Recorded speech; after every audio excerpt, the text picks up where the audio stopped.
Hello, hello, hello.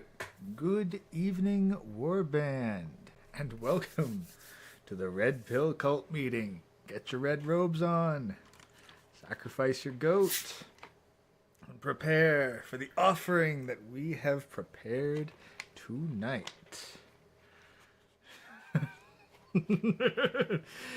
Oh,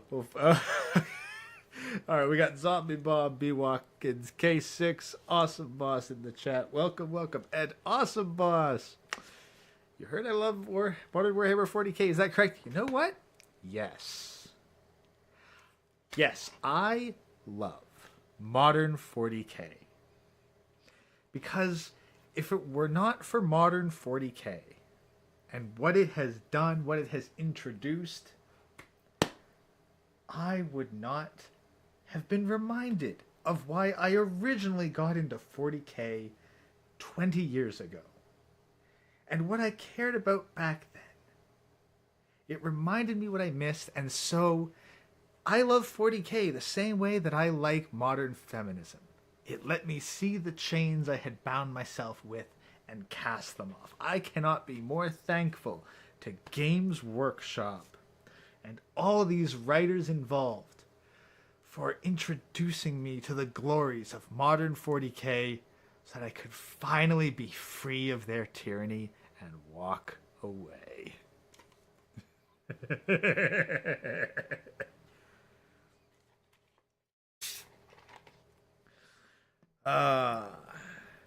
Yes, and on that note, if there's one more thing,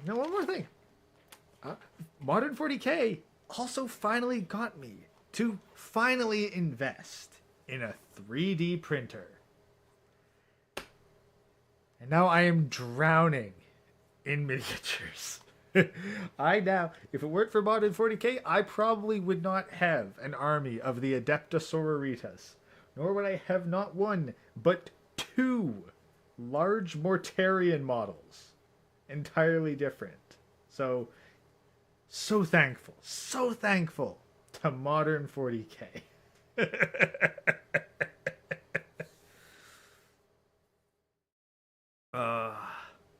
Abnett, not try not to demystify the lore in Basel. That's the thing. Dan Abnett, I like his shit. Like, of the Black Library writers, Dan Abnett was the one that I actually started reading. And I think I lucked out because his stuff is not woke. Like, I've read through like 2/3 of Gaunt's Ghosts and a good I've read through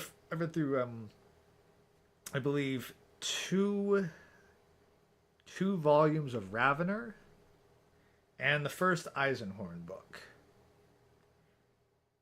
It's not woke. It's just good.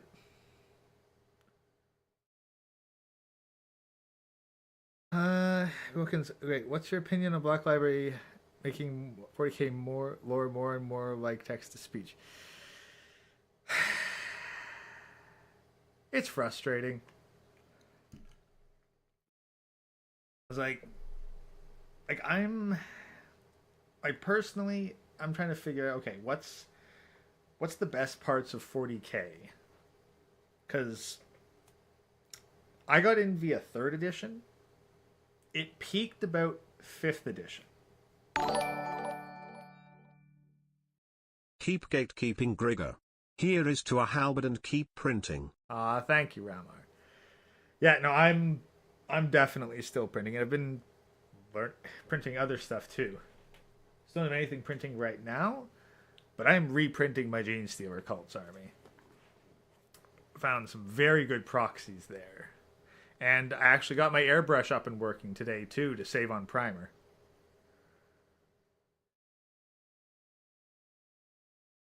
It was good. He just needs the air to tell him to tone down the perpetual BS. Yeah, that's where things. The demystification of the Emperor. Definitely do not like the demystification of the Emperor.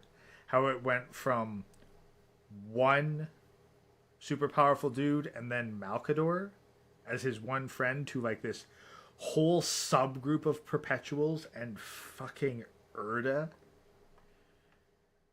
Oh no, that's the thing. Like I'd say like fifth edition. Like fifth edition is about as far as I'm willing to go. Like 40k was good, and then sixth edition is where like the shit really infiltrated. This is honestly like one of the big things with the modern stuff.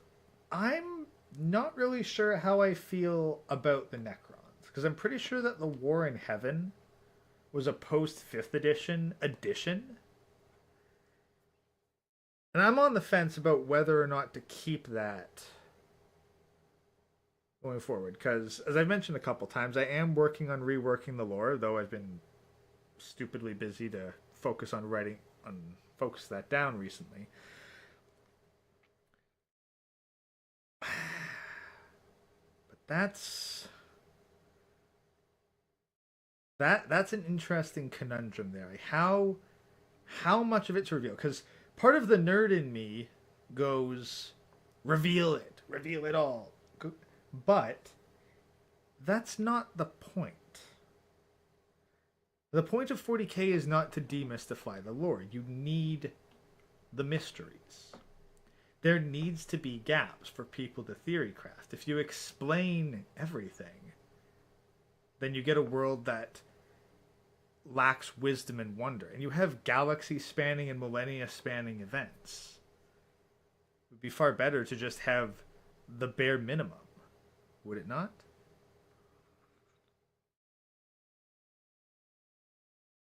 Who would win, Hawkeye with no arrows versus the biggest, beefiest army in Warhammer? Well, that's the thing. Like basic ground units, like your average Imperial Guardsman is already superior to Hawkeye with no arrows. So, I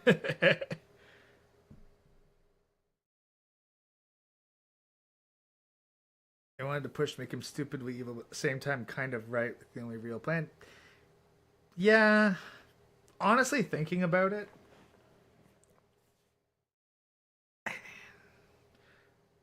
I don't know how much demystification I'm going to want to put in.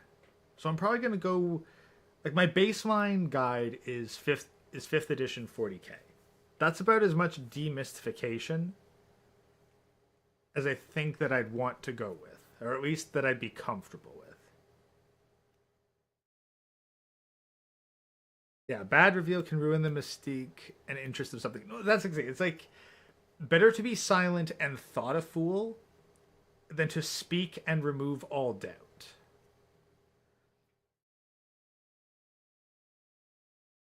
Like explaining everything from ground zero. Now, it's one thing if you have the idea written down for like, okay, here's the background to it all, but it's not published. It's just written down and it's a secret guideline to maintain consistency within the universe.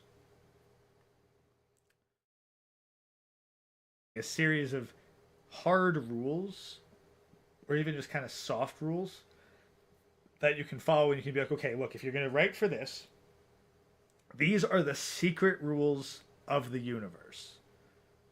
Your story needs to comply with these, or it's going to be out of sync with everything else.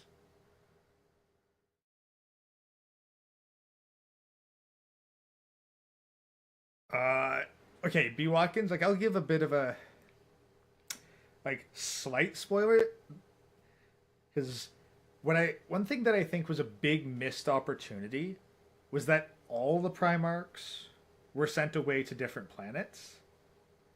I think it would be very interesting to have a portion of the Primarchs sent away. Like half were sent away and half remained with the Emperor.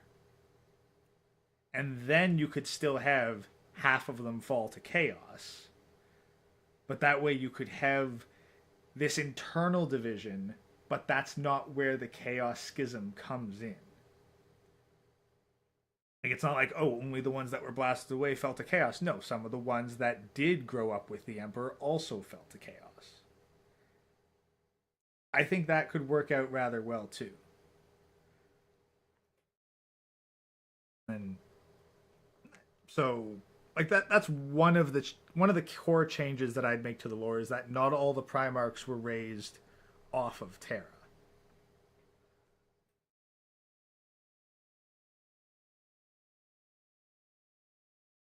Yeah, if it's a vocation or people who, by their nature, is difficult in years to gather information about, it's best to leave what mysteries you can. Yes, but one thing that I do want to keep in mind is I actually want space travel to have some consistency. Like I want it. I really like the whole Age of Sail aspect to it, and I do like the time warping nature of space travel. But at the same time, you should be able to look at a map of the galaxy and know that in order to get this far, it's going to take you approximately a month to get from A to B. It was like Lord of the Rings is an example. Like that was one of the first fantasy books, if not the first fantasy book, to have a map. And you can look at that map and you can see how far Hobbit, like the Shire, is away from Mordor. So it really gives a sense of, yeah, you're not going to get from the Shire to Mordor in a week. It's going to take a while. It gives you that clear pathway. I want that for the galactic events of the map so that you know, hey, I need to get to the next planet within this system. Okay, that might take you like a couple days. Maybe a day if you can get through the bureaucracy quickly. Like, okay, no, I need to get to the next system over. All right, that's going to take a bit longer, like maybe a week. Well, if the next system over is like a light year away, then you can approximate, okay, so a light year is going to take about a week of space travel. But that's just hopping one system. What if you got on something even faster to go even further? It's like, okay, well, then you can think, okay, there's routes through space that allow you to go at a faster speed so you can like cross the... It's like maybe you could get from, say, like the center to the fringes in like 6 months to a year, perhaps. Something like that. Because you got to keep in mind, you still need stories where there's core systems that are relevant and the center of the human empire has to remain relevant, but you also need frontier regions to have this independence so that you can't just dump a whole bunch of super soldiers from the core world in response to every minor threat. There needs to be that struggle and desperation, that sense that it's hard to hold the human empire together at this scale, and there's threats on all sides.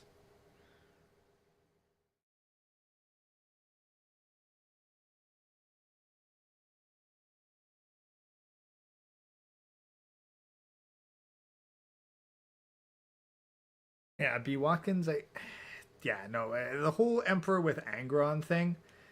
There was one bit of fan fiction I heard which made a lot of sense, where the Emperor realized that if Angron didn't have a reason to keep going on, like he couldn't remove the butcher's nails. He knew that Angron was screwed that way.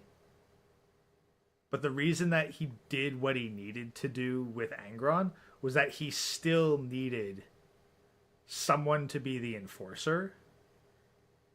And so he decided to make his son hate him intentionally. Because if his son didn't have somebody to hate, then his son would probably off himself.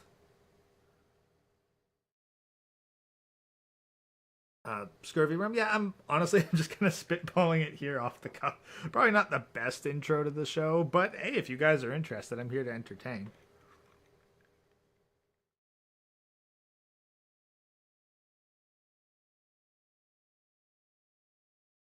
So, and chaos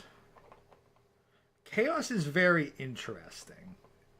I've done a lot of looking into how the warp functions, and of course chaos is one of those things you really don't want to demystify.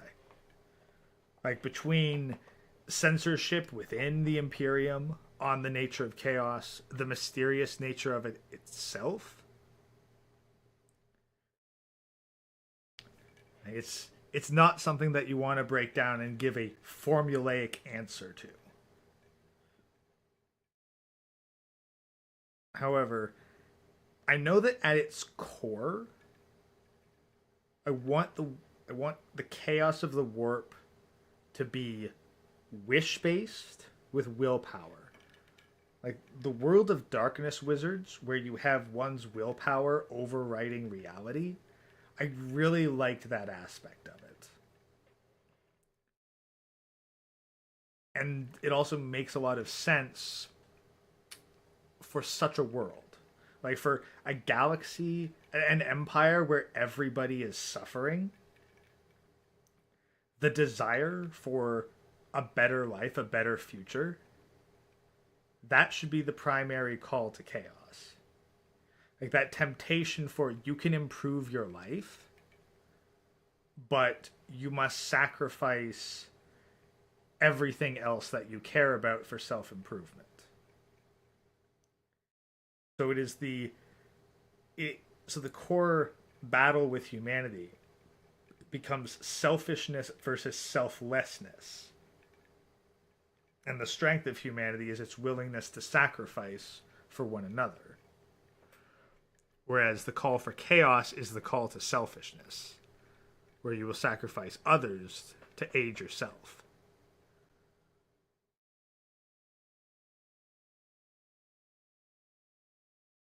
Hey, George W. Cush, welcome.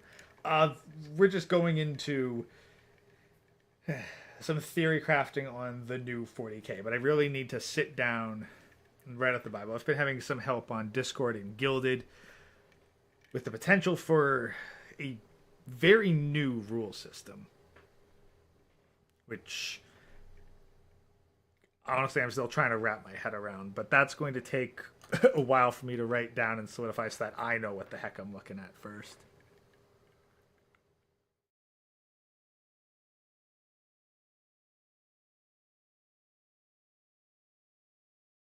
RPG ready for testing just about, oh god, no. You know, right now I just want to get the game to the point where I can put 2 squads down and have them interact and be able to play test that. The philosophy that I hold to game design is very much make sure that it's engaging at the smallest levels first. Like, you don't go crafting 8 different worlds for Super Mario until you have nailed down his movement.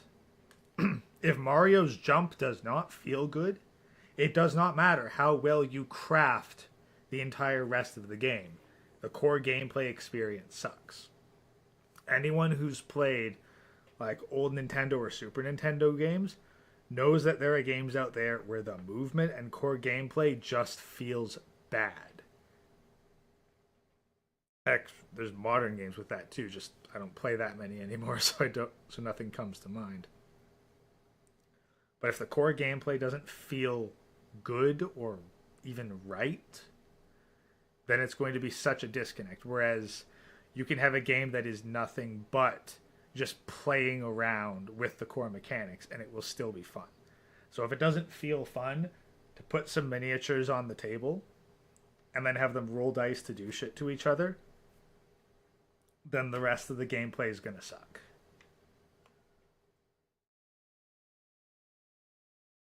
Movement number 1, Sonic needs to nail this down once for all. Yeah, Sonic always has a bit of an identity crisis.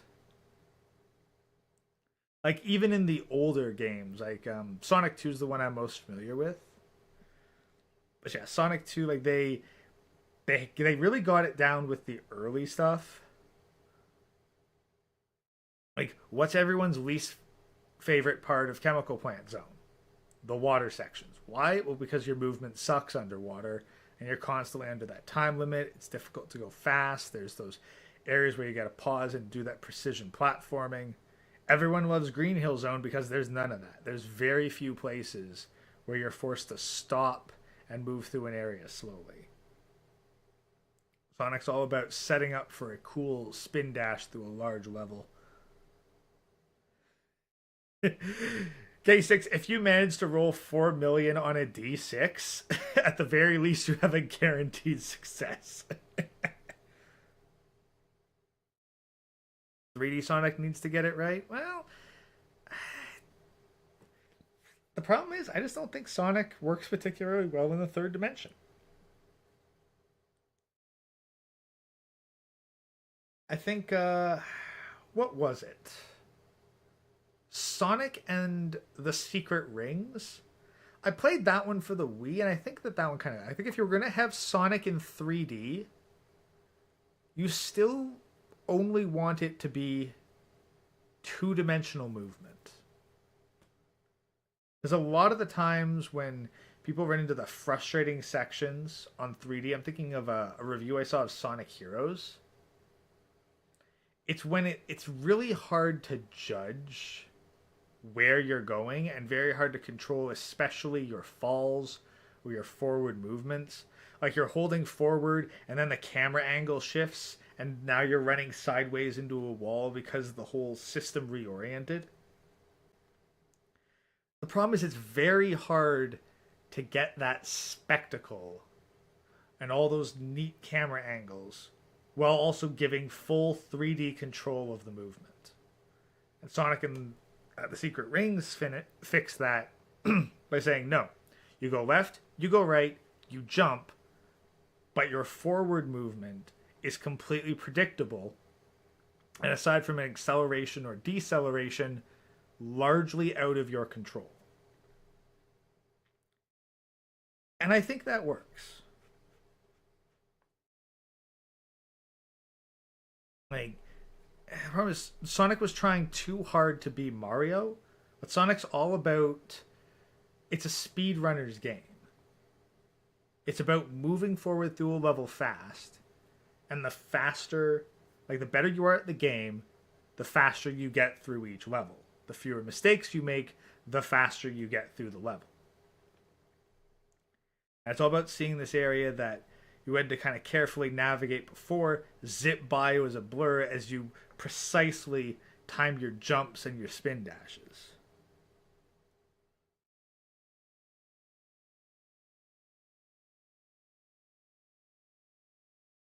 Yeah, well, the other thing, B. Watkins, that they have trouble with modern Sonic is that modern graphics have such high graphical demand.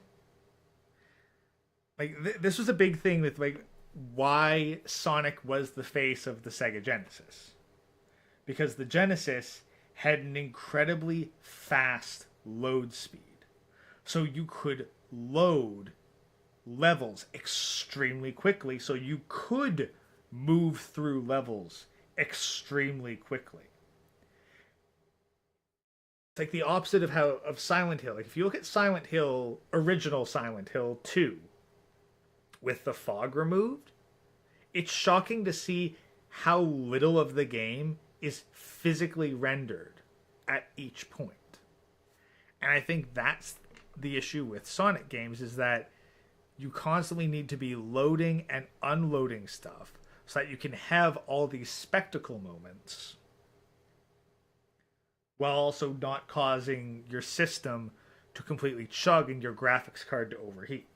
This means you need either simpler graphics or you need smaller level areas. It's a trick that's in Dark Souls as well. One of the reasons why you have fog gates, why it takes so long to open certain doors, those are giving the game loading time. It's why you have so many elevator scenes in a lot of games. Take an elevator, that gives time for the old area to deload and the new area to load.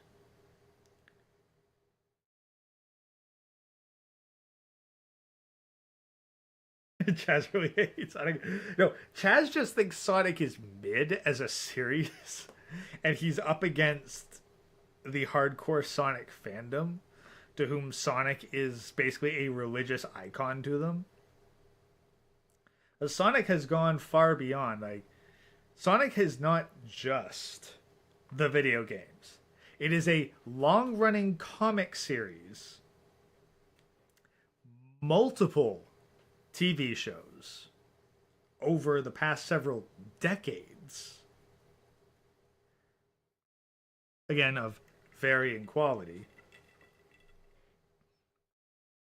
Like Sonic is a mascot, and like let's go, he's been a more successful mascot. And say like I think off the top of my head I can think of at least 5 different television shows that all had different story arcs that all were Sonic. You had like Sonic Boom, Sonic Sat AM. You had like an old 90s Sonic the Hedgehog that was trippy as hell. You had Sonic Underground. I think Sonic Adventure got like at least one anime.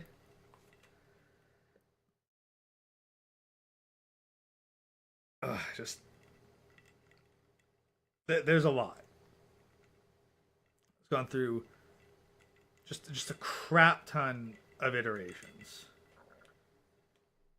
Mario has not had that many TV shows.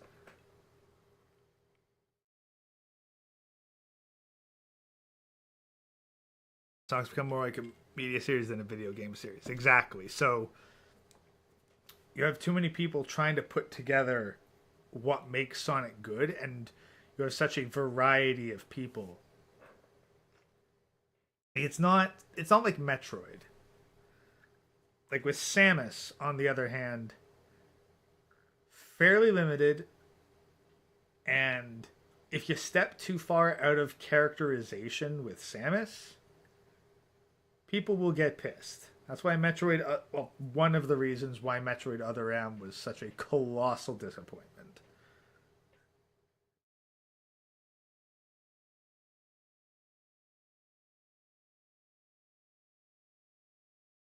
But anyway, we've definitely gotten off topic. So, but we do actually have a main purpose to the cult meeting. I should probably set up GGW shows, and I'm working on getting Rumble set up. I thought maybe I'd be able to have it going for this, but no, it requires some sort of intro video. So I'm gonna see what I can do about that. There's some new technology I've been wanting to play with for animations. So we'll see. There's also another song Chronic recommended that I look into. So hopefully before the end of the month, we'll be able to stream on Rumble, and I'll have a nice new intro video to work with. Metroid Fusion was nice. The thing, Metroid Fusion was nice. The Metroid Prime series, I personally just adore the entire Metroid Prime series. Although Metroid Prime 1 per series, 2 and 3 were also good. Metroid 2 was my first Metroid game.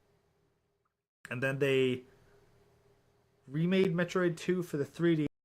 It wasn't bad, but I also wouldn't be terribly interested in playing it some more. Metroid Dread, I just don't think I had a console that could run it, so I never picked it up. Your guy fed buffer rate? Yeah. Not enough video to maintain smooth streaming? Oh boy.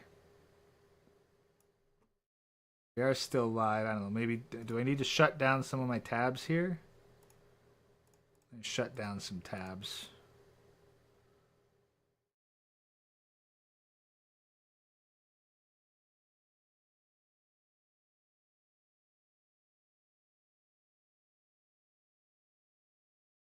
Like what? Do the feds not like me because I'm not talking about Sean here? Not feeding enough video.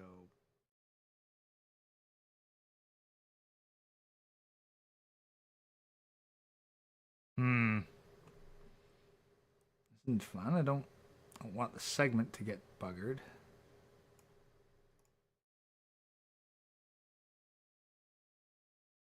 Now, sorry guys, I don't like the stream status is set to poor, but I'm not entirely sure how to fix that. 100 tabs doing absolutely nothing. Well, part of that's what's nice with Brave is because if you haven't clicked on a tab, then it just saves it as a placeholder, but it doesn't actually have anything loaded onto it.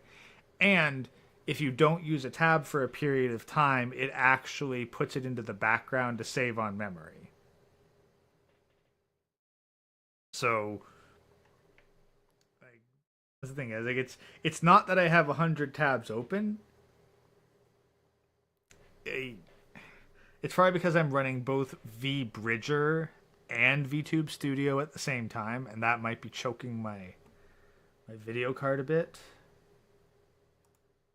All right, one sec. I'm gonna start VTube's. Well, okay. Well, now it says the connection's excellent, so it might have just been an internet spike. That can be a little off around here, so I'll keep an eye on it. We'll see whether or not things go bad again. But let's get into why we actually showed up here, which is not necessarily to nerd out and talk about 40K and Sonic. Instead, we are here because of Think Before You Sleep. So, and we actually have a fairly extensive show tonight, so I'm expecting to go through a lot of liquor on this one. Pull this up, get the segment all queued up and ready.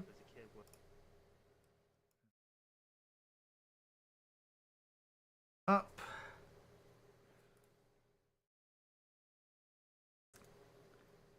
Make sure that our playback speed is appropriate.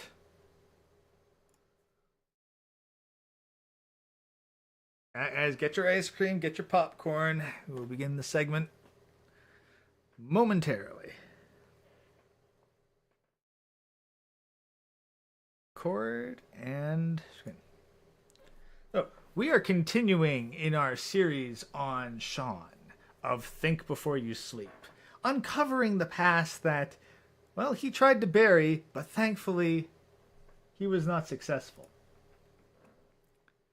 So we are currently on episode 65, A Delusional Woman. Let us begin. One of my favorite shows growing up as a kid was American Idol. That's kind of weird to say because I'm a guy, but that show changed and has changed a lot over time because it used to be a... Favorite show was American Idol. Well, one of them, but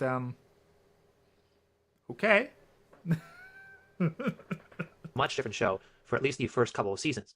Now, the reason I love that show so much, and by the way, I was like 11 years old when the show was on, because I never really watched. 11-year-old into American Idol?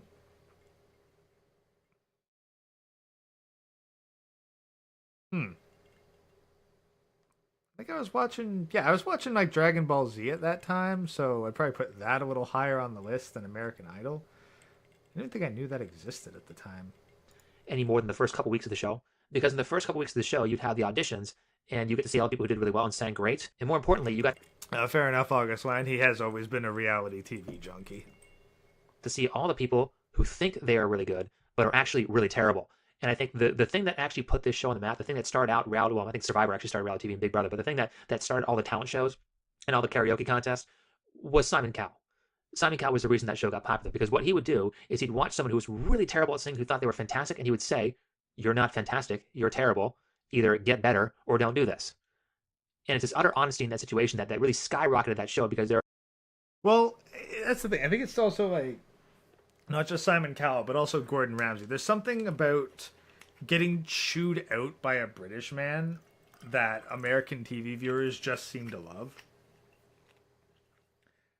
Although I guess, misery loves company. So a bunch of people who their evenings are spent watching reality television, where they're trying to live vicariously through someone else, they get to feel better about themselves because as shitty as their lives are, at least they're not being humiliated on the public stage.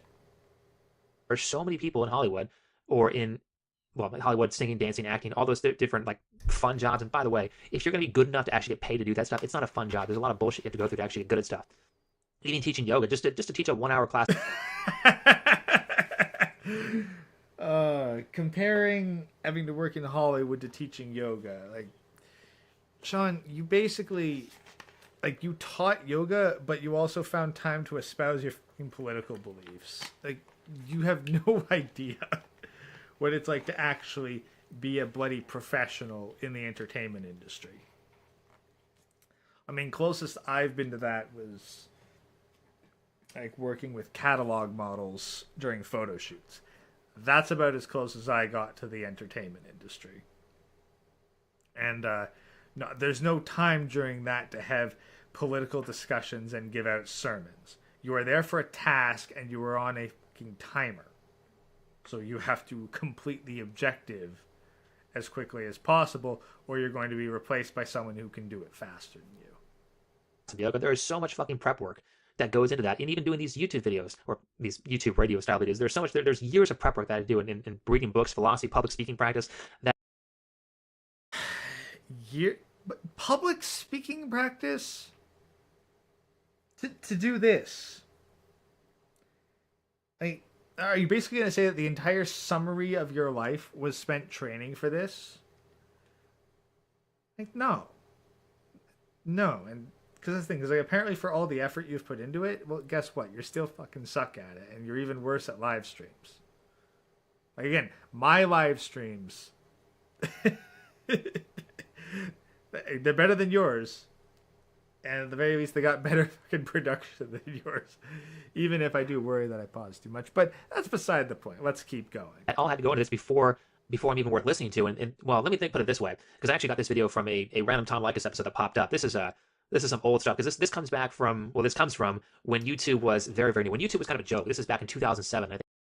Okay, well, B. Watkins, like, that's the problem is the more intelligent you are, like, the more skilled you are in a profession, the more you understand the depth of someone who has an even higher level mastery than you. So you can think of yourself as mediocre, but that's like women saying that Ryan Gosling is mid. If you're only comparing yourself to the top percentage of people by limiting it to just the people in your field, then yeah, it's mid. Then yeah, you might be mediocre. But then if you compare yourself to the entire population as a whole, you're probably in the top 1, if not 5% of the global population for knowledge in that specific field. So it all matters. Like, when you think of yourself as mediocre, you also have to keep in context, who are you comparing yourself to? I think YouTube started in 2006, but Tom Likas was commenting on a video that was actually fairly popular. Got about 800,000 views in its first couple weeks or something like that, which 800,000 views back in 2007 was a very, very popular video. Like, I remember people freaked out when a video got a million views. Now these days, a million views is, and just, lots of videos have like 14 billion views if it's like a music video. But this video was a big deal. And I think the backstory behind this is this girl was obviously very fat, and I'll put a little clip in this video to. Yeah, okay, B. Watkins, let me put it this way. I'm considered fairly intelligent amongst my peers when it comes to math. Like, I'm probably the most mathematically inclined amongst the people that I hang out with in real life. I failed university calculus twice. Mostly because I didn't do the studying because I was top of my class in high school for mathematics and calculus. If you can pass entry-level university grade calculus, you are already at a level of math far beyond me, who is in turn considered to be at a level of math far amongst others. So, yeah, like, you're saying that you're just a mediocre chess grandmaster. It's like, okay. Credit where you got to give yourself credit, because few things will piss off people like false humility. You gotta. It's like one guy I heard about. He said he was mediocre at skiing, and he was hanging out with another guy who, would only go during the winter occasionally. This dude's like, oh yeah, I'm mediocre at skiing. And then he'd blitz down double black diamond trails. And it just caused no end of pissing off. It was like, dude, mediocre at skiing means that you're comfortable at fucking blue square intermediate stuff. No mediocre skier blitzes double black diamond. Show you what I'm talking about. But she had been trying to break into Hollywood for many, many years and could not do it. And so one of her last little attempts to break into Hollywood was to create a little a sample reel to show directors or something like that, like a casting reel for what she can do. And this sample reel was about her being fat. Now, there's one delusion, which is the delusion of most fat people, is that, oh, being fat's not that big of a deal, or it's just my genetics, or I'm big boned, or you have it so easy because you're you and you're younger, or you have a faster metabolism. That's all delusion. But she had a second delusion, which is that she is good at acting. And, well, I'll show you. She is clearly not good at acting. Let me just play that clip for you now. Yeah, I tried. Oh, wow, we actually get a clip. Nice. All right. So, hey, guys, let's rate her acting. Let's see how good this acting is. Quit smoking, but I gained like 5 pounds. I'd still rather screw up my lungs and get fat. Oh my god, she should not be wearing that. Yuri. Her name is Yuri, and I can't kick her out of the car because it's hers. Yeah, I totally killed myself before I let myself turn into such a blob. Does she not realize that I'm fat too? Does she just not care? Maybe she doesn't think I'm that fat. Maybe, but I am. Now, one of these things that people tend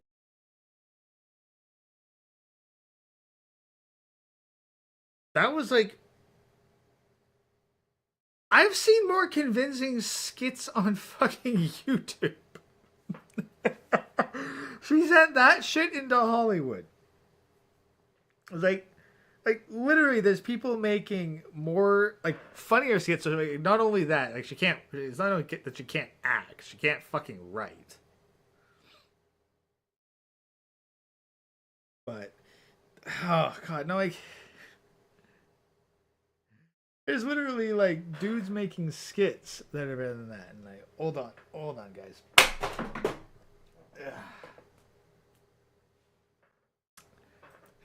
Season of Flies. Anyway, let's keep going. miss when they're trying to communicate to a lot of people or large audience or even just a casting director is that your message has to be as clear, concise, and easy to consume as you possibly can make it. And she fails on this in the very first scene, in the very first part of the very first scene, where she is a person smoking.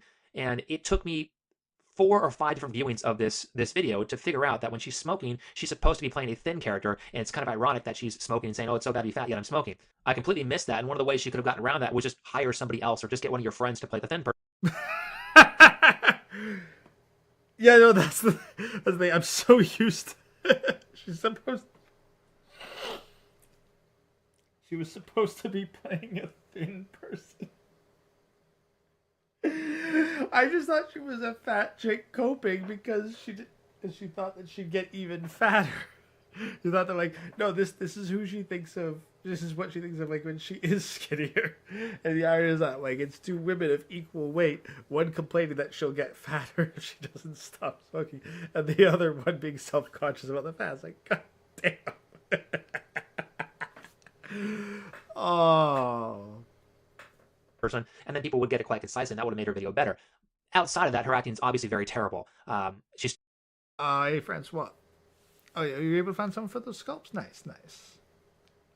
trying to be funny, but she's completely missing the point. Now, I don't know how big of an issue this is because there's a very, very popular channel with someone who's not funny at all. It's called Superwoman, and she is one of the most popular YouTube channels on YouTube. I think she's one of the most popular. She is, I know Jenna Marbles is the most popular female YouTuber, but she's one of the most popular female YouTubers. And if you watch her videos, I don't think I've ever laughed at any of her jokes. I think I've watched about 5 or 6 of her videos or so. I've watched more than one, and none of them have ever made me laugh, yet she gets millions of views. Well, yeah, does she have her tits out? Is there cleavage?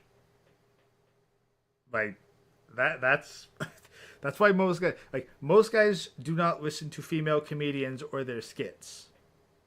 Most guys will watch female YouTubers muted, and they'll just watch shit bounce. So maybe this is not that big of a deal, but clearly if she's trying to be Hollywood level, be one of the best actors in the world, she completely misses that. And either she doesn't have the talent for it, she doesn't have the interest for it, she doesn't have the natural intelligence for it, she doesn't have the personality temperament for it, or she's not working hard enough. But one of these things has to go. And until she admits that, she's going to be a very miserable actress her entire life that's never going to succeed. You'll never be famous in Hollywood at her level of acting. Or what she could do is just give it up altogether. Say, hey, this is not for me. Let me go figure something else out. In fact, I had to do that. I had to do that with my yoga career, and I had to look and say, this isn't working. And I think...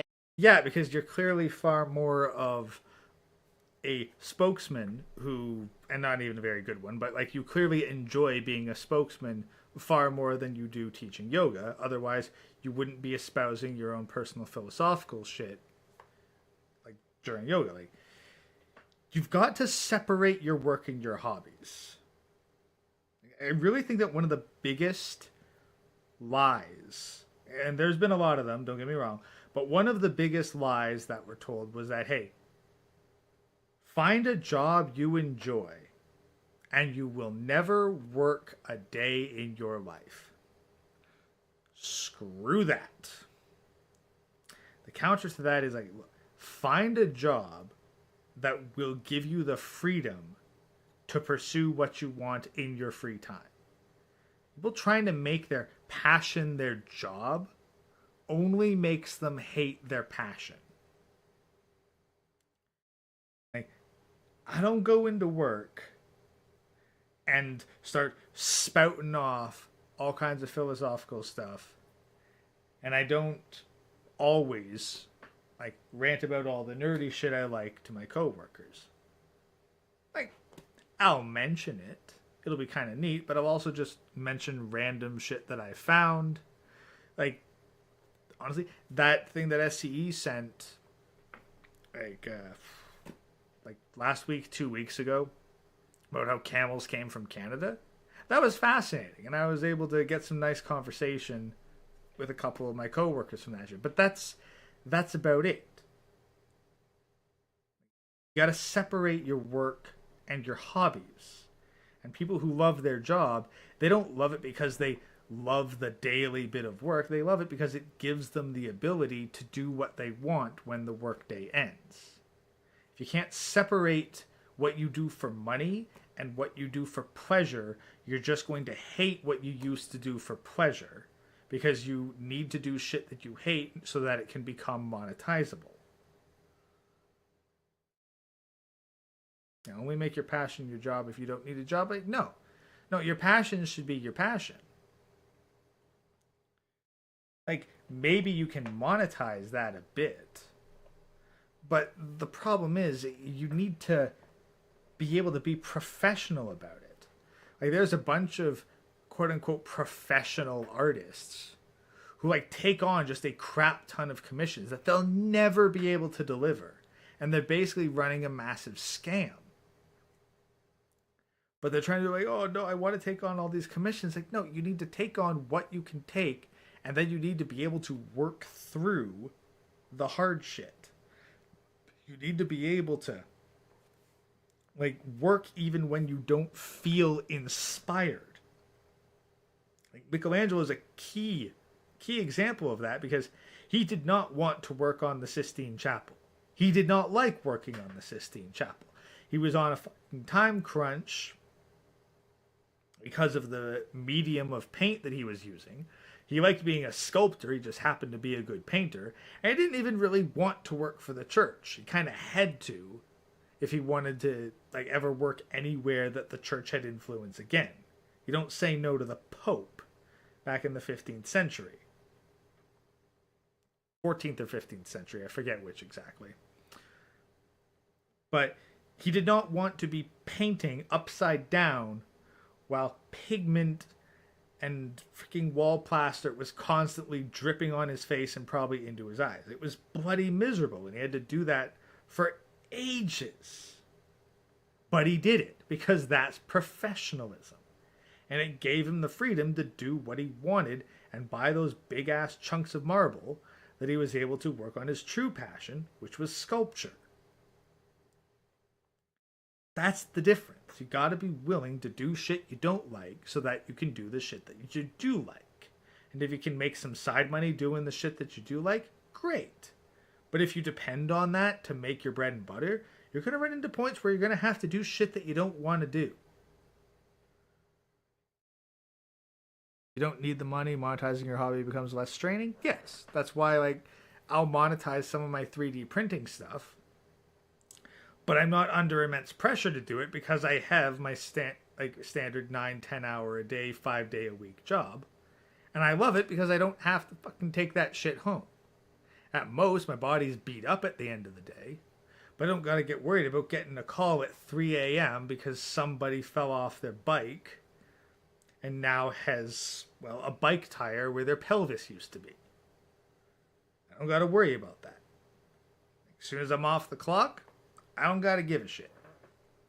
And I like it that way.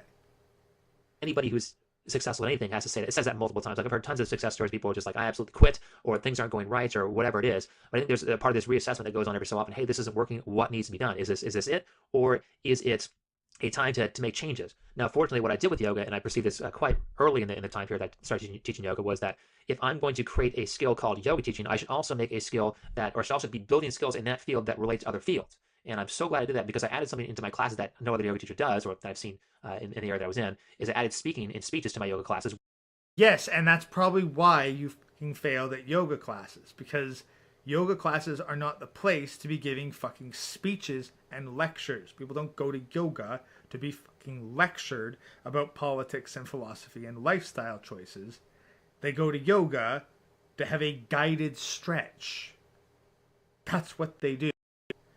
Like, your personal trainer is not there to fucking talk philosophy with you. They're there to tell you how to do your fucking push-ups or deadlifts correctly so that you don't hurt yourself, so that you can leave a little bit stronger and fitter than when you arrived. Which got me good at public speaking, and that translates very well into talking into a microphone for YouTube. And so when I looked at it and said, hey, this isn't working, well, what would make this work as a yoga teacher? And pretty much the answer was, well, there's only maybe 4 or 5 markets in the entirety of America that will actually make you a successful yoga teacher, unless you're willing to build your own, and I'm not willing to do that. So you either go to one of these markets and succeed there, or you stop. And the problem is that all those markets where people are successful at teaching yoga are very, very liberal and very, very shitty, like Los Angeles and New York and stuff like that. Places I generally do not want to live. So I said, okay, well, this is not going to be a thing for me. But I'm compelled to talk about philosophy and discuss better ways of thinking because I've had a lot of bad things happen to me in my life because of. The problem is you shouldn't have made it your job. You made it your job, and then you had to sell out. You should have gotten a real fucking job, a proper fucking job, one where you create actual value instead of propaganda in exchange for a paycheck. And then you could have spouted off your philosophy talk in your free time. But nowadays, you basically just watch reality TV, which is your true passion, and criticize it. You have become a reality TV critic with a philosophical bend to it. That is what you are, Sean. You're a reality TV reviewer. Not super valuable. Like, you'd literally be contributing more to society by picking up a shovel and digging a fucking ditch. Like, I respect fucking garbage men over what you produce. Because they clean up garbage, you just produce it. Of faulty thought patterns because of lies. So I figured I'd take some of those messages that I've learned and see if I can help some other people fix those problems. And so I feel like I have to do that or I'm not self-fulfilled. So I said, okay, let's take this away from yoga. And people were very, very sad that I stopped teaching yoga. But let's bring it onto YouTube where I can reach a lot more people and I can actually make this viable. I don't have to sit there. And one of the great things about YouTube is you can do it any time of the day. So I can go work somewhere else at I'm working on electrical engineering, solder technician, stuff like that, things with electronic components, because I happen to be extremely interested in that too. Okay, you're working on it or you're working in that field? Like, are you studying for it? Or are you actually making money professionally repairing people's shit? Like, there's a difference between working in the field and working on getting into the field. Because from what I've remembered, the most you did with all your fucking electrical repair solder technician was modify one of your old consoles. So I can go do that, and any time of the day, I can work on YouTube. Whereas with any other job, I have to work 8 to 5, or I have to be here at 3, and I'm not done until 11. It can only be done at this time. And the thing that's great about with YouTube is that you can really fit it anywhere. So I can work an hour over here, an hour over here. Anytime I've got free time, I can work on YouTube, which makes it very, very easy to do in tandem with other things, and that allows me to be self-fulfilled while still being able to make money within their job. And so that was. Yeah, the downside is that the fucking pay is dog shit, and it's highly inconsistent, and you have to put in proportionally more hours. Like, to make money on YouTube, you need to put in more hours than you do. Like, let's say you're aiming for a $50,000 a year salary. Like you're looking to make 50 grand a year.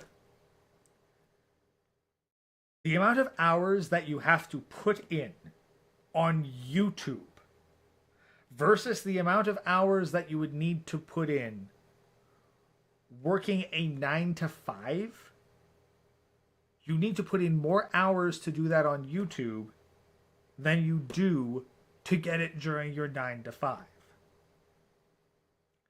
That's the big difference. It's not an efficient use of your time.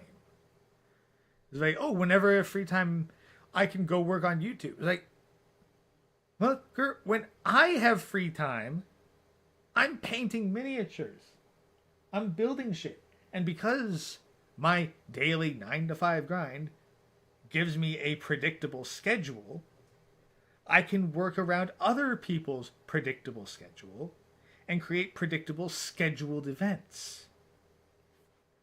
And thus life follows a fairly organized structure with blocks of free time.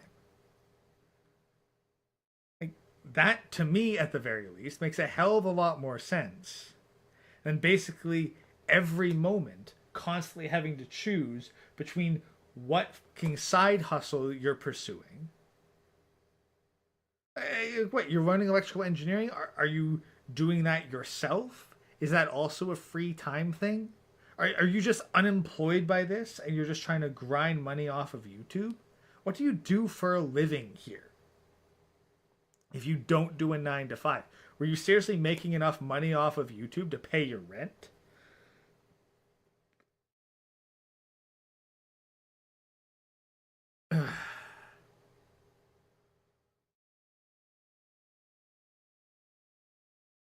Just, that's the thing. It fucking treats like, oh, I've got work flexibility. I can work on YouTube whenever I want. Like, yeah, but you get paid dog shit unless you put in an obscene amount of hours. You basically have to treat it like a 9 to 5 job, if not more. Like, I'm pretty sure that unless you're putting 60 hours a week into YouTube, you're not going to be making good money off of YouTube.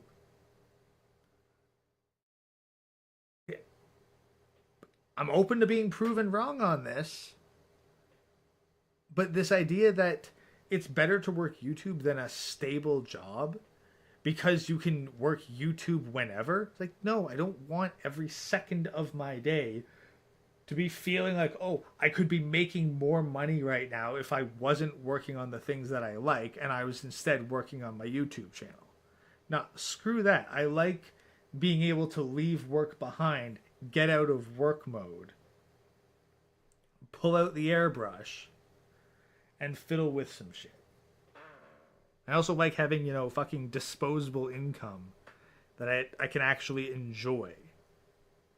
I like the idea of being able to go out and like maybe spend a half hour waiting for some nice food rather than thinking, oh, I'll just throw some ramen in the microwave because I don't want to spend the extra half hour not editing a video.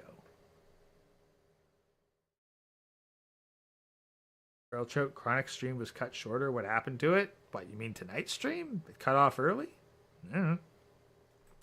I haven't been told anything about it, but let's keep going. Let's try to wrap this up. I've been going on way too many side tangents, and this is only the first of 4 videos, so we're an hour into this, guys. I hope you weren't planning on going to bed for midnight, because we ain't getting done by that point. That's for damn sure. Was the compromise and the sacrifice that I've had to make, and I've made all these tons of these compromises with YouTube in general, because when I put my first video out, nobody watched it.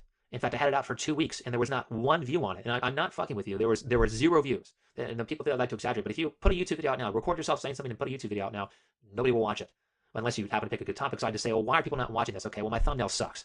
Or this topic isn't that great. Or the videos are too long. Maybe people are more towards, and people, this is true in general, people more so like shorter content. Well, heck, before I even made my YouTube channel, I was joining other people's streams, particularly Yeetus. I was jumping on Yeetus' stuff, building up an audience first of all. Because otherwise you're relying on the algorithm to get you in front of people. This is why a bunch of video producers have other social media accounts. You need to cultivate your audience. Are you telling me that you were trying to make a living off of YouTube when you didn't even have an audience.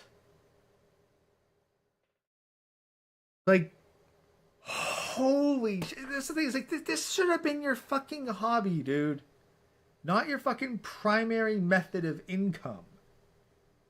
You could have stuck to the fucking yoga. And then just done your lectures on the side, but no.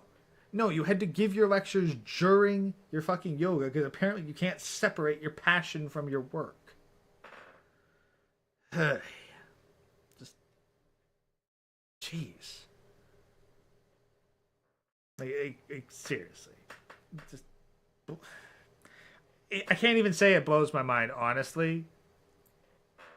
I was like, I'm accustomed to people being just this bloody stupid. And keep in mind, like, this what we are talking about is the title of this video is A Delusional Woman. And again, this is why Sandman had to tell Sean, script your fucking videos. I mean, I'm doing this live off the cuff, responding to something that I probably haven't seen in years, if at all. So I think I could be forgiven for going off the script. But this guy just does not have a script. He starts with an idea, and then he just rambles until he runs out of things to say and stops the video. On YouTube for the longer content, even though longer content does get views. So I have to say, what are all the things I can do better? And let's break some delusions, because there were some things I thought about YouTube that were not true. And let's take the things that are not true and get rid of them. And let's bring the things that are true and put them back in. That way, this will actually be a success. And if it's not a success, it means that my time is better spent doing something else. I think it was actually a very good thing that my yoga career was not a success, because I can, my channel is fairly small right now. But even though it's very small, my last video got 300 views. The video before that got 600 views and then 500 views. That is way, even as a small YouTube channel, there's way more people I would be reaching than I would reach in a yoga class. Even at its maximum, even if I was super successful at teaching yoga, just the amount of people on a small channel way exceeds that. That's the thing. That's the key point right there. It's, you didn't go to fucking yoga to fucking teach yoga.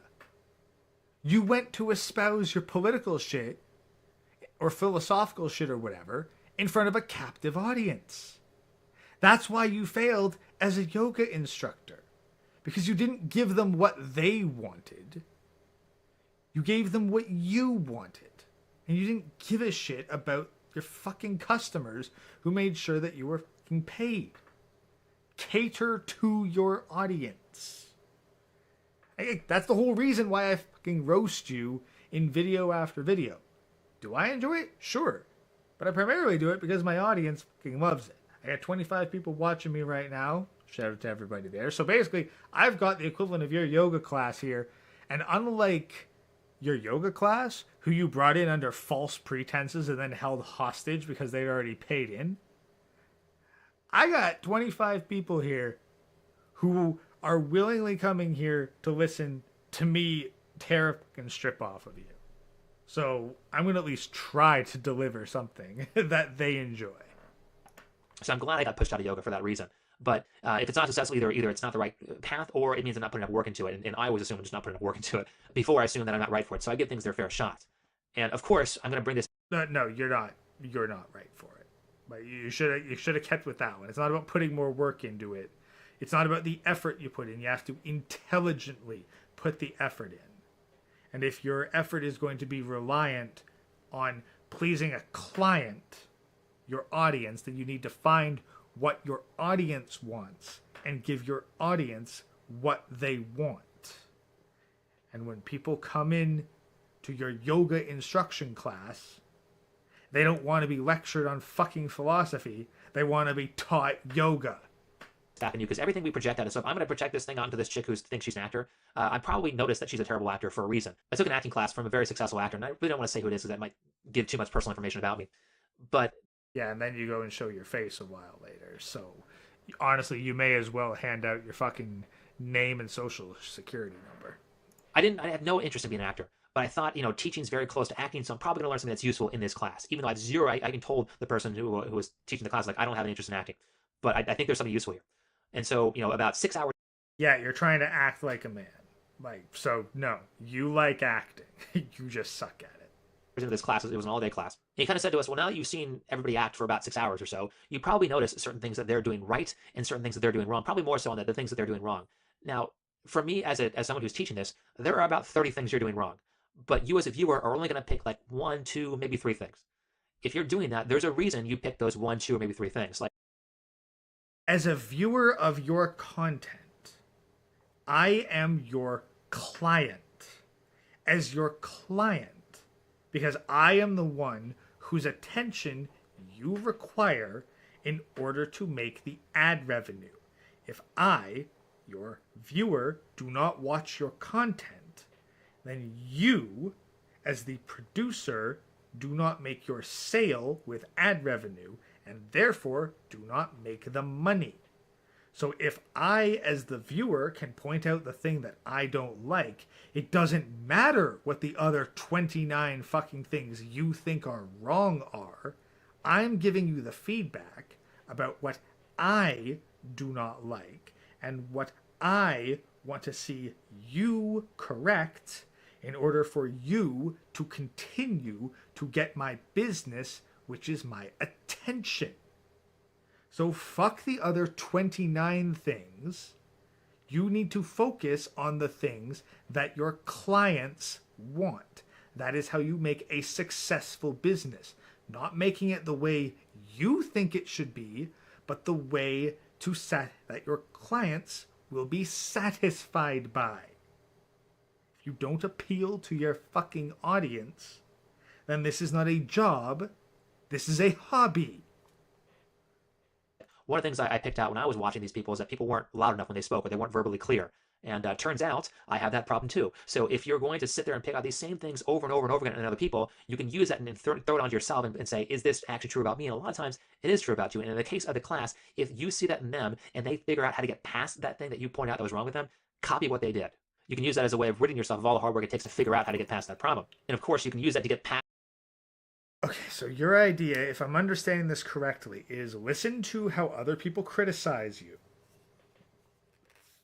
Think, hey, they're criticizing this in me because it's a flaw in them. And so when they stop criticizing me for it and I see them move past that, then I can use them as an example of how to correct the problem in me.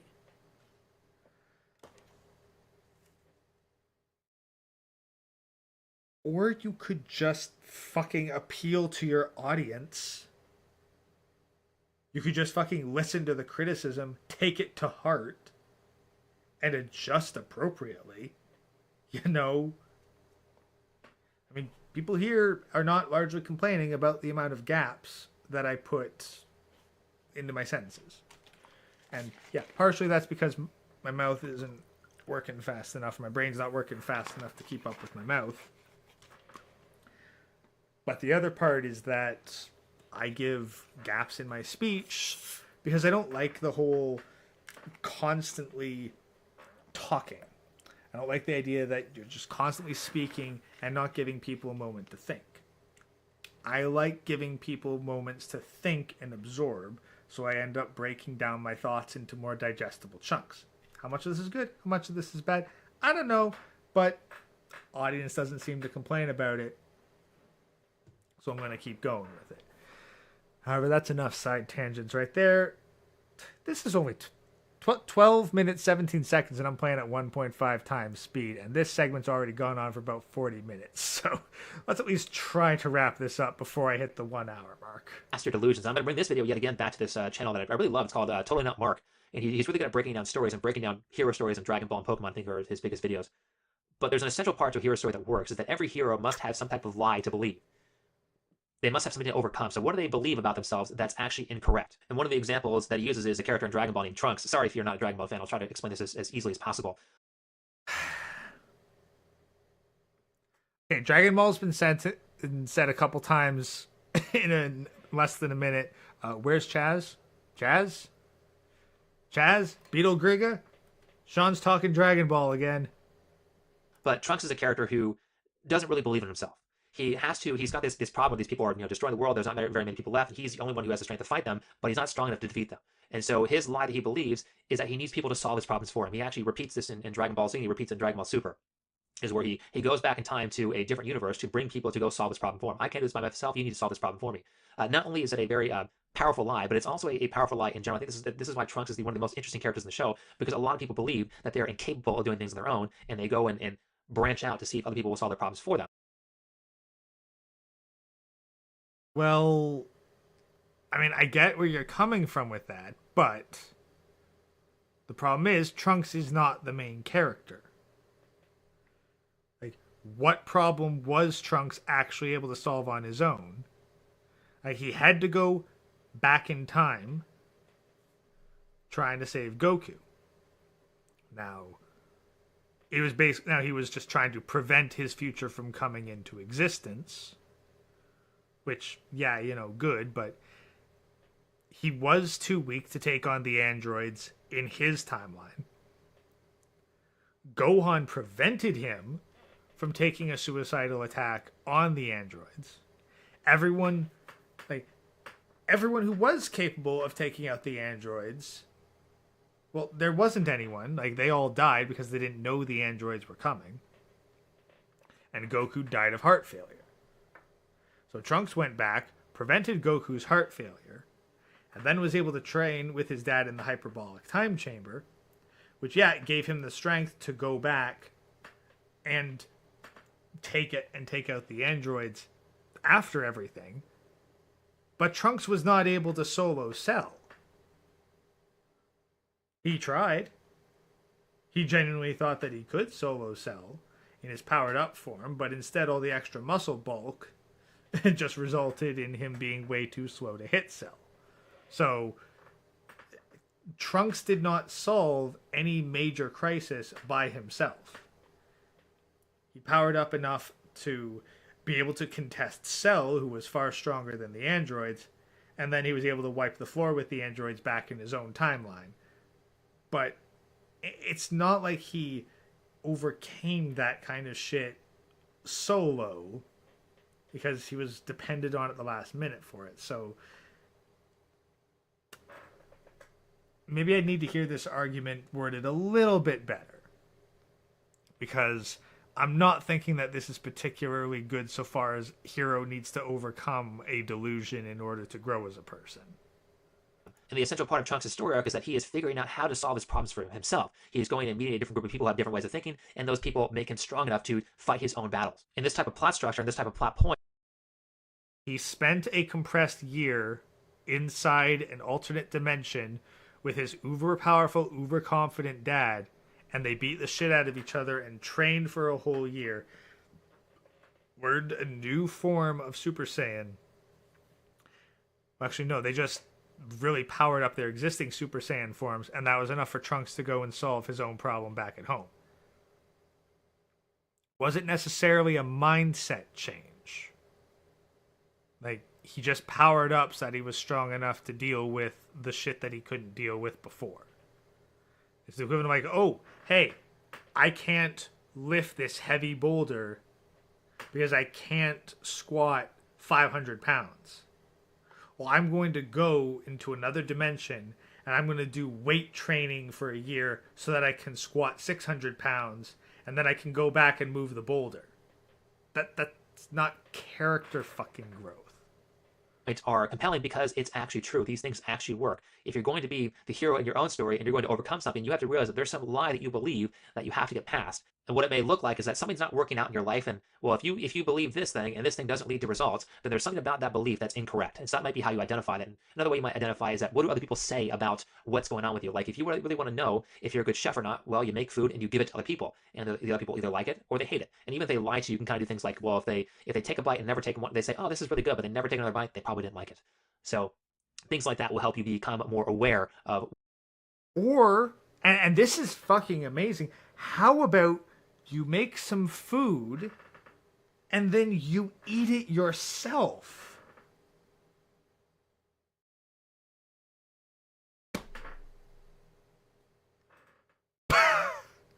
Like, seriously. Your taste buds are not that fucking distinct from everybody else that you're going to know the difference between good food or bad food. Yeah, maybe you're going to have a higher tolerance for spice. Like, I'm pretty sure that most people don't put fucking ghost pepper hot sauce on their pasta. I do. I like the kick, but I'm not going to do that if I'm making stuff for something else, for someone else, if I know that they don't like spicy stuff.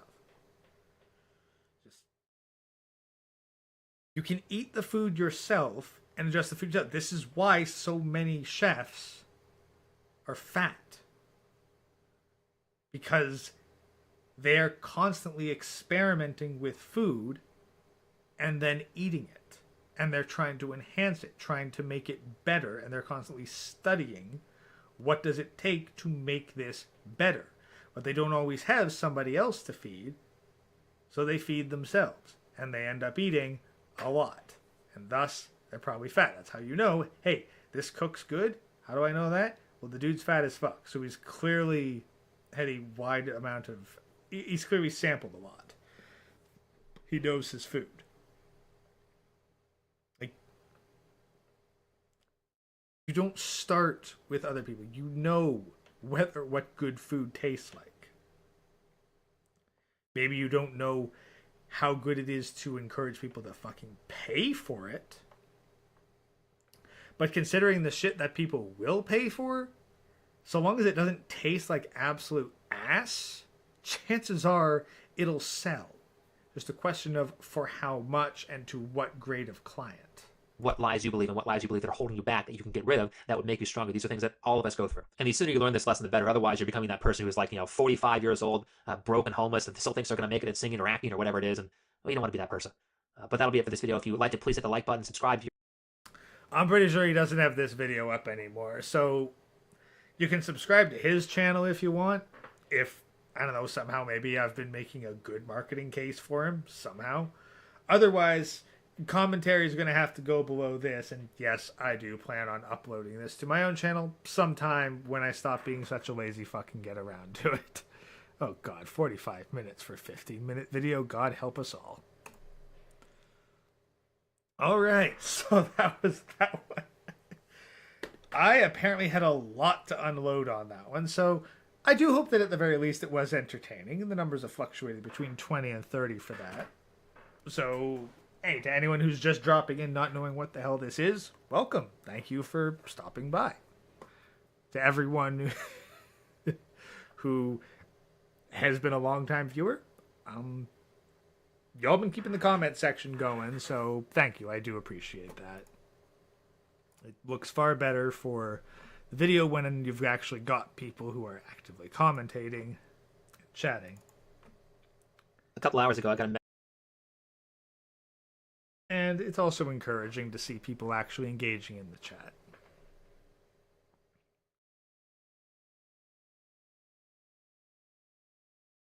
I disagree. I don't trust fat cooks. Someone who can't make healthy food is not someone I want cooking for me.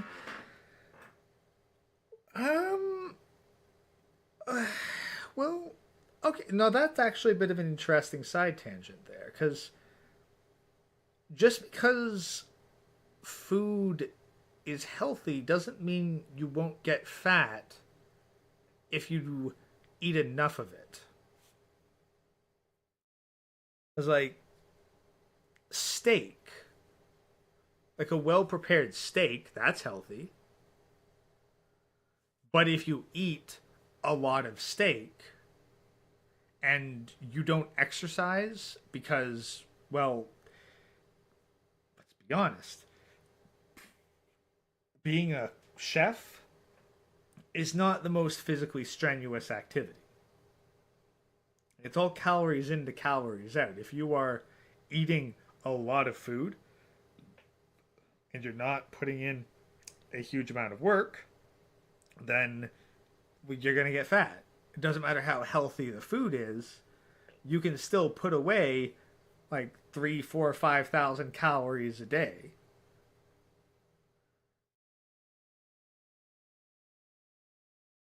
It all depends on how frequently. And if you're cooking stuff on an individual level and you're just cooking enough for you to eat, well, if you're eating like 6 meals a day because that's how much you prep, like you basically cook, test, cook, test, cook, test. Like if cooking and then eating your own stuff is your hobby, like you'd probably still get pretty fat.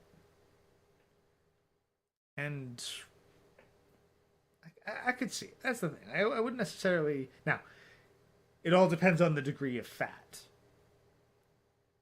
Like, if you're if you as a chef are over 250 pounds, okay, then I see the point. But if you're like the 200 to 250 pounds, and I'm assuming a height of around 6 feet, just for argument's sake, I think that that's a pretty decent level to be like a chef at. And meanwhile, you get to the professional chef level. Well, part of it also depends on what quality of ingredients are you able to use, because super healthy food actually can get really expensive. Like, you're not going to be eating steak 5 days a week without some sort of very lucrative job.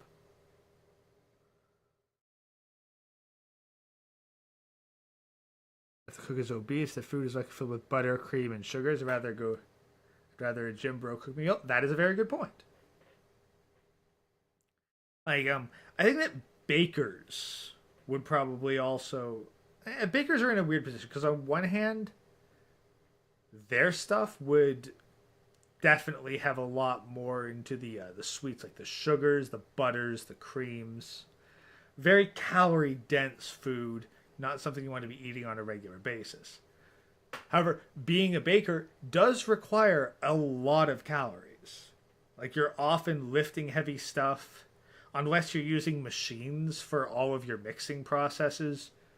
You do need to manually do it. So, yeah, no, if anything, I could see portion control being a problem. But, like, nowadays,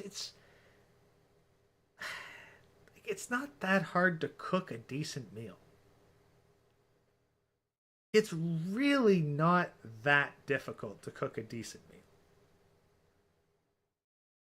Personally, I like fairly consistent meals. I like not experimenting very much.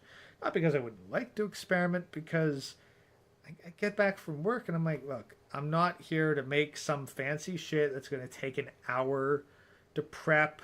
I don't want to have to go to the grocery store and go through a fucking checklist of ingredients. No, I want a very stable, predictable meal that I know I can make in a decent amount of time, and maybe even set some shit aside for tomorrow.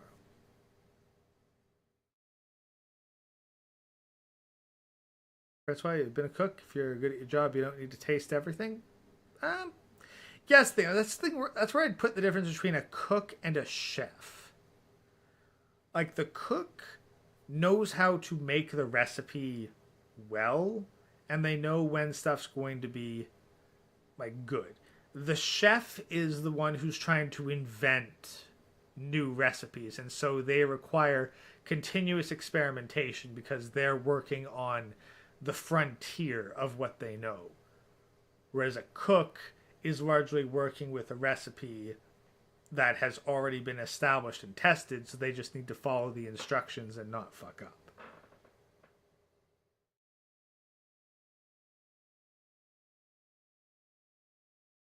So, yeah, Watkins, exactly. The difference between a cook and a chef. I got to define that. But, however, let's continue on with the next segments, because we're probably going to be here until at least 1 in the morning at this rate. So, we are continuing our dive into the buried history of Think Before You Sleep. Back when he was marketing himself as a MGTOW content producer. And this is one of his videos where he actually put MGTOW in the title before he scrubbed that in order to appeal more to the algorithm, because YouTube does not like MGTOW. So we are on episode 66, The Survival of MGTOW. Let us begin. Message from one of my yoga students. And for those of you who don't know, I was a yoga teacher until about 6 weeks ago when I got... Okay, not even 10 seconds in, and he's a yoga teacher. At least during the last video, he didn't mention at all that he was a vegan. We'll see if he mentions that in this one. fired for offending a couple students, but it wasn't very many. It was...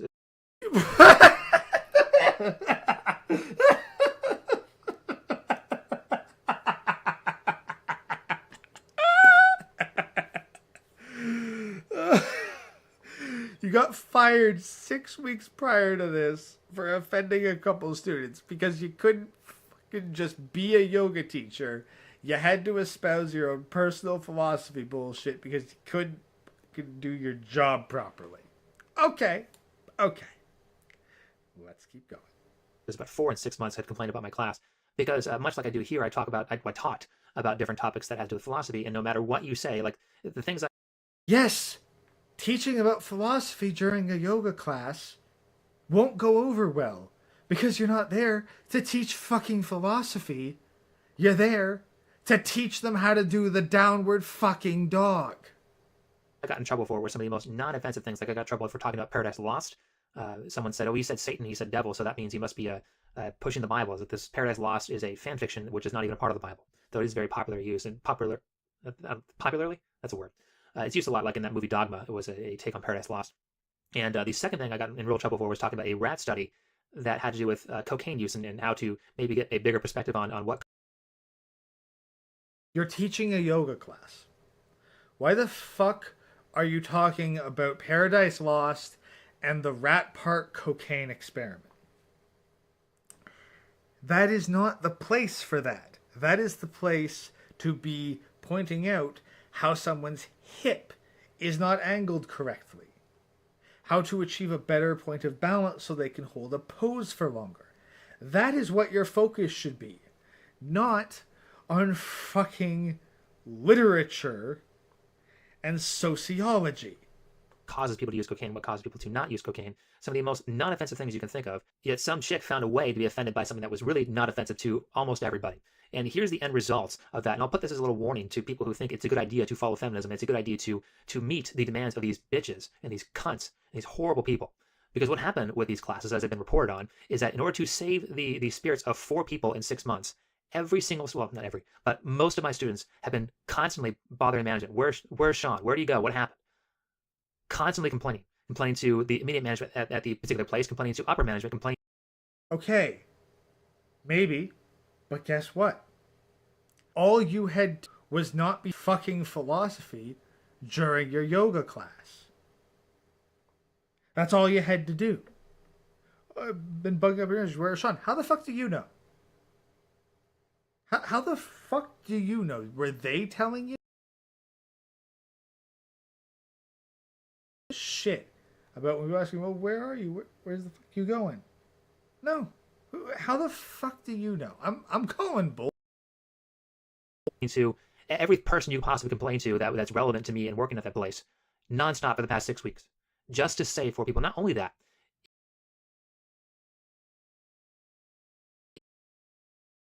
Oh, we buffering again? Are we buffering again? Hold on. God damn. I'm getting blasted by the feds here. Come on, guys.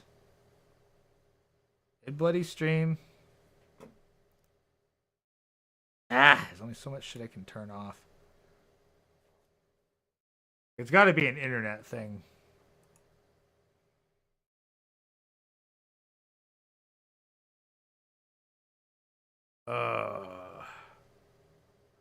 I'll just pause this video real quick so I can splice it back together afterwards.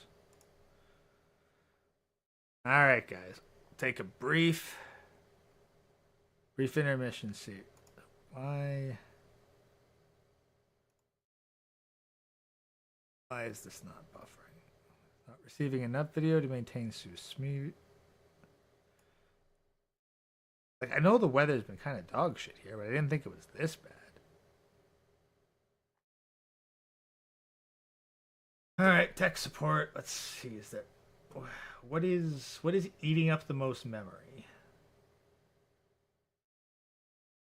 Something's chugging along like a motherfucker.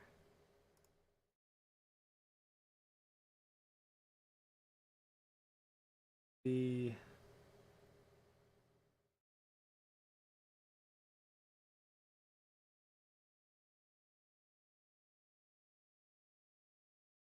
Okay, well, stream status is back to good, but it's not great. I'm going to shut down VBridger, guys, so I'm probably going to glitch out for a second here while I shut down and redirect my camera stuff over to VTube Studio. So I'll be right back while I reset this model.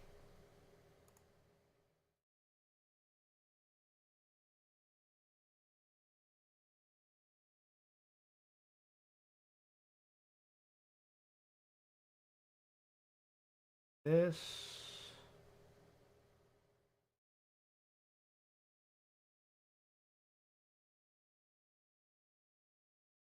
There we go. Shift that around. All right. Yeah, I switched just to VTube Studio. Hold on. There we go. All right. Yeah, no, it's normally I try to run both VBridger and VTube Studio because it's got slightly better tracking. But if it's going to be causing errors like this, although we're still stream status poor, so maybe that wasn't it.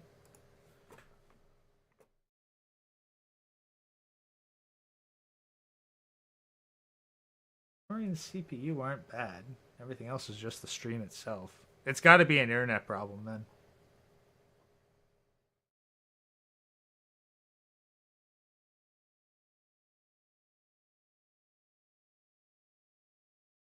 I don't know. Sacrifice a couple more tabs to the tab gods.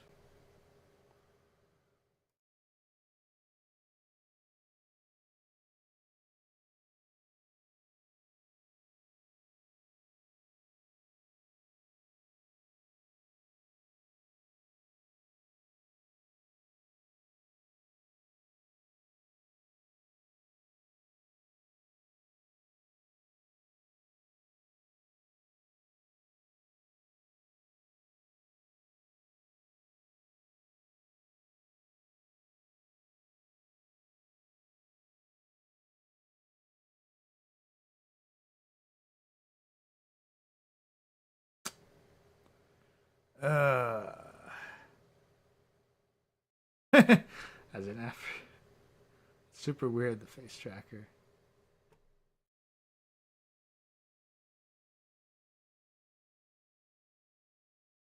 Even if it means we're streaming at such viewers will experience buffering.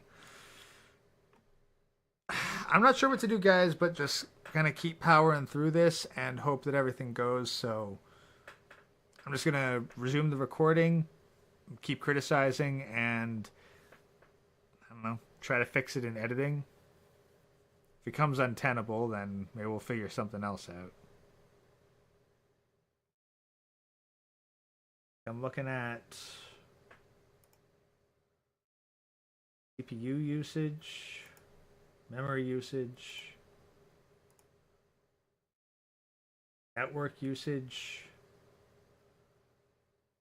There's nothing aside from this, so it's got to be a problem with my service provider. So, I don't know. Maybe I'm getting DDoS by the feds or something. I can't say, guys. I'm sorry.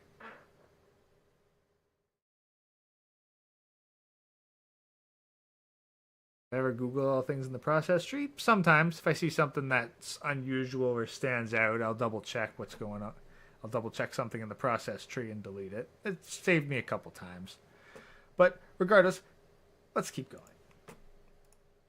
Because, you know, one of the good things about being valuable is that you're very hard to replace. And once people have seen, like, once people have tasted food that's really, really good, they're not going to go for, like, you know, SpaghettiOs. Once you've had, like, high-class food, you're going to feel really off-putting if you could have had the better food versus, like, the canned crap that some people eat.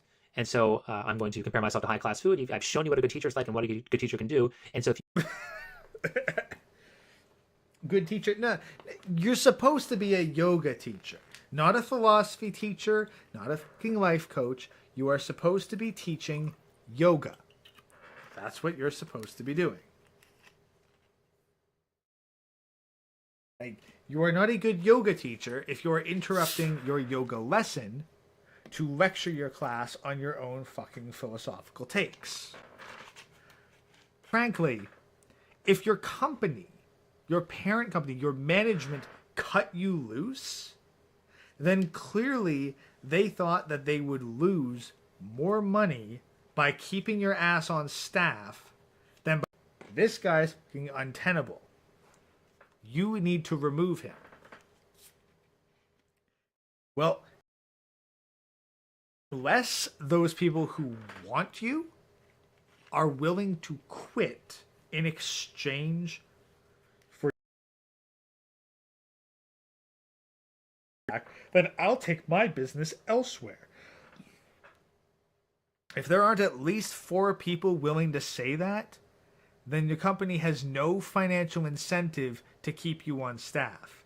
Because all the bitching and complaining from your beloved fucking students doesn't matter for shit if they're not going to put their money where their mouth is and deprive your company of cash. Plus, it could also be that your company's management just agrees with these people that, hey, the yoga class is not a place to be fucking talking philosophy and religion and society.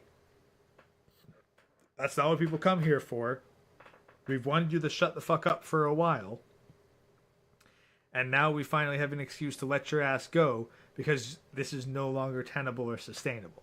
But no, you want to instead make it look like you're just a victim of fucking politics and feminism and that your company just caved. Now, maybe so, but this is the industry that you're in. You should have known where to draw the fucking line. I mean, anybody below that level is going to be very, very hard. Not like my competition was competent. They replaced me with a brand new teacher in a lot of cases. In those cases, in quite a few of the classes that I used to teach, they just flat out canceled them because nobody would show up. And the classes that are still surviving, these were 50 to 60 person classes, are now down to 20 people. But not only that, because think of it this way, a lot of those people who go to yoga go like Hold on. Let's go back a second. There's something about 60 person classes. Like, I know I've got him talking super fast, but I guess maybe I can slow down the playback just a little bit. Yeah, we'll go at 1.4 times. Replacing with a brand new teacher in a lot of cases. In those cases, in quite a few of the classes that I used to teach, they just flat out canceled them because nobody would show up. And the classes that are still surviving, these were 50 to 60 person classes, are now down to 20 people. But not only that, because think of it this way, a lot of those people who go to yoga go like 20 people, so I guess he was twice as popular as I am, even in his yoga classes. But how the fuck does he know this shit? Who's telling him this? How does he know? He's not there, presumably. He's not teaching them. How the fuck does he know that his classes have gone down, have been like cut in half, if not outright canceled entirely? And again, if your company was willing to take a fucking financial loss for this, then you should have realized that this was who you were fucking working for and kept your fucking mouth shut.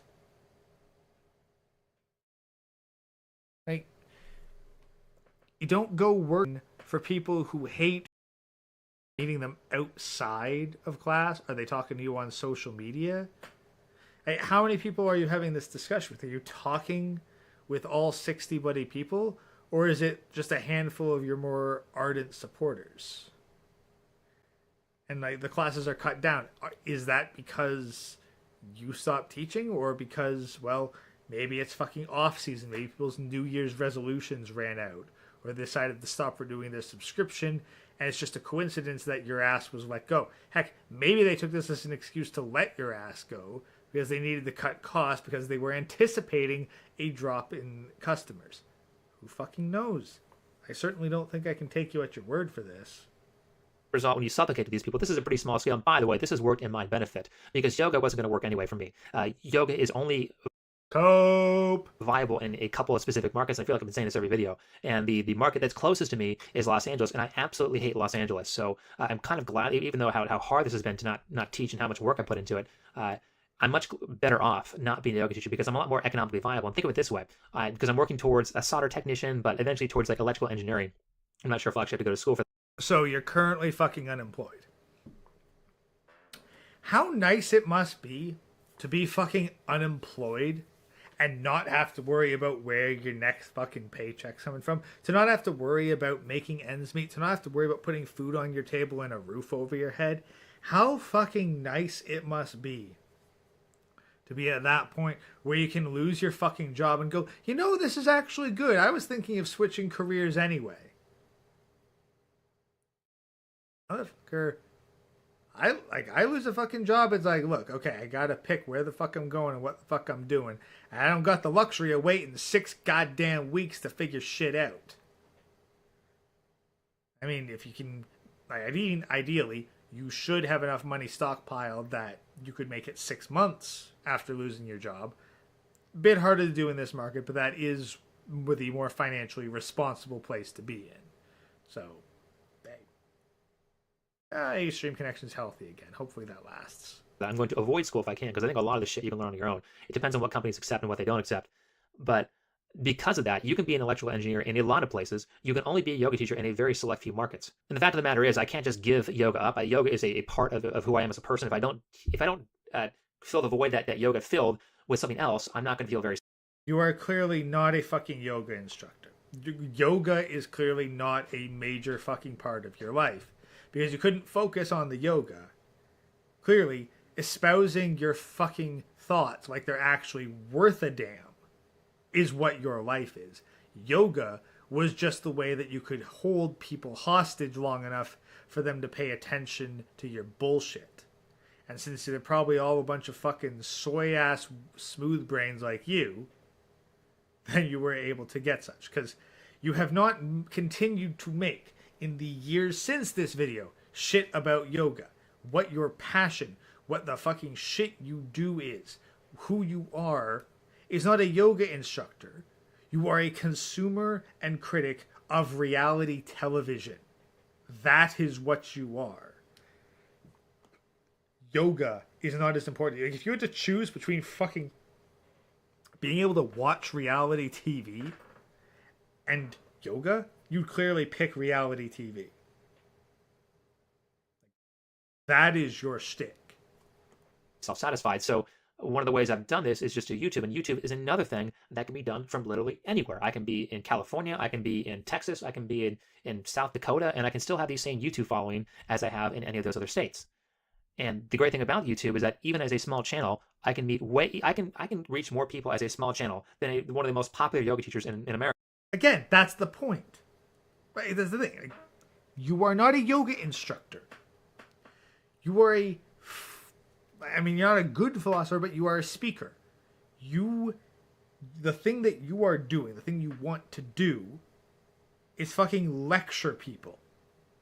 Because you're not talking about... You have never spoken in all these videos about the physical fucking benefits of yoga. It is always about, hey, yoga was important to me because I could lecture dozens of people at once. And YouTube's better for me because I can lecture hundreds of people at once. Exactly, Rucksack. He wants attention. That is what you want. You taught fucking yoga because you wanted the attention of a large number of people, and yoga was how you could do that. Now that you can do it with YouTube videos, you're like, shit, this feeds my fucking attention addiction more than yoga does because I'm seeing the numbers go up. And clearly, you're not doing this because you're like, oh wow, I get to discuss things with a large number of people. No, you want to lecture people. You want to have a one-sided spewing of information. You don't want to have a nice back and forth to fucking learn and grow as a person. You want to spew your own fucking opinion out. And you are fulfilled when other people listen to your opinion. That is what you are. That is what you want. You're not fucking yoga. You're not a fucking yoga instructor. You're not a fucking philosopher. You're an attention whore. But let me bring this back to the point of the video, because the point of this video is that these people, these feminists, these professional victims, these professionally offended people are not trying to solve the problem. That's why you like reality television.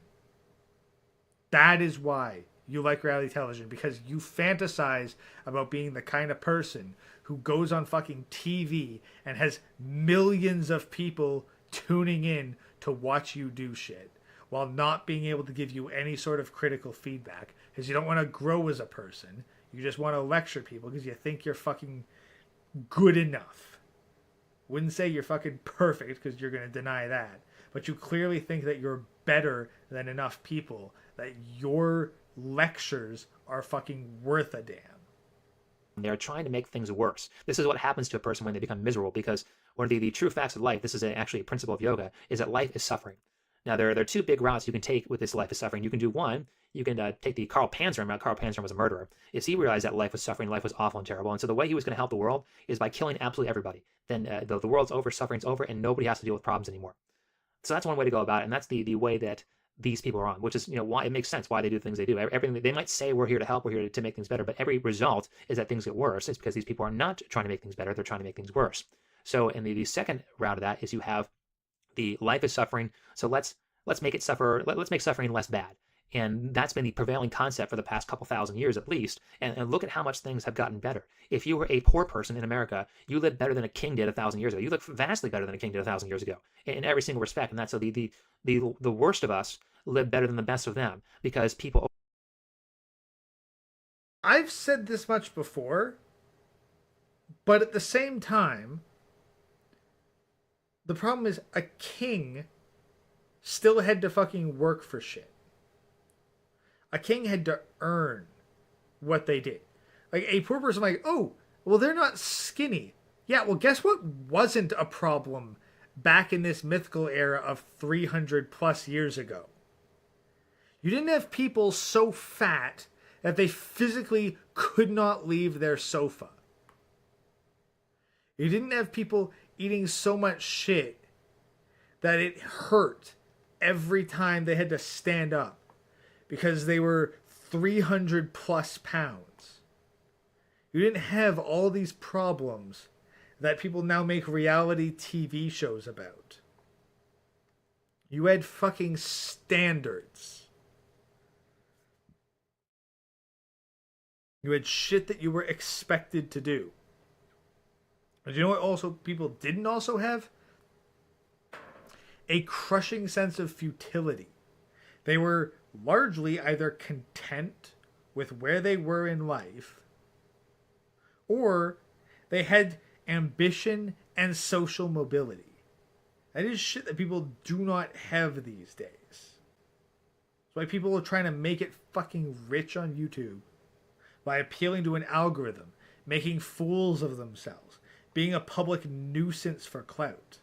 They're all hoping that they can be the next viral sensation and become overnight millionaires, because that's a far more believable route to become successful than it is to just fucking work hard and put your nose to the grindstone. And there's been proof of that in some recent videos, because a recent trend has been fucking multi-millionaires thinking, oh hey, you know what? I'm going to prove all these broke-ass homeless people are just lazy. So I'm going to go and make myself fucking broke for a bit and prove that I can build myself back up. And guess what? They can't fucking do it. And that's even when they start with a fucking cell phone and a good service connection. Like, yeah, just nothing but the fucking clothes on your backs and your cell phone. And you're like, I'm going to hustle my way back to being a millionaire by the end of the year. Bitch, you couldn't even make it a fucking month. You got no fucking clue. And clearly, you are proof that we do not live in any sort of fucking meritocracy. Where whatever skill, whatever ability you had that made you a fucking millionaire when you had shit going for you, yeah, that wasn't enough to get your ass out of fucking poverty. So fuck this whole, like, yeah, are there people who are lazy because they're poor? Abso-fucking-lutely. Plenty of fucking people like that. Not gonna deny that there's a bunch of the fucking poverty shit that happens because people aren't willing to put their nose to the grindstone. But the idea that you can build yourself up to be a millionaire with just intelligence and hard work, that is fucking bullshit. Well, Francois, how are you confident that Face Tracker doesn't capture your actual image? I can actually show that real quick. So if I go here to the face tracking software, this is what it actually catches right here. Like, it's just this rough outline that shows, like, eye position, rough outline of the jaw, all that kind of stuff. Like, my actual face does not get transferred into the system. And, yeah, sure, my actual webcam is on in order to capture this, but I don't have my webcam anywhere in my sources for StreamYards. So, no, Streamlabs. So, no, there is no chance that my actual face is getting captured and broadcast on this. I've made very sure about that because I've seen the clips of some people who do that and I think they're stupid. Like, this is something that you need to be able to idiot proof, because guaranteed at one point you're going to hit the wrong fucking key combination and screw yourself. We're almost 7 minutes into a 16.5-minute video. Let's actually try to wrap this up before we hit another 45-minute segment. over time said, hey, suffering is bad, but let's make it so that we can suffer less and less and less. And maybe this life won't be, well, it could at least be manageable. And so now we've gone from people who had to sit here and you know, break through the forest to find an avocado and then starve the whole day. Now we have so much food, you could never possibly starve in America unless you really, really tried, unless your life goes really, really wrong. It's you know. No, you can absolutely starve in America, but the thing is, people eat dog shit, and they're doing the opposite problem. They're eating themselves to death. They're eating shitty, unhealthy food and not being active. They're eating food that is fucking poisonous to them. And they're legally protected from moderation. And they're surrounded by enablers. This shit was not a problem. And you know what else that the fucking medieval world had? They had fucking local community trust. Like, how much is it worth to be able to trust your neighbor?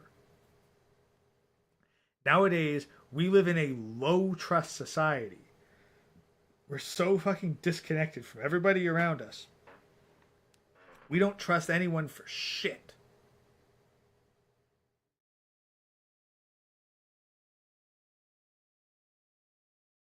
I'm talking the metadata of the camera. Look, don't know. Honestly, kind of don't care. Like, if the camera's catching my face, it's like, whatever. The government knows who I am. Like, anyone who has access to the camera that can do that kind of hacking, they could far more easily find out who I am, where I am, track my ass down, and send some kind of assassin to come in through my window. Like, there's a certain point where I don't care. Like, if they're going to go through that kind of effort, then whatever, I'm going to disappear. But clearly, I'm not even big enough to demonetize, let alone assassinate, so I'm not particularly worried. You're not constantly thinking about food anymore. And I think my choice to go MGTOW plays a part in that as well, is that I've determined that if I... Yeah, choice to go MGTOW, and then you made a choice to not go MGTOW when you went for fucking Venti Spooniti. Yeah, no, if anything, you're probably more closer to one of those fucking MISTOW. Men sent their own way. You're not in this position by choice. You weren't given a choice. You couldn't get a woman even if you tried, so you decided to just go like, oh, well, I'm MGTOW. I choose to not be with a woman. It's like, nah, motherfucker. There's a difference between a guy who could get a woman but decides that it's not fucking worth it, and a dude who just wants a certain quality of woman and is just going to appeal to fucking MGTOW until he can finally get a woman. And then you're going to pull a fucking Hugh man and point out, oh yeah, I've actually got a woman now. By the way, all this red pill MGTOW stuff is bullshit. I get married, if I have kids, if I subject myself... Marriage is not the issue. It's the court systems that are the issue. If I subject myself to the court systems and become a slave for the rest of my life, that's a lot worse. Dr. Forthwall wouldn't agree that fast food's poison. Cut that stuff out my diet and try it again for the first time.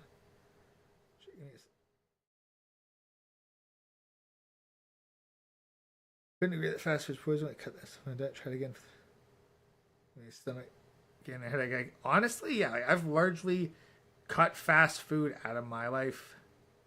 And like, I do not look at shit like McDonald's with any sort of appeal. Like, I might go for like the occasional bit of fast food, but it gets real hard to think like, do I want McDonald's? Okay, well, you know, like someone bought McDonald's, let's try. It's like, oh, this is not good. Whatever, I'm eating it, but. No, after you get accustomed to most of your meals being home cooked, like mostly by yourself, it's like, yeah, I just the shit at fucking McDonald's or Wendy's or whatnot, it's just not good. And a lot of it, like, it's like maybe it's kind of filling, and a lot of it's definitely fucking calorie dense. Just not good shit. I'm honestly working on cutting KFC out of my fucking diet. I used to get that shit once a month, and I was like, I mean, like, I do need to like fucking bulk somehow, even if it requires eating dirty, but it just ain't doing it for me. Like, eventually, you stop chasing the dragon. Suffering than it is to be myself for the rest of my life. Fortunately, I like being alone, so as bad as it is to never have a family, it's not probably not as bad for me as it would be for somebody else. And actually, I've been thinking of it this way because this is kind of important. In biology, one of the definitions of life is that it has to be able to reproduce. And currently, the ideas of Big Tau can't reproduce to the next generation, and that's a real problem because if it doesn't reproduce, the problems will happen again and again and again. And so I think in this case, we have three major routes. Maybe there's more than this, but these are the three that I can think of. One, I'm going to start with the most unlikely option. Is one, we get the ability.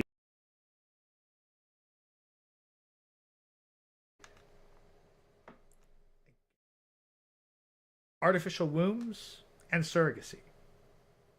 That's the way. Back? Yeah, no. Yeah, clearly the feds are fucking with me. Canadian government's on my ass. You know, like, damn, we can't let this rig a stream, can't let this rig a show. But again, I am recording this. God, this video is going to be so fucking long. Feminism, we really highly rethink voting. We say, okay, you can't vote unless you are making a sacrifice. Like, what are you giving up to be able to vote? And so you have to give up welfare. You have to give yourself up to the draft or whatever else. Maybe someone thinks of a better idea than that. But there's got to be some type of sacrifice to voting. I think this is by far. There will not be a sacrifice to voting. I'm honestly getting annoyed with how many people say, like, oh, we need to change the laws so that voting actually has sacrifice. That'll fix the system. Well, who the fuck's you think's going to implement that? All the current politicians benefit from this current system of voting. All they have to do is throw some fucking piecemeal concessions to women, and they are competing for that aspect of the vote. Any politician that so much as promoted the idea of women being held accountable for their votes, having to have some kind of responsibility, would be voted out of office. You can't change the laws under the existing system. You're not going to make people who aren't currently accountable for their votes more accountable for their votes and keep the fucking politician that promoted the damn thing. This idea that you can just have some public willpower to change it for the betterment of society is fucking delusional. The only thing that these people are going to respond to is fucking pressure. They need to be put to the fucking grindstone. That's why my personal thing is, like, get your money out of the country. Withdraw your fucking tax support. Since the country is basically treating you like a fucking employee that it is exploiting for as much resources as possible, then you need to start treating your country like a company. Look at it and go, hey, I hate the fucking terms of my employment here. I'm gonna go somewhere else where I am treated better as an employee, and then you pack up your shit and you leave the fucking country. Alternatively, you do the whole quiet quitting thing where you go, like, you know what? There is no chance of being promoted within this company. I am going to do the bare fucking minimum in order to survive. And so you just work hard enough if I can keep your belly full, keep a roof over your head, and meet all your government financial obligations. That's it. And you don't contribute any extra benefits to fucking society or taxes. No fucking charity, no campaign donations, no fucking public assistance, no government programs, and most importantly, no subsidizing women. So but you're not going to fucking vote your way out of the current system. The current system is broken, and it is broken in a way that cannot be fixed by any existing legal process. You can't fix it. It is going to break it is going to collapse, and you just need to survive said collapse. Whether you have found a way to survive within the country that is going to fall apart, or whether you get the fuck out of said country, that's up to you, your personal choices, your personal goals, where you want to be when shit hits the fan. That's on you. But this idea that you're gonna fix shit by fucking spewing your ideas on the internet, that is delusional. Wake the fuck up and smell some reality. The least likely option. The second option would be that we just get some life extension technology and we don't have to worry about rebirthing anybody because everybody just lives forever. Okay, I might not be on Chronic's level, but I have studied enough biology to know that is fucking stupid. The closest thing that you'd get to life extension technology would be something that increases the telomeres in your DNA to make it so that your cells don't fucking chop themselves to pieces while replicating. And the shit that we've tried for that, because we have tried that shit, has only resulted in a shit ton of cancer. So no. Fuck this idea of immortality. Would I like it? Yes, I'd like it for myself. But do you know who's going to fucking use it? The wealthiest portion of the population. Who's that? The boomers. Which means that those motherfuckers are going to keep living and keep fucking over everybody else. Unless you have people dying, then you have to worry about fucking tyrants staying in power forever. Fucking Aragon, a goddamn fantasy novel series written by a teenager, was able to grasp that an immortal tyrant is a problem that actually needs to be dealt with and not something you can just wait out. Jesus. And there could be some positives to that, there could be some negatives to that. The positives are that the longer people live, the more wise they get, and the more solutions to problems that... No! Fucking old people can be fucking stupid. Have you never been to a casino? Old people can be fucking stupid. Yeah, they have potential for wisdom. Potential for wisdom. But they are not inherently wise just because they're old. There's a shit ton of old, stupid people who never fucking critically thought, and worse, they think that just because they are old, they inherently know better because they believe that just by being old, somehow their opinions are more valuable than anyone else, even though they didn't spend a fucking brain cell critically thinking about themselves for 80 plus years. They get. So, if I knew this when I was 12 years old, if I knew this when I was 20, I would have been able to do this. You get a lot more perspective like that, you calm down, and you stop making stupid mistakes. The negative of that is all the people who are not changing. Yeah, again, look at the fucking casinos and tell me old people don't make stupid mistakes. Fucking bullshit. Are going to keep repeating the same mistakes over and over again and make things worse. But I think in that case, if we do find some type of life extension technology where we live vastly longer than before, I think that's mostly going to be a good thing. I think mostly that will lead to actual change in people's personalities. And the last option is the option for artificial birth. We have, and by the way, yes, artificial wombs would largely solve the problem by taking women out of the reproductive process, but surrogacy is a pretty good supplement. Like, hey, you're a man, you want a family, drop 20 to 40 grand, bam, you have a kid. Woman's out of the picture. Good fucking luck, done. Win-win situation. A woman gets 40 grand for having one kid. You, the man, get a kid without having to worry about fucking alimony and child support. Multiples of this will probably happen at the same time. It's not just going to be one or the other. It might be we get life extension technology, and we get the technology for artificial birth and artificial sex. I think the people need to die. Fuck this life extension tech. People are already living incredibly long.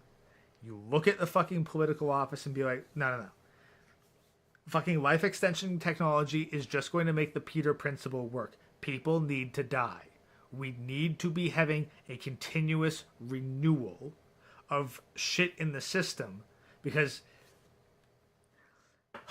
let me break this down. So, if you did have life extension technology, if you had an immortal body, you know what you'd have to deal with a lot of? Cancer. You would have to deal with parts of your own body going fucking rogue and trying to kill you by being a fucking parasite on your system. What you were talking about is making fucking societal tumors immortal. Is at the very least a fucking cancer on society, a cancer on the economy. That individual human can die. That individual human can cease to exist with enough age. So their reign of terror will never be eternal. That is not true if you get this fucking life extension tech. People do not get better as they get older. Look at all the old people in politics. Are they fucking wise? Are they fucking generous? Do they even give a rat's ass? No. They are fucking over as many people as possible to benefit themselves while they hop themselves up on goddamn youth serum in order to extend their lives another fraction of a fucking second. They harvest new fucking organs from kids in third world countries or some shit. Honestly, I don't know the truth about that, nor do I know the truth about adrenochrome, but they do it 100%. They would fucking replace their organs with a whole bunch of fucking kids because they'd sacrifice kids for less than that. They sacrifice the youth to extend their lives. And you think that they're somehow more worthy because they're old? We don't have a bunch of fucking young ass dumb people running the country. We got a bunch of old ass malicious people. And I'd much rather have fucking young and dumb people running shit than old and malicious people, because the young and dumb person will occasionally do something right by accident. The old malicious person will intentionally fuck everybody over to serve themselves, and that's the system we have in heaven. So what the fuck are you on about that our problems would be solved by fucking life extension shit? The last one, artificial birth and artificial sex, are by far the most likely thing to happen. Or if these ideals survive, that's going to be what makes them survive. And maybe this is worth a different video later, but there's got to be some sort of posterity, I think is the correct word for that, for translating this message to the next generation, because this is a message that has to translate to every generation, or these same problems will happen over and over again. Yeah, it's called fucking books, it's called fucking writing, it's calling teaching the youth. Like, this is what is happening. You got fucking Zoomers and Gen Alpha learning about this shit that normally men didn't learn about until they were already fucking divorced. This message is already hitting the younger generations way earlier than it used to. So, what the fuck's your problem? The problem is already being solved. There is no issue here. The youth are learning about this. The message is being passed on to the next generation. It doesn't have to be directly your kids. There's more than enough grown-ass men who, by the way, a bunch of MGTOW, that they already had fucking wives and kids and grandkids before they went MGTOW. And they can absolutely tell the fucking youth, guess what? Like, all you have to do to get the youth on board with what you're doing is live a successful life, show that you're living a successful life, and then tell the kids beneath you, hey, this is how I got to this successful life. You got fucking single-digit kids going on the internet. Anyone in fucking high school is going to be this. Like, Gen Alpha knows who the fuck Andrew Tate is. No, he's not MGTOW. But guaranteed, shit like Andrew Tate was not making it to that level of fucking age group. You weren't getting fucking middle schoolers being aware of fucking anything resembling red pill or PUA or that kind of shit like 10, 20 years ago. Like, this shit is reaching younger and younger audiences all the time. You don't have to be the one that directly gives birth to them to get the fucking philosophy to them, or be the one who directly contributes the DNA. All you have to do is get the fucking message out, and people will do it. And you know how we used to pass this shit down? Religion. That's a good part of why religion was forcibly squashed out of existence, because the powers that be did not want this message getting down, because it was not conducive to their future of high control. Fuck, we're almost at 40 minutes, for fuck's sake. 6 minutes to go in this video.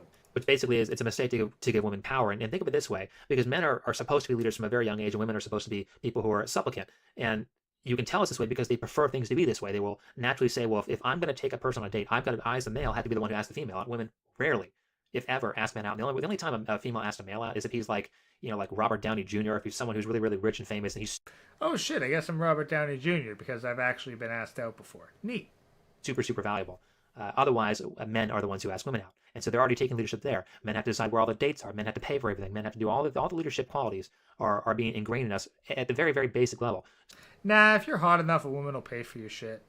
So, and all the qualities of a follower are being ingrained in women at the very basic level. So do you want someone who's been trained to be a leader their entire life, even something as Women are not trained to be followers these days. They're trained to be fucking abusive bitches. basic as relationships to be in charge, or you do want someone to be who has not trained leadership to be in charge? And obviously you can see where that goes. The person who's trained Men are trained to be fucking submissive and obey women these days. I don't know what the fuck you were on. I guess this was a couple years ago, but things aren't that different in the past 5 years.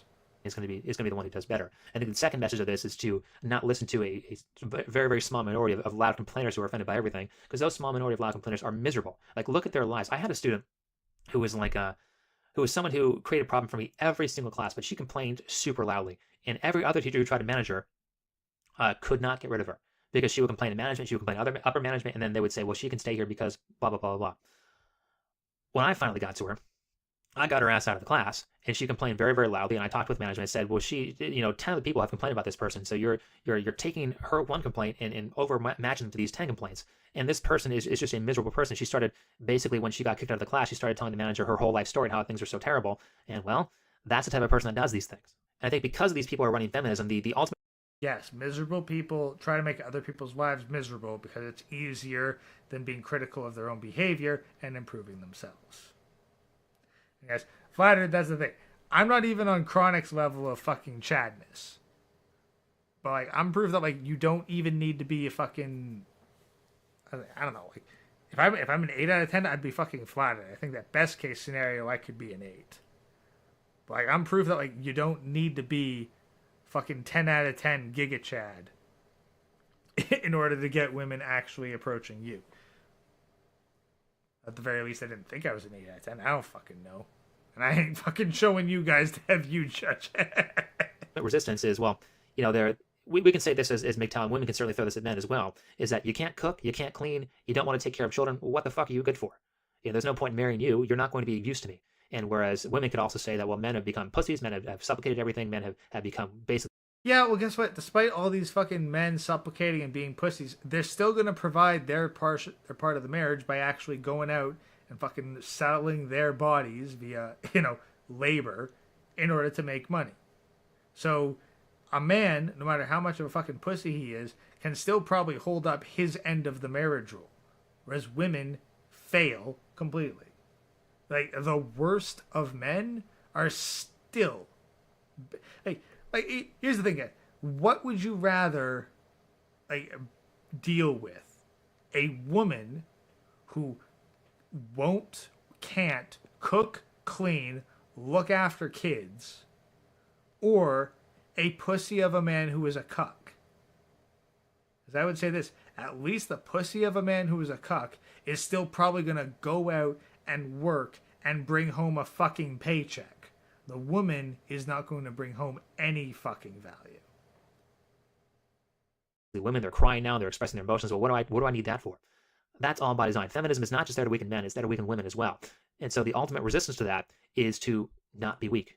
If you sit down and feel sorry for yourself all the time and you destroy your family relationships, you get fat, you lose your jobs and don't really train for better jobs, or you just in general make yourself worse because feminism has made things unfair, well, then they win. You letting your life go to shit is exactly what these people want, because if you let your life go to shit, then you are just as miserable as they are. And the old saying goes, misery loves company. They just want more people like themselves. And what that's ultimately going to end to is it's going to end to an end of suffering, but that end of suffering will be death, as opposed to a reduction of suffering. Realize that suffering is a fact of nature, a fact of life, and it's our... Or, there's the third option, the embracing of suffering. To realize, hey, if I am suffering, that means I am doing something that I should not be doing, and therefore I need to make a change in my life. Or accepting that the suffering is a part of a necessary sacrifice to achieve one's goal. guess what?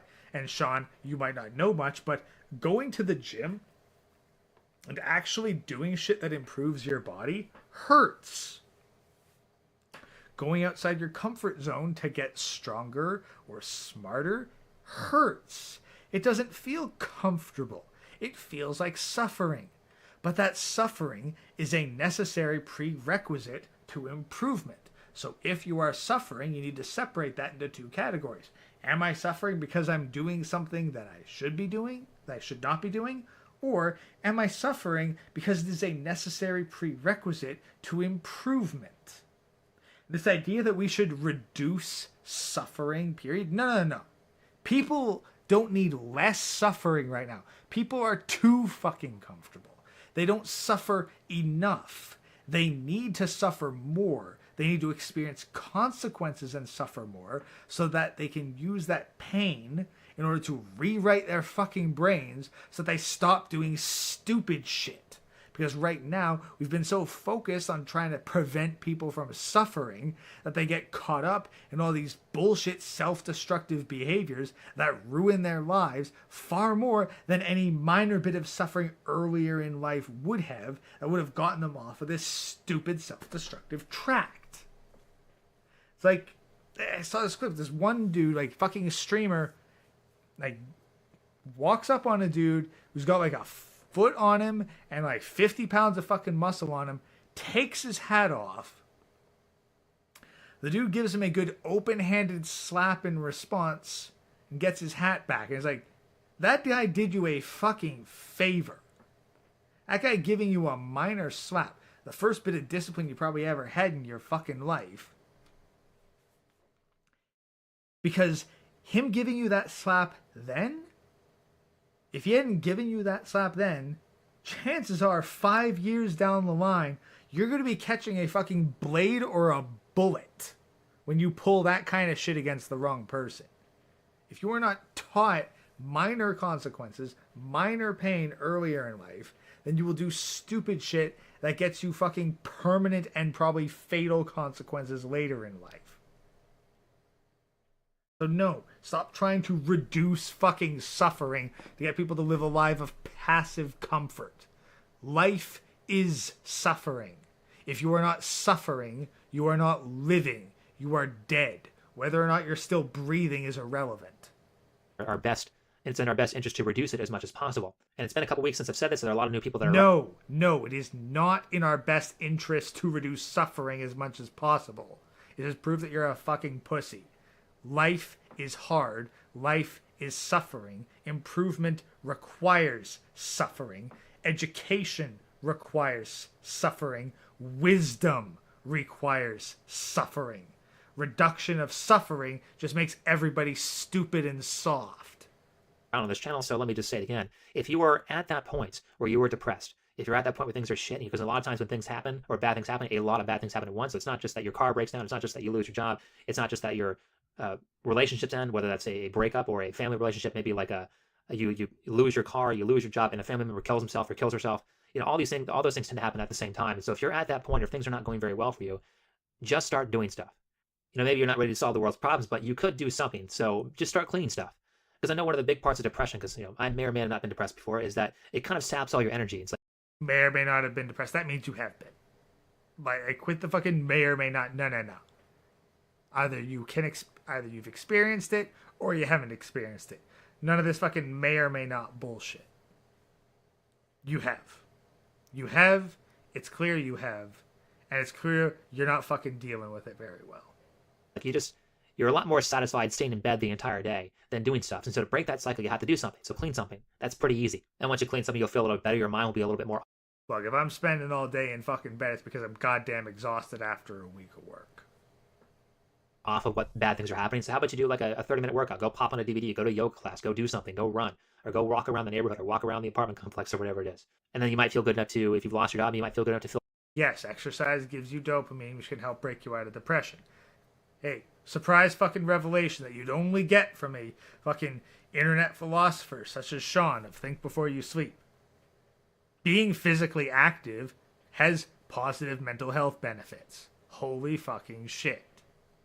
on an application. and you just keep doing stuff. You just keep doing small stuff over and over and over again. That small stuff over a month, over 6 months, over a year turns into a shitload. It's kind of like this is what I used to do when I walked to school, because I had to walk about a mile to go to school, and I was very out of shape when I was younger. Is I would walk a couple of feet, and I'd look back and say, well, I've come this far. And then like maybe 2 or 3 minutes later, I'd look back and say, hey, look how far I've come. And then about 10 minutes later, I'd look back and you can't see your house anymore. And it's like, you're almost there to school. And all that happened because I was taking one step at a time. Really? You had to motivate yourself with a couple fucking steps? Motherfucker, I get out walking. My brain is going too fucking far thinking about all kinds of random shit. I do not give a fuck about how far I've come. I'm too busy just enjoying that I'm out and moving the fuck around. Like, you needed to fucking motivate yourself. But you're like, oh, hey, look, I've moved an extra 20 feet closer to the school. Look at how far I've come. Holy fuck. Like, holy fuck, dude. That's fucking pathetic. I don't got any, like, maybe this is a fucking significant to some people, but to me, that's fucking pathetic. So often I look back to see how far I've come, and you can kind of revel in your progress. Like, if you learn something over the past 6 months, you can look back and say, hey, I didn't know how to do this. Allow yourself to notice that accomplishment and just keep doing more. Small changes. And if you're someone who's not very disciplined, you don't have to work 6 hours a day on improvements. You can work 20 minutes.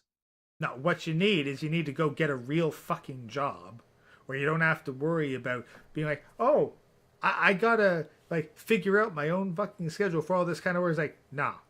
I fucking put in 8 to 10 hours today, and I created enough value to justify getting a paycheck every 2 weeks. Like, everything else is fucking extra, but I contributed my bare fucking minimum. So if nothing else, I managed to do the bare minimum for being a responsible member of society. There's your fucking motivation. There's your fucking belief in self-confidence. Is that you are capable of going out, showing up on time, putting in a full day's work, and then getting to rightfully enjoy your relaxation at the end of the day. Fucking hyper-disciplined. Like, what the fuck did showing up on time for a job become an example of hyper-discipline?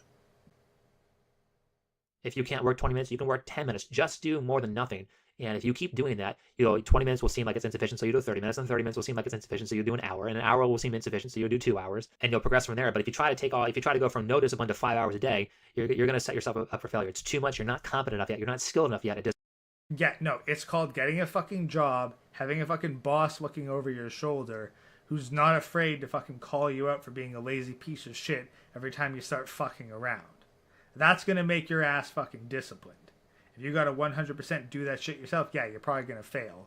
Because you clearly need someone cracking the fucking whip at your ass in order to get shit done. Discipline to do that. So just do so slowly. So that's how we defeat this. We don't let our lives go to shit. That's how we can do the most MGTOW thing, the most resistance thing to feminism is making your life as successful as it possibly can be. Oh my god, what a fucking revelation. Make your life successful, and that's how MGTOW will fucking survive feminism. Fucking 15 plus minutes to get across what could easily have been said in less than 15 seconds. Because they don't want you to be successful. Anyway, that's enough for this video. If you like... Yeah, that's because feminism is fucking communism wearing a skirt. And communism requires as many people as possible to be fucking losers, because that's the only way they'll hand over all their freedom to the government in exchange for what they think is going to be an easy life. But really, they're just useful fucking idiots who, as soon as they are no longer going to be able to serve the government, are going to be put up against the wall and become lead repositories and perhaps unwilling organ donors. Oh my god. Jeez. Fucking... Ugh. That was a 52-minute segment. That was a 52-minute fucking segment, and that's not even counting the whole fucking stream corruption shit that happened at the start. So that's probably going to be an hour of ranting at what was a 15-minute video. This guy... Whew, these videos are known how to piss me off. Well, I gotta go drain the main vein and restock on ice, because fucking 2 hours means that I am fucking bloated and I'm fucking dry. So I'm going to hit the intermission real quick, guys. I will be back in like 2 minutes. We got 2 more of these to get through, and it's 11:30 at night. So, yeah. We're probably not getting done until at least 1 in the morning, if not 2. I'll be back in a sec, guys.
And we are back.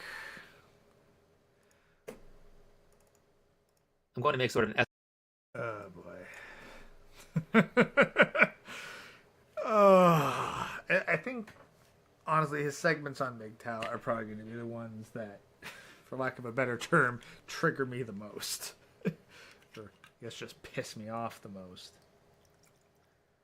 Like, it'd be one thing if it was just some fucking bullshit, ignorant no-namer, but you have a guy who built himself off of MGTOW content and then turned traitor. Yeah. I mean, quite honestly, like, if I ever run out of fucking think before you sleep stuff, Human's next on the list.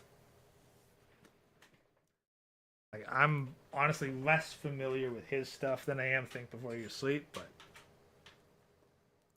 yeah, Human would be the next one to go.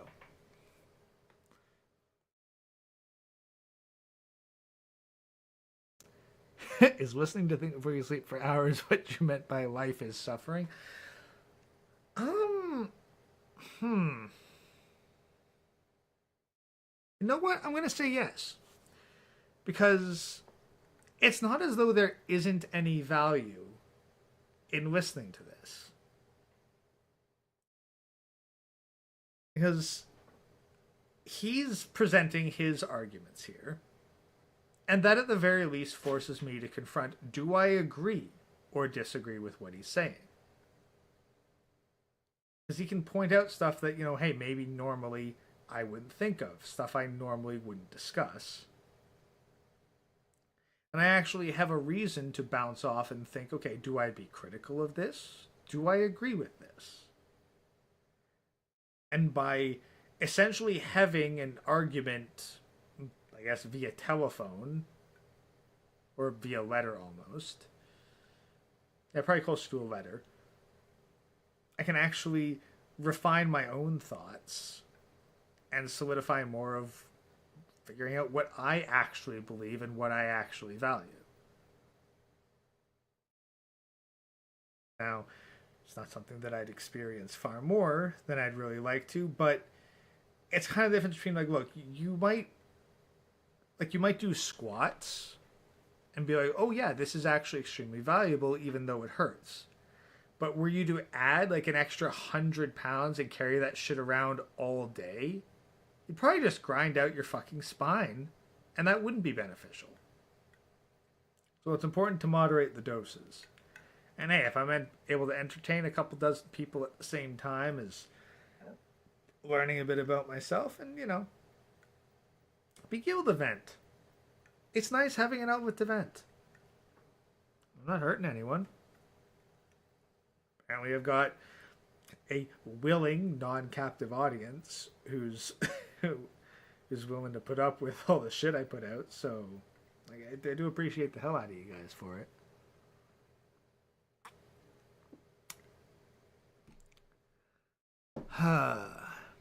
Is listening to this guy bringing meaning to my life? Well, no. No, it's not going to bring meaning to your life, but it's going to help you reassess how you're living your life and whether you're living your life in such a way that it's actually going to help you accomplish the goals that you want to accomplish. Like, if listening to me for an hour causes you to make a change in your life that saves you 2 hours in the future, then listening to this was a net positive because it saved you 1 hour of your life that you otherwise might have wasted. So, that's how I look at it. Time is far more valuable than money because you can't help but spend time. Like, even an extra hour of sleep is more valuable than doing something that is completely unproductive or self-destructive. Hey, have you ever sucked the sticky, inky stuff from someone's eyes? I don't recall there being inky stuff in people's eyes. Like, I've dissected cows' eyes, and I mean, like, there was, like, fluid and shit in there, but nothing I would have described as inky.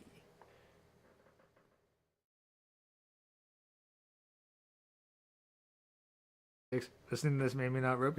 Well, honestly, if listening to this did make you not rope, and you're not just being facetious, then I'm very glad. And I sincerely hope that you don't rope. Because, like, I want y'all to be successful.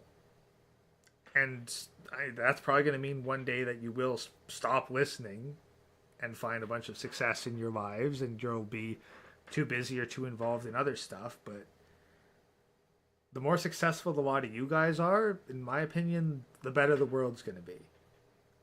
Like, the more guys who are finding success in their own individual lives, I just think that that's better for everybody as a whole.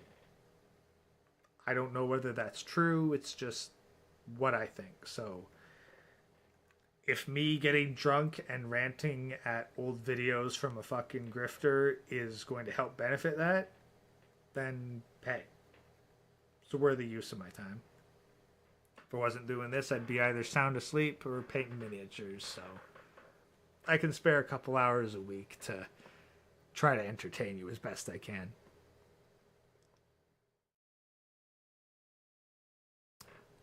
How similar is a cow's eye to an egg? I mean, they're approximately the same size, but that's about where the similarities end.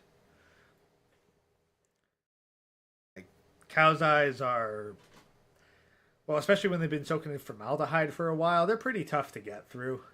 Like, you got to make a lot of cuts with a scalpel in order to get through just the cornea. It's been a while. I mean, never dissected frogs in biology, but I did go for cow's eyes. And it was fascinating. As someone who's mostly, like, dissected machinery, like, doing it for the organic bit and seeing how everything fit together and worked was quite fascinating.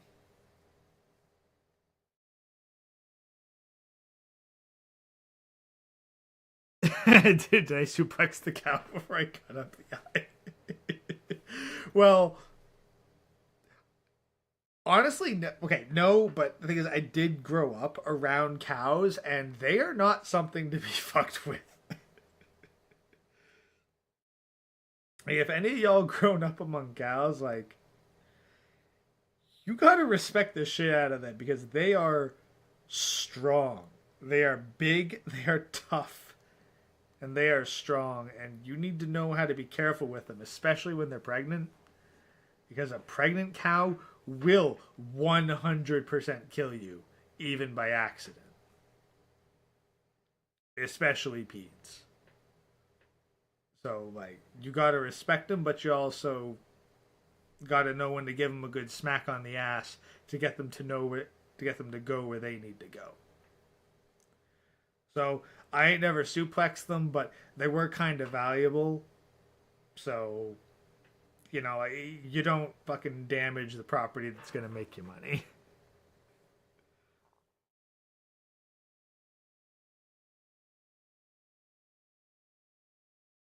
Some people here eat bull testicles. Weird motherfuckers.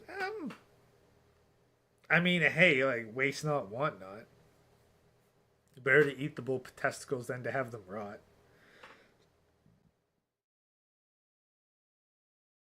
Mama cow's more aggressive than bulls, my experience. Oh yeah. Now, like, bulls are honestly, at least the bulls that I've encountered, they're some of like the biggest, sweetest buggers. Like they're honestly, I wouldn't necessarily get into the same pen as them because I respect their fucking power. But they've honestly been some of the most fucking affectionate, lovable, fucking balls of fat you ever met. Mama cows, especially when they're fucking pregnant and agitated, oh boy, you watch your ass around them, especially the more aggressive breeds like peds.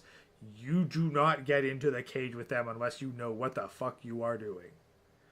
You do not want to be in an impromptu cage match with a cow. They weigh fucking 3 to 5 times as much as you. And when that bulk is what's pressing you up against fucking bars and concrete, they will crush your organs, shatter your bones, and fucking liquefy you.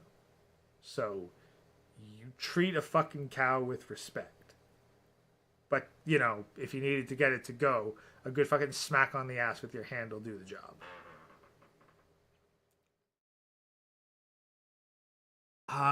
Favorite WWE wrestler? Honestly, I didn't really watch a lot of WWE. I think the most experience I got with WWE was an old Game Boy game. But I did watch some YouTubers who referenced wrestling quite a bit, so I have some respect for the profession. But I mean, for somewhat recent wrestlers, the only one that I could say with any definitive was like, I think Roman Reigns was kind of cool, and that he played his part real well. I don't know much beyond that, so sorry, not really something that I ever got invested in when I was younger. 3 to 5 times, more like 10 times. Yeah, true enough. No, they're fucking heavy. It really depends on how heavy you are and how heavy the cow is, but they're they're not tiny and they're really fucking strong.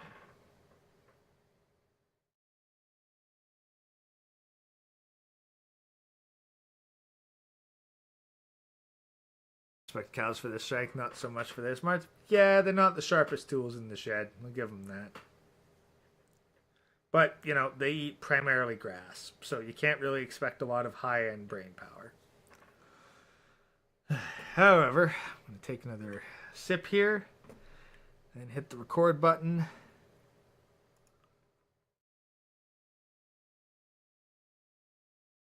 A couple messages on Discord, but I'll check those out after the stream, guys. I'll check one of them right now because it won't hurt that much.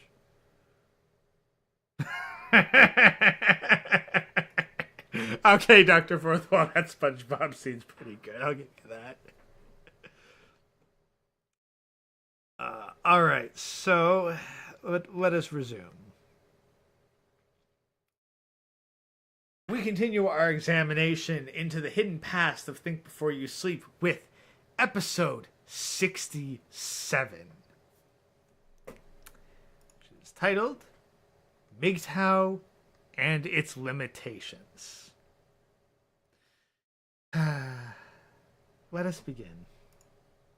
I'm going to make sort of an esoteric reference here because I think that when we remember stuff for a reason. Out of all the millions of things, Typically because we have a strong emotional connection to that particular memory. Yes, let's go. your brain could focus on, it decided to focus on that, and I think it does that because it points it out as important. There's some sort of truth to it. This is why.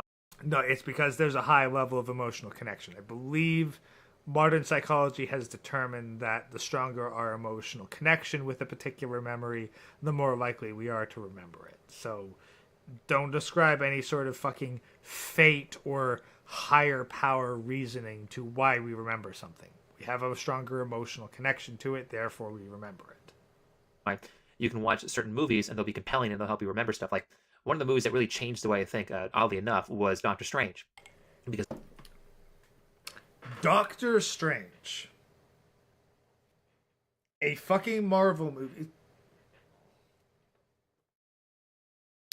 A Marvel movie changed the way you thought. When I think of a fucking memory that's actually really important and also kind of random, I think of back when I was in high school, grade 12, taking calculus. And I was having a really, really rough time with, I don't know, it was a question or a couple questions and I just could not wrap my head around it. Beyond frustrated, and I was like, fuck it, I'm going to bed early. I'm going to go to school early and I'm going to meet the teacher before class and go through that. And I was just sitting outside the fucking classroom door, first fucking period, waiting for him, pull out the textbook to try to be like, okay, look, this is where I'm having the problem, help me, I need help in solving it. And by sleeping on the problem, I was actually able to solve it right that moment before class. That to me is the kind of fucking memory that's like, you know what? That's kind of a life-changing core memory, even nearly 20 years later. Your memory is Doctor fucking Strange. So let's hear what about fucking Doctor Strange was so bloody important that you have it as a core memory to change your life. the core point of Doctor Strange was that you have this guy that's very self-focused and very selfish on doing things for him, and the Sorcerer Supreme, the Ancient One, I think is what they called it in the movie, her final statement to him, or her big statement to him, is, it's not about you. And that changed me because I feel like I can relate to the character in that way, as I was very self-focused. Okay, so you had a movie that basically said, it's not about you, and you, being a fucking rampant narcissist, took that personally. But if you're going to have any sort of value in actual life, you have to make it about other people. And so I really focused on that one line. And there's another thing in my past that I focused on quite a bit, something I remember. Yeah, and you're still a fucking attention whore who couldn't keep his mouth shut about his own fucking opinions in order to keep his fucking job. So clearly it didn't have that much of an effect on you. Out of all the things I could have remembered from high school, I remember this. And I used to play Dungeons and Dragons in high school, and I played it until I was probably 19 years old. The issue with that game is that you had to have a big group of people, and you had to have someone who's actually willing to create the campaign. And I got very lucky at finding two people who were fantastic. I mean, technically you could play D&D with just two people, or heck, even one person if you're really willing to suspend the fucking disbelief and go through the story. But theoretically, all you need is a fucking dungeon master and one player, and the DM can run all the other NPCs, and theoretically, you can have a full and complete adventure. It's just, easier if you have 4 people in one, but 5 people, okay, it's hard to get them to meet up on a regular basis every week, but it's not impossible. Certainly not what I'd call a large group. 5 people is not a lot of people. And it's not like you need a party of 10 or some shit. At creating Dungeons and Dragons campaigns. And then when I tried to join other groups, I just said, well, this isn't as... K6 doesn't care. The Ancient One was gender swapped, age swapped, race swapped. I'm pretty sure that Think Before You Sleep has not read a fucking comic of Doctor Strange in his entire life, and his only exposure to Marvel has been through fucking movies and probably television. He does not like, unless he thinks that reading a book is going to increase his fucking social clout, he's not going to read it. Like, this guy probably has not. It's his exposure to comics has only been through fucking movies, not through the actual fucking comics. The amount of F-bombs I drop in these videos, ain't no way this is getting monetized. Good as what I had before, and if it's not that good, I don't really care. Actually, there's a an item in Dungeons and Dragons that you're supposed to avoid. It's called fairy water, and fairy water tastes so fantastic that you couldn't possibly eat anything else. Everything else tastes like ash once you've had it, if you're not a magical creature. And I kind of think of it like that. Once you've had something that's so good, anything else kind of is like, well, that's crap. I don't want anything. Isn't that what the whole chasing the dragon thing is? Where you do... what is it? What the fuck's chasing the dragon? Fuck, I gotta look this up.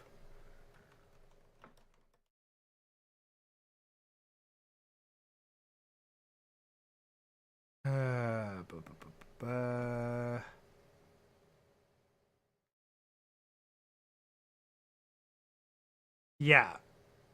Another term for the term chasing the dragon refers to the elusive pursuit of an equal high to the user's first use of a drug, after which acclimation is no longer achievable. So, apparently it doesn't apply to any particular drug, but I've heard it like applies to like heroin or some shit. So yeah, you have this super amazing food, and then you're constantly trying to recreate that initial sensation of the amazing trip that you had, but you can't. Like, it's just never the same the second or any subsequent time. So you keep doing more, trying to recreate that first initial hit, but it's never going to happen. Like, yeah. So that's your fucking like fairy food or some shit. Where like everything else is secondary in comparison. It's like, it ain't fucking fairy food. You just did some really good cocaine for the first time. I don't want anything to do with that if I don't get it this way. But there's a class in Dungeons and Dragons called a Wu Gen. It's a kind of an esoteric class, but it's a magic caster or a magic user that gets the ability to cast magic. And I forget what its special bonuses are, because if you're going to play this character properly, I think that if you're going to play this character properly, you have to take limitations. And so the examples that were given in the book were stupid. It's like you can't face west or whatever that means. Like if you're going to pick a limitation for a character in Dungeons and Dragons, you have to have a realistic limitation. Like, one limitation I've taken in actual life is being a vegetarian. Think of yeah, except you ditched that shit. Wait, no, vegetarian? What, you're no longer a vegan? how much harder it would be to survive in a survival game like D&D if you could not eat meat. And so yeah, because guess what? There ain't no fucking nutritional supplements. But until D&D decides to introduce an actual fucking nutritional balance system that actually punishes you for not having a proper diet of fucking meat, then what's it gonna fucking matter? Chances are you fucking skip most of your meals in the narration anyway. that would be a sacrifice specifically for the player. That's what if I was running the campaign, I'd be like, okay, if it's something stupid like you can't hold rocks or something like that, like it doesn't count as a sacrifice. The sacrifice has to be a real pain in the ass for you to deal with as a player. Otherwise, you don't get to play this class. And because you're making that sacrifice, you get certain powers. And I forget what the Wu Gen's powers were over a regular magic user. Wu Gen? Okay, I'm gonna fucking look that shit up. Wu Gen D&D class.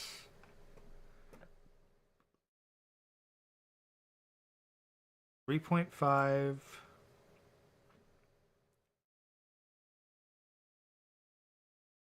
taboos. To maintain their supernatural power, they must be abide by certain taboos that seem inconsequential to other characters but are vitally important to the Wu Gen. If Wu Gen violates one of their taboos, cannot cast any more spells that day, must choose one taboo at first level, and an additional taboo every time they learn a spell or secret. Possible taboos: cannot eat meat. Oh, so hey, vegetarian is literally the first thing on the fucking D&D tools thing. Cannot own more than they can carry. Again, like, yes, that's pretty restrictive. Must make daily offering to one or many spirit powers. Cannot bathe, cannot cut hair, cannot touch a dead body, cannot drink alcohol, cannot wear a certain color, cannot light a fire, cannot sit facing a certain direction. Okay, yeah, so the sit facing a certain direction is like fine, but like, that might mean that, you gotta either stand in the tavern or, like, be really picky about your seating. But literally, vegetarian is fucking first thing on this list of taboos. I think cannot touch a dead body is kind of neat. It's like, what happens if you kill somebody by hitting them with your fist, and like then they die in your arms. Like that cannot touch a dead body. Fucking edge casing a bloody D&D game. Yeah, obscure class in D&D 3.5, and hey, I like D&D 3.5, so kind of cool, but honestly, I forgot why the fuck he was on this. Maybe because I'm a little bit tipsy right now, or it could be because he's ranting like a motherfucker about, yeah. Oh yeah, MGTOW and its limitations. Once again, he's on a random fucking rant, and I've completely lost the plot. I'm going to be sloshed by the time this is over. Let's keep going. I remember thinking that the ones they offered in the version I was looking at weren't that beneficial, but the idea is still correct. So when you mix, oh no, it's like facing a certain direction. It's like no. If you violate the taboos, then like you lose your Wu Gen power. So it's kind of like a paladin violating their oath and God abandons them. It's like if you violate your fucking Wu Gen taboo, then you lose your fucking special abilities or some shit, magic spells, whatever the fuck it is. It's like you're a magic monk who's restricted like a paladin. sacrifices, when you limit yourself in certain ways and limit yourself in ways that you choose, you get power from that. And I can go back to being a vegetarian. One of the big benefits of being a vegetarian or a vegan is that it is really easy for me to stay thin because there's so much limitation I have in food. Like I can't just walk into a store and eat whatever I want. If I walk into, you can eat a shit ton of bread. You can eat a crap ton. You can eat a shit ton of bread. Hey, if you're a vegetarian, not vegan, you can eat cake. You telling me you can't get fat off of fucking cake? Ain't nothing that isn't vegetarian in cake. It's fucking flour, eggs, milk. Like, cake. You can eat cake. Meat does not make you fat. Bread makes you fat. Bread is not meat. Bread is vegan. Don't give me this shit that like you couldn't get fucking fat. No, the main reason that fucking vegetarians don't get fucking fat is because for the first time in their fucking lives, they're actually paying attention to what goes into their food hole. any store, 90% of the things I'd want to eat, all the junk I want to eat, I can't eat.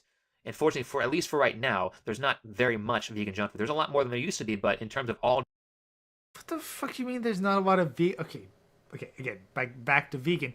Not a lot of vegan junk food. What the fuck are you talking about? Like, what qualifies as junk food to you?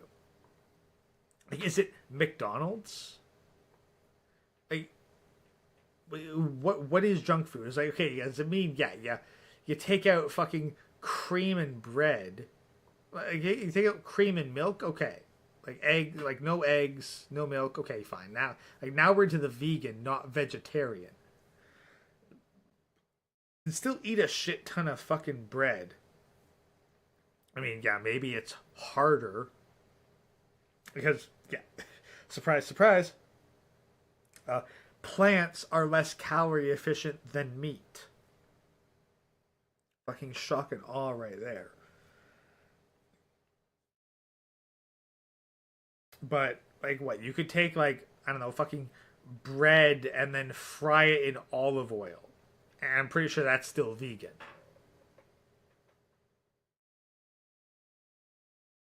You can eat jam bread, get super fat. Exactly. Like, you can still get fat off of vegan food, but yeah, you finally stopped eating complete McDonald's goy slop and shit. You actually paid attention to what you put in your mouth. You think, oh, it's because I'm not eating meat that I'm not getting fat. It's like, no, it's because you're not eating like a fucking idiot that you're not getting fat.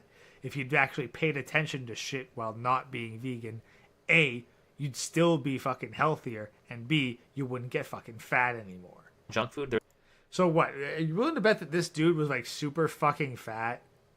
Like crazy fat?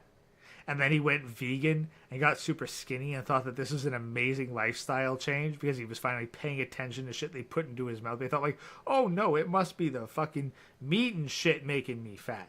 Not my disgustingly shitty lifestyle of fucking eating goddamn potato chips and McDonald's and watching reality TV on the couch all day. No. Clearly, it's the vegan diet.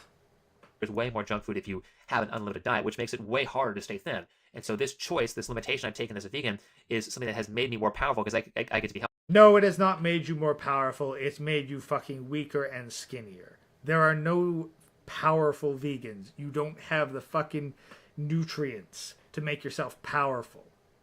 You have made yourself weaker, skinnier, and possibly more attractive than you were as a fat slob, but it has not made you more powerful.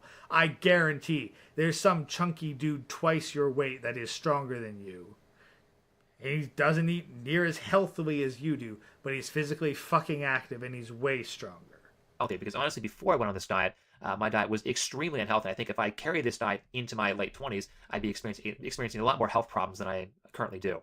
Certainly would be a lot Yeah, again, not because you went vegan, but because you stopped eating fucking bullshit. fatter. And outside of this being something I focused on, one of the ways I can tell it's a decent idea is because other people have repeated this idea throughout history. Like one of the big examples of that is Catholicism, and they go through Lent every single year, which I believe is 40 days. And during that time period, you decide something that's personal to you. If you're going to pick something that's stupid, like something you don't really care about, like I'm gonna say, well, for Lent, I'm not going to eat seafood, which for me, I hate seafood, so it's not really a sacrifice. I believe you're not supposed to eat seafood on some Catholic thing, or like you're not supposed to eat fish on Fridays. Yeah, surprise, surprise. Regularly sacrificing something that you find important and putting that up as a religious sacrifice can help build discipline and make you pay more attention to what you do in day-to-day life, and that makes you more disciplined as a person. Shock and fucking awe, that is actually a good behavioral ability to adapt. To make a sacrifice, be conscious of the sacrifice, and acknowledge the sacrifice. Holy shit. That's fucking amazing. You must totally be a better person for it. I was like, no. No, it means that if you are accustomed to sacrificing shit that you find important to you, then in turn, when you are required to sacrifice shit that is important to you in order to achieve your goals, it's a hell of a lot easier than someone who has never had to make any sacrifices in their life to achieve their goals, and you're more likely to actually get the shit that you want. Sorry, no. But Gray has become far more mystically powerful. He's awakened his fourth eye. Don't pay attention to his withering form and the bones poking into his skin. Yeah, don't pay attention to the fact that if you so much as flick him with a finger, he immediately gets a 5-inch wide bruise. Yeah. No. Don't pay attention to any of that. He's gained an enhanced understanding of reality because he's gone fucking vegan. Oh god, if I say plant-based in the menu, I ignore it. I don't just ignore, like, I will avoid that shit like fucking cancer.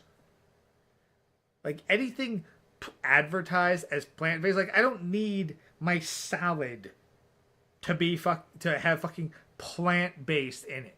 Like, if I see plant-based in something, I assume that it's got a shit ton of estrogen, a crap ton of salt, and probably a shit ton of sugar just to make it fucking palatable. No. If I want meat, I'm gonna get meat. If I want fucking veggies, I'm gonna get my fucking veggies. I can appreciate a decent salad. I also appreciate a fucking burger. Like, you want shit for what it is. Like, if you can't have a fucking vegan diet without having someone make fake meat for you, then you're not a fucking vegan. Eat actual fucking proper vegetables, proper vegan diet. Stop making these fucking abomination fake meats. Because you want to have the fucking clout of being able to brag that you're a vegan without having to actually make any of the sacrifices required. Like, if you are going to say, oh, I'm giving up meat, and then you're going to go out and buy these fucking Beyond Meat burgers, no, fuck you. You ain't giving up meat. You are getting fucking bullshit substitute meat. You want to give up meat? You better be eating fucking tofu and lettuce. None of this fake meat shit. The whole idea of giving up meat is to actually give up the fucking meat, give up the taste, give up the enjoyment, give up the wonderful fucking brain stimulus sensation of eating meat. None of this fucking bullshit cheating to get around it. Don't eat your fucking estrogen burger. You will fucking eat healthy, proper food like a real human being rather than this goddamn bullshit goy slop fucking leftover Chinese agricultural waste pumped full of fucking estrogen and sugar, just estrogen, salt and sugar, just to make it taste remotely like proper fucking protein. Or some crap. I've got no problem with that. That's really easy for me. But if you're going to do Lent properly, you're going to have to actually give up something of value. So maybe my big thing is I drink a lot of soda. So for 40. Hey, you know what, Sotonar? Here's the thing. You know what else is plant-based? Meat. Why? Because cows eat plants. Therefore, their meat is plant-based. Suck it, vegans. Cows are vegan. Days I'm going to give up soda. I'm going to give it something that's hard for me to get rid of. And of course, we're doing that as MGTOW. We're making a pretty big sacrifice. We're getting rid of something that most people do, something that a lot of us want to do, and maybe it's. Nah, not really. Most people, okay, most people meaning women. Most women do. Men, nah, you gotta fucking separate. MGTOW is exclusively male. Well, guess what? Shit ton of dudes aren't having sex. And not just single dudes. Shit ton of married dudes aren't having sex. Like, I actually don't think I'd be surprised to find out that the majority of men on the planet do not have sex with any sort of regularity or consistency. What MGTOW primarily give up is the pursuit of sex, the seeking of female validation. That's different. It's preemptive. Like for me, it's preemptive. I've never been married, so I'm not finding this out in retrospect. Or maybe it's at least for some of you, it's the will to not make the same mistake again. Because certainly, if you get married once and things suck, most people. Okay, hold the fucking phone. Hold the fucking phone. Okay, sorry guys, I gotta go look up this. I don't know if there will actually be. I do not know if there will actually be actual data on this, but I'm gonna go and look it up anyway. Percentage of men married, USA, historical. Let's see, because most, for me, for someone to say most, it has to be like 50 fucking percent.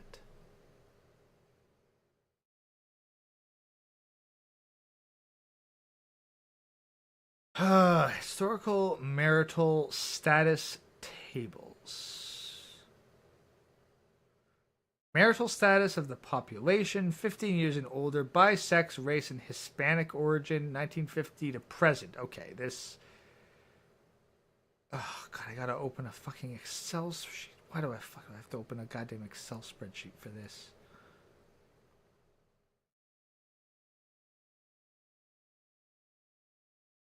Hold on, guys. Like this.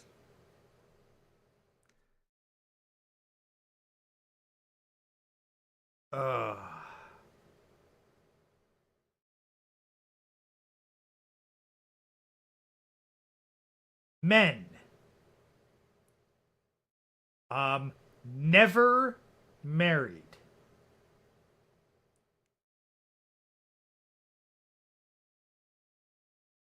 Okay, I guess.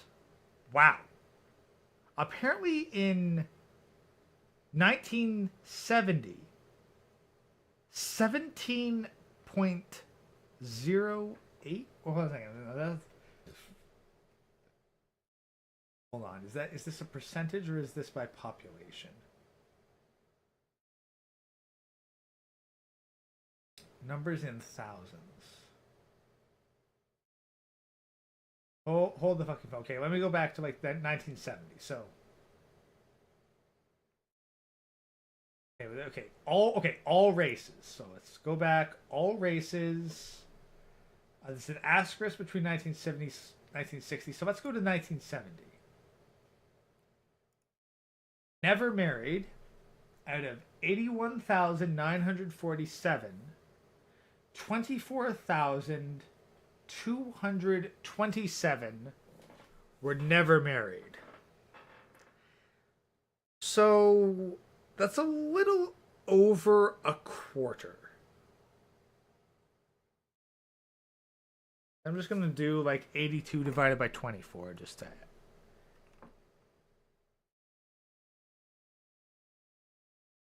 No, actually, for percentage-wise, it's 82 divided by 20. No, 24 divided by 82.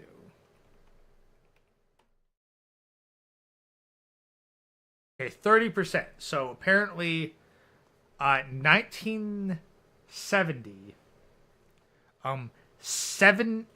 30% of men, 1 in 3, were never married.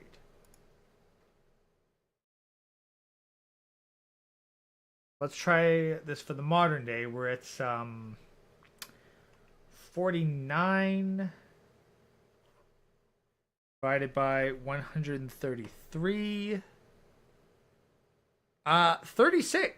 37. Okay, so apparently since 1970, we have gone up 7% in terms of men who have never been married.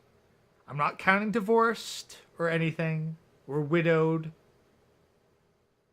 Like, just as a percentage, we have gone up 7% in the never married category. Now, so, and this is as of 2023. So, okay, I guess I have to agree with his statement that most men get married at least once in their life. Okay. He is right. Oh, God, that's painful to say. But okay, let's keep going. Probably don't get married again. And if you're choosing MGTOW, that's a sacrifice that you make. You make the sacrifice of marriage, you make the sacrifice of children. You also make the sacrifice of... I hold the fucking phone, buddy. Just because someone don't get married doesn't mean they don't have kids. I'm pretty sure that there's a bunch of single mothers out there who never got married to their fucking baby daddies. So, don't immediately assume that just because a man's not getting married doesn't mean he don't have offspring. Now, he might not be in their lives, he might not be raising them, but passing on one's genetic legacy, marriage is no longer a prerequisite for that. I guess getting your family to shut up, because if you're not with somebody, if you're not constantly in a relationship, people in your family are going to notice that and they're going to constantly bother you about it. No, they're not. No, they're not. Some might. No. I personally, like, sample size of 1. No. No, they get that shit. They've met the exes. They've had their own thoughts. Whether or not they shared them or not is irrelevant. And, yeah, they don't bug about that shit. If you have not been bothered about it yet. And what I'm getting to, if you're...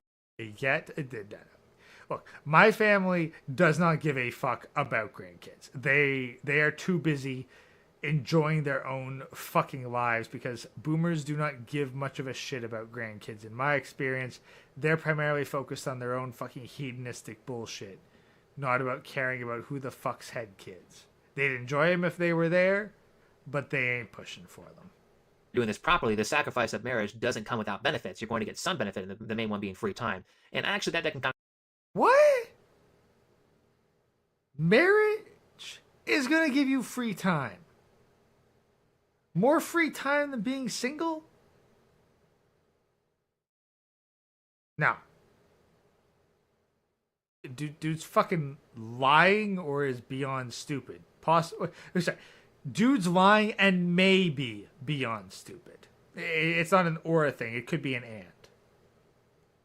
Be a poison too, because if you have too much free time, people tend to get lazy and do nothing. Like, I think some MGTOW are kind of recommending that you ghost society, you ghost the government, you ghost women, you ghost everybody. You know, like, you do that thing where you only work just enough to not have to pay taxes, so you make like $20,000 a year. Oh no, I'm not saying you pay. I'm not saying paying, like, work enough to not pay taxes.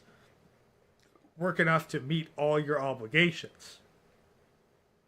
Because guess what? You still got to put fucking a roof over your head, food in your belly.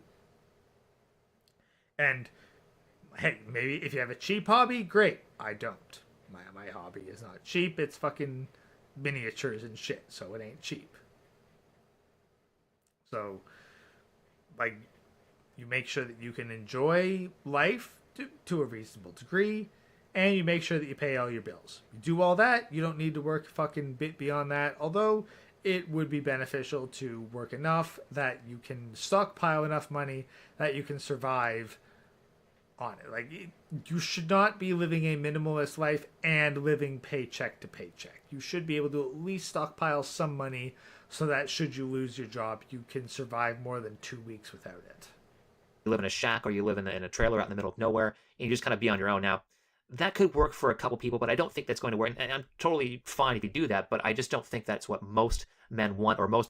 Now, most men don't want that. Most men would like to have a loving wife and a family and kids and a house. But guess what? What most men want is irrelevant.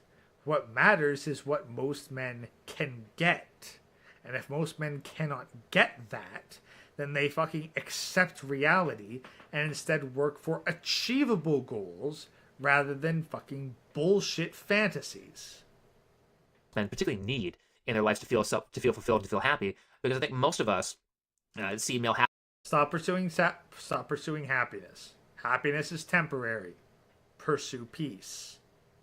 Because at the very least, if your life gets to be in a disruptive state, you can put forth effort towards it to acquire peace. Happiness is temporary, fleeting, and honestly, you get fucking desensitized to that shit. If you want to just pursue happiness, get drugs. Drugs will make you happy. Shitty to say, but that's true. Drugs will make you happy. They will chemically induce happiness. Yes, you go fucking bankrupt and destroy your life, but if your objective is happiness, drugs are going to give that to you. If you're seeking that from a fucking woman, you are goddamn stupid. Drugs are going to give you more happiness than a woman because at least the results are fucking consistent.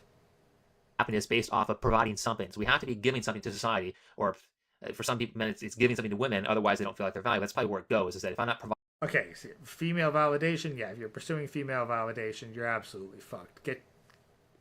Fucking figure shit out, deal with your bullshit, and stop pursuing female validation. Like, if your life is defined by whether or not a female approves of you, you are fucked. Like, you're on a self-destructive path, and if you're going to pursue that regardless, I can't help you. Nothing I do, nothing I say is going to get through to you. Pursuing female validation is a futile effort. You're better off being Sisyphus pushing that fucking boulder up the mountain. Like, fuck that. Like, pursuing female validation is self-destructive. Just good fucking luck. You are screwed. Let's move on. Something, if I'm not paying for her so that she can have kids, or that so she can do this, then I don't feel valuable. That's probably where this is spawned from, but that's not necessarily where this has to go, because you can provide and contribute in multiple ways. All you really need to be a provider is have somebody who has a need and fulfill that need. Of course, there are lower tier needs, there are higher tier needs. Like, I was looking at this meme that someone. You don't even need to get married. You know what? Like, here's the thing. Like, look, if you crave female validation that much, you don't need to get married. Just pick a random woman and give her money.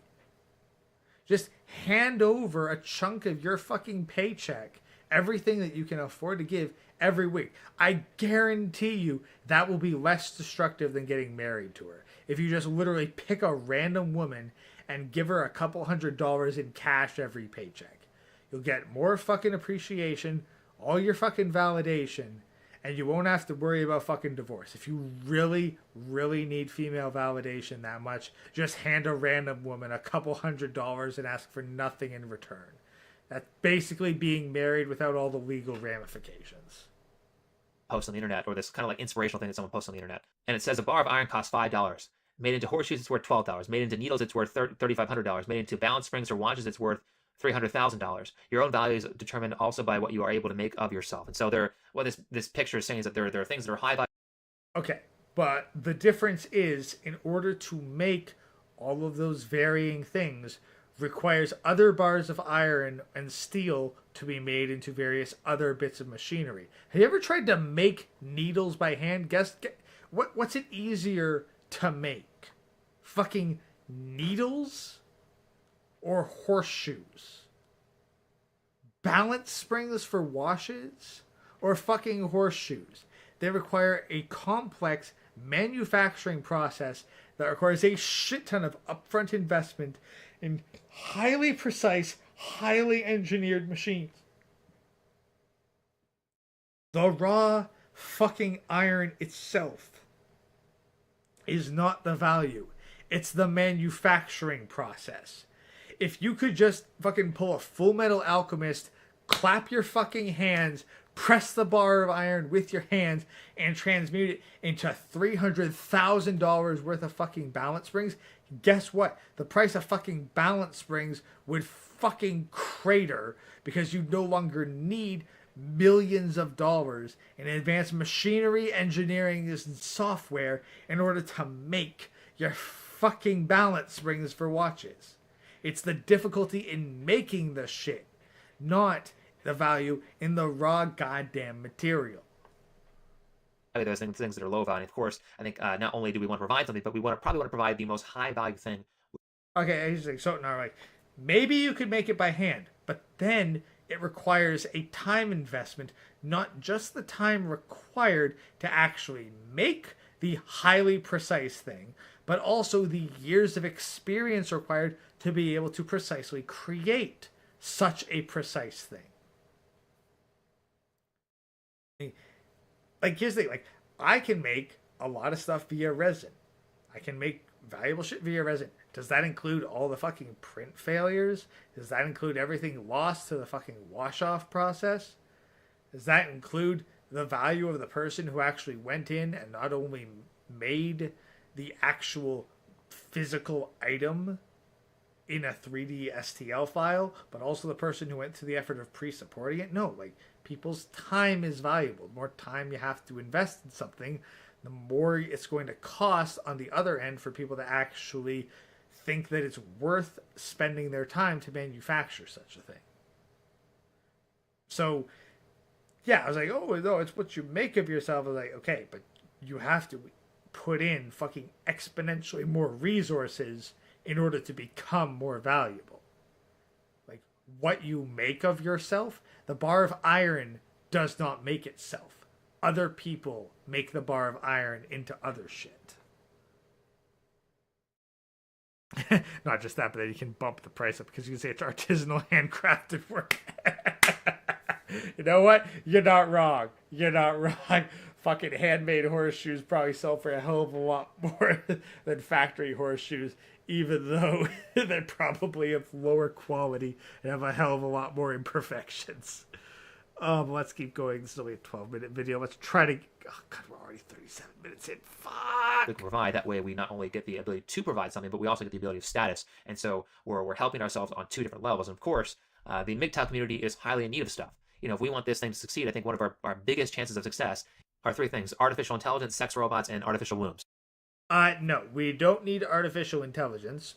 We don't need sex robots. Because guess what? Artificial intelligence, you don't need your fucking waifu robot to be artificially intelligent. Like, get a dog. You need companionship, get a dog. Like, advanced robots, you don't need those either. Like what? You expect your fucking robot waifu to cook for you? Why? Why do you need your fucking robot waifu to fucking cook for you?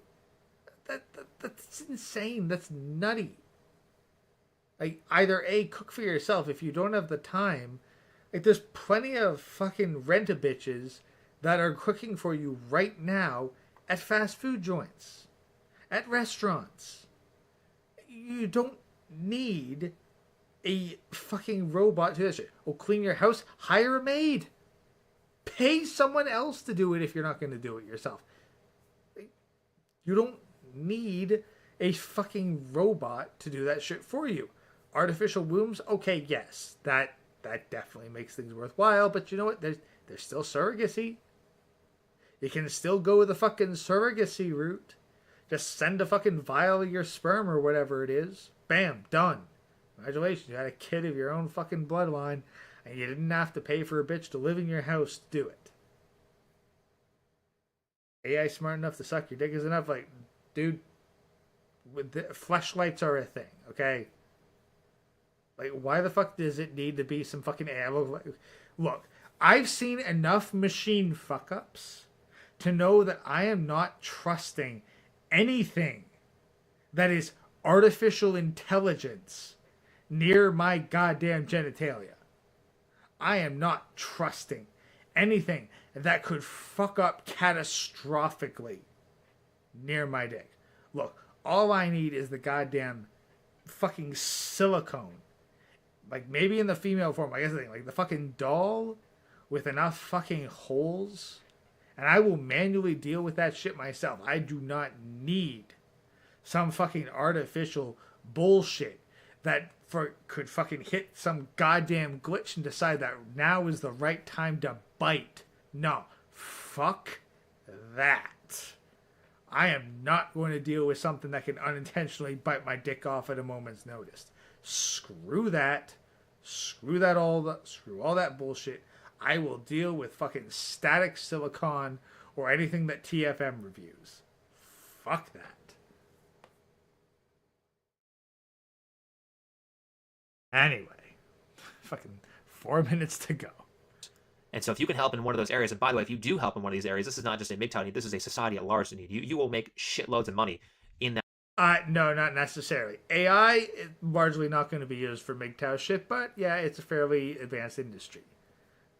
The whole fucking sex bots thing is like just getting to the dolls. Yeah, the dolls are probably going to be useful.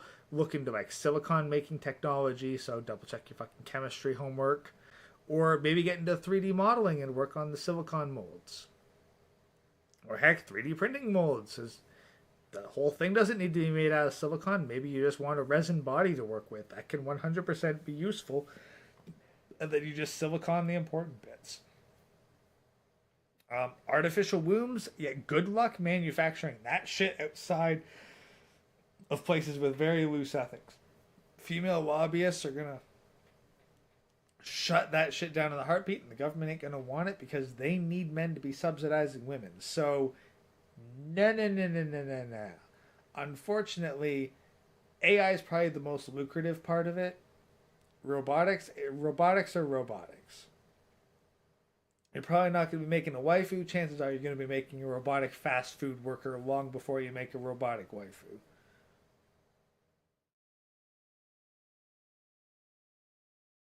So, 4 minutes, guys. Four minutes. This, God, hey, at the very least, I'm making multiple hours of content at once. Field if you're someone who contributes to that. And so we're helping ourselves in two different ways here. And this kind of has to be decided personally. Like I said with the Dungeons and Dragons thing, the Wu Gen is not the book doesn't decide what limitations you take. You as the player decide what limitations you're going to take, and you as the person are going to decide how you're going to provide. Because if someone else tells you, it's not going to feel fulfilling. They don't know you as well as you know you, and they don't know how you're going to provide. So what are you good at? If you have no idea what you were good at, if you have no idea how to go about your personality, then a really helpful thing for me was Jordan Peterson's website or his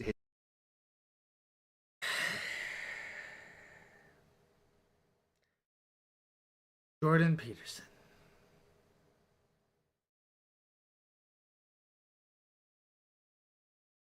The very fact that motherfucker is Canadian. Like, Canadians have enough shit to be fucking ashamed of without Jordan Peterson being on the fucking list. But go on, Sean. Tell me what the fuck you thought was so valuable on Jordan Peterson's website. his group's website, understandmyself.com, and that big 5 aspects test. And I'll put a link down in the description. It's like $10, and it's like takes like 10 to 15 minutes. $10 for a BuzzFeed personality quiz. Okay. So it's a very quick test. But when you get the printout or the readout of what you are, it's going to help you aim a little bit better. It's not going to be perfect. It's not going to tell you here's exactly where you should be. Hey, here's what you are. I'm going to tell you what the fuck you are, and you're going to pay me for the privilege of telling you what you are so that you better understand what you are and how you should fucking do it. It's like, great. Like, look. Here, if you need a fucking computer to tell you what you are via a personality test, yeah, chances are you're a fucking robot. You're a fucking NPC, and you don't got independent thought. That shit can be fucking curious, but guess what? There's personality quizzes you can take for fucking free. But it's going to give you a little bit more of an idea of what things you like. And that's gonna, and basically with that idea, you're gonna, if you have no idea what you like, you're gonna take a dartboard and just throw darts. If you have no idea, how can you be so detached from your own fucking experience that you don't know what you like? Is this? I'm honestly confused, guys. Like, the idea that you don't have an understanding of what you like or dislike. Like, I feel like I've gone. Like, am I? Okay, people say that I'm smart, so I would assume that I am smart. So is this something that people who are just extremely not self-aware and dumb experience? Or have I circled around fucking intelligent so smart that I'm being outsmarted by dumb people? I do not get this. Maybe it's the booze. I don't know. We're hitting an intermission after this thing is done. Because fuck. To crap. Just try everything. And when you try something that's good for you, it's going to compel you so much that you will do it for free. You'll do it all day. You'll lose track of time. That's called a fucking hobby, and you shouldn't make it your job. I've discussed this in earlier videos. All the signs of what's called a flow state. You have all the signs of this being fun. And if you really believe in this message, work should not be fun. A job should not be fun. Your hobby should be fun. Work should at most be fucking satisfying, maybe fulfilling, but at the very least, it should be tolerable enough so that when you have to deal with the bullshit, you can go, hey, you know what? Maybe I don't like this. Maybe this sucks. Maybe this is bullshit. But you know what? I'm being paid. I'm getting money in exchange for this, and the money I get is worth the bullshit I put up with. Stop trying to make your life a fucking game. Work is not a fucking game. Work is only work because you need to be paid to do it. If work was fucking fun, nobody would be paying anyone to do it because they do it for their own fucking enjoyment. Of MGTOW, maybe you take it in a direction that benefits that. There are a lot of things you can do, and so I might find that my thing that's really compelling to me is philosophy. I've got two ways to help MGTOW. Yeah, you fucking talking and making and thinking that your fucking opinion is somehow valuable, is worthwhile. Guess what? Shouldn't be your fucking job. That should be your fucking hobby. Because guess what? Your fucking MGTOW bullshit, it didn't last. Your faith in MGTOW, your fucking pursuit of MGTOW, your conviction to MGTOW, that shit didn't fucking last. As soon as your money was threatened, as soon as you got big enough and YouTube was like, hey, we're going to clamp down on anything with MGTOW in the title, you scrubbed that shit from your past. You do not give a rat's ass about the fucking integrity. You care about the fucking money. And that's why, to anyone who's actually passionate about shit, don't make your passion your fucking job. Because eventually, your passion, the shit that you care about, is going to be in the way of you getting money. And then you're going to have to compromise your passion in order to make money. And that's what Sean did. So now he's fucking compromised. And he's going to lose his fucking audience because now, instead of being his fucking philosopher, which is apparently the thing that he wanted to be, it's like, no, Sean, you are a critic. You are a reality TV consumer critic. That's what you are. You like to fucking talk, and you like the idea of people fucking flattering you and making you able to pretend that what you say is actually worth a damn. You know what it's worth? It's worth fucking ad revenue. It's worth the pennies from people giving you attention, and because you're controlled opposition, YouTube's gonna promote your ass when by your own fucking merits, no one with a goddamn spine would listen to you in anything except for apparently formats like this. People criticize your ass, but only people who actually listen to you are too fucking stupid and brain dead in order to realize that you're full of shit. Is philosophy, so I can help spread the MGTOW ideas and help spread the ideas of self-improvement. You fucking buried the MGTOW ideas as soon as they weren't monetarily beneficial towards you. You fucking grifter piece of shit. And help spread the ideas of independence through making a YouTube channel like I'm already doing. So that's already set. And then this will grow as it grows. I can help MGTOW in another way by working on electronics. And so all these big things like artificial birth, and by the way, You did not make anything out of your fucking electronics except modifying your goddamn game console. Your living is fucking grifting on YouTube, and you can't even do that right. Because you fucking suck at live streams more than I do, and I don't get a fucking fraction of what you get. And you're so fucking pathetic on stream that after just a handful of them, you hid your face. Because you suck at it. Better off following the advice of your fucking betters, making scripted videos, and pandering to the handful of people that decide to be anti-woke without actually fucking committing to shit. You are a gateway drug to actual truth and philosophy. That's all you are. You are the fucking bullshit government grade marijuana of the red pill. got a background in electronics, and I have a background, pretty big background in biology, so both those two fit. Artificial intelligence or sex robots, and all those are going to require tech, and all those are going to require circuit boards and electronics and you're going to contribute to absolutely fucking none of it. Electrical engineering. So I can certainly learn this stuff, and typically what you're going to do as an electrical engineer is you're going to work on cars and planes if you're going to make money. If you want like a six-figure salary, that's where you're going. But certainly as a pet project, as a hobby, with all the free time I have, because I'm not married, I don't have kids, I don't have to take care of stuff. And apparently you don't have a fucking job either. I can use that free time to work in that direction as well. And so what's it going to be? What's your skill set? What are you willing to do? What are you willing to provide? How can you actually help people? Or how can you, if it's going to be MGTOW, how can you help MGTOW? And even if you have no idea where to start, just do something and do it poorly. Even if you do a shit job, like if you play a video game, the first time you play a video game, you play your first level of whatever game it is, it could be Mario, most people die right away. You play it poorly. But as you play it over and over again, you get a little bit better. You get a little bit better. And for that first level, that was the hardest thing in the world, now you.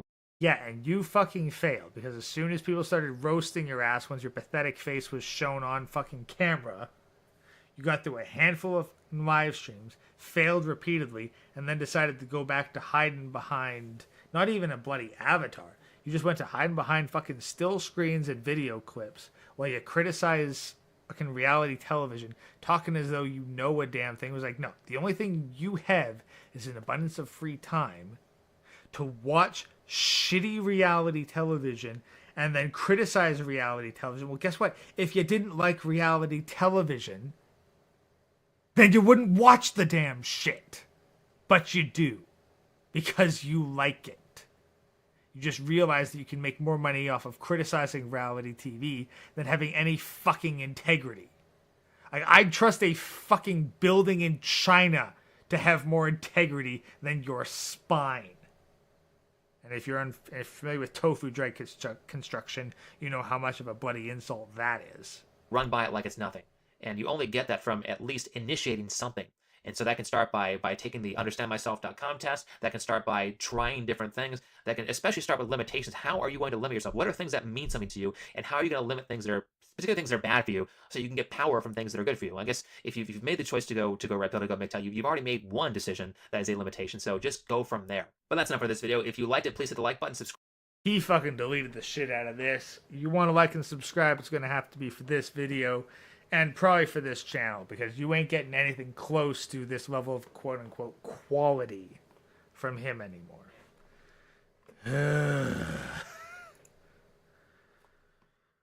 Oh, God, that was a 53-minute segment. This guy pisses me right the fuck off. Oh. Like, my throat is actually starting to fucking hurt from how much I'm fucking growling at this dude. Give me a minute. Give me a minute, guys. Like, bathroom, fresh ice, refill my drink, and then we'll get on to our final segment of the night. Oh my god, fucking 12:38. Maybe we'll finish before 2 o'clock. I bloody well hope so. I'll be right back, guys. Hold on.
And we are back. This is something. Oh,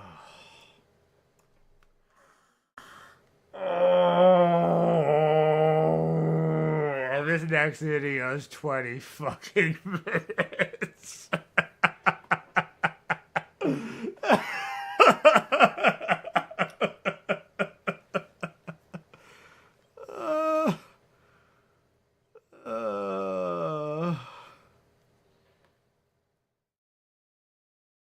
Oh god. Oh god. Okay, guys. Yeah, 20 minutes for the next segment. Like, if we manage to get out of here before fucking 2 o'clock in the morning, it's gonna be a bloody miracle. Also, random guy. Well, I am hoping to get this thing up and going on Rumble soon. So, I mean, I think I can donate. I know I'm monetized on YouTube. Can I turn on monetization? Can I turn on monetization? Hold on. I'm going to see if I can turn on monetization. Like, for individual live streams. Like, I went around it before, but if people can only donate via YouTube, then hey, maybe I should. Unlike Chronic, I am actually monetized.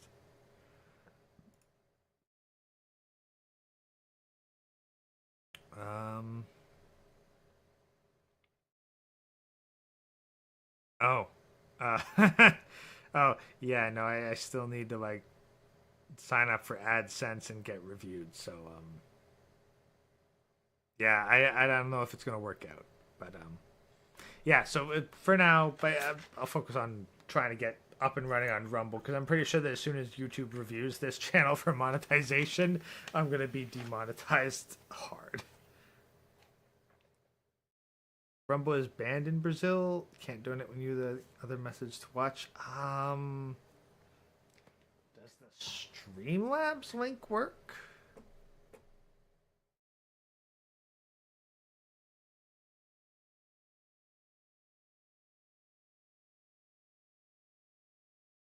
Here, I'll post a little thing there. I'll wait for it to move up before I can actually pin the buddy thing. But does that link work? Oh, that sends money via Streamlabs to my PayPal.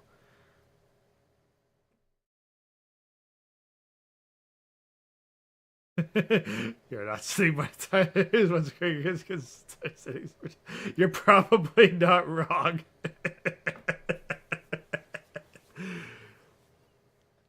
Now, I ain't expecting it, but again, I'm not hoping to make money off of this. Like, y'all are fucking entertained. I get to vent at a bunch of bullshit. So, it's a win-win. And hey, every now and again, some of y'all send me a super chat, which helps out with some of the various subscriptions I have. So, I'm thankful enough. It's not registered in full. Okay, well then, you know what? I will try to get monetized. Like, honestly, the only reason I'm not is because I'm a lazy piece of shit and I haven't bothered. I will try to get monetized on YouTube, and we will see if it goes anywhere. At the very least, I should make it an option. Entropy only takes like 10%. Well, I will look up entropy. Payment system.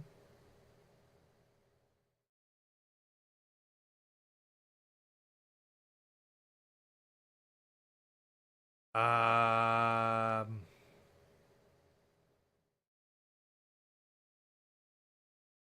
have no idea what entropy is. I look it up and there's a whole lot of other shit.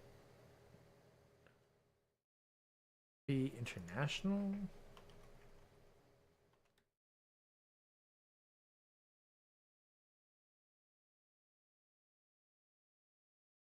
A member of the Exaris group?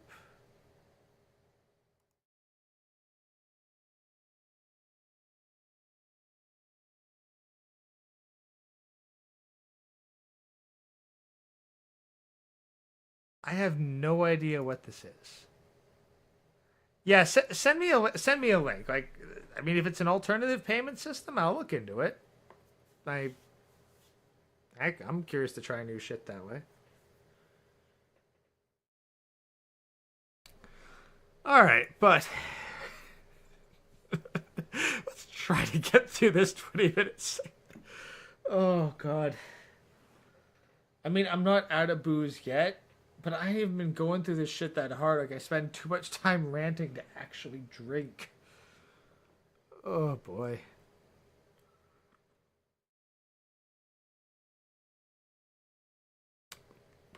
You know, what I might have to do is, like, I don't know, maybe make like a, like, I need like a fucking Teespring or like some sort of like merchandise page, and I can be like, hey, like, just buy this. Like, I get a good cut of this. You want to send me a fucking donation? Just buy this bullshit. Like, if I can figure out a way to do it without exposing my identity, then good enough. Here, just buy this thing. Merch would be sick. It's like, I agree. Just like, okay, you know, since we've got a second, and hey, I've got like 15 of you guys here. Like, what kind of merch would you want? Because I've got a subscribe star technically, but I don't put anything on there. Like, would you want AI images, or like, would you want actual physical shit? Would you want me to try making something to put on a T-shirt? Would you buy a T-shirt? Because personally, I figure that T-shirts are probably fairly overpriced.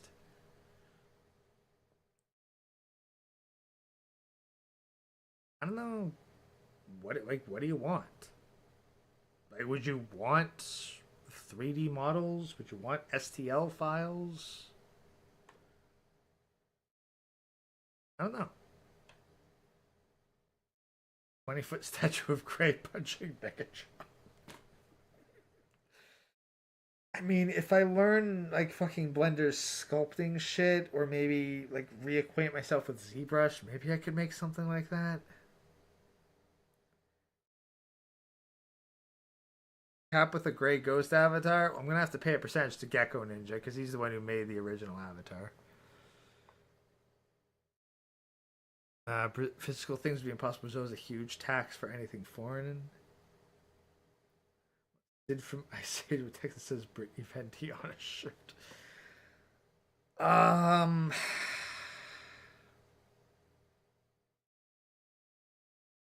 That's the thing. Like, if foreign import tax is wrong, I'll see what I can do, guys. I'll see if I can like make some sort of fucking digital merchandise store, and then I don't know, maybe I'll make some like digital images that can be printed on a shirt. Desktop anime waifu AI bot. Okay. Well,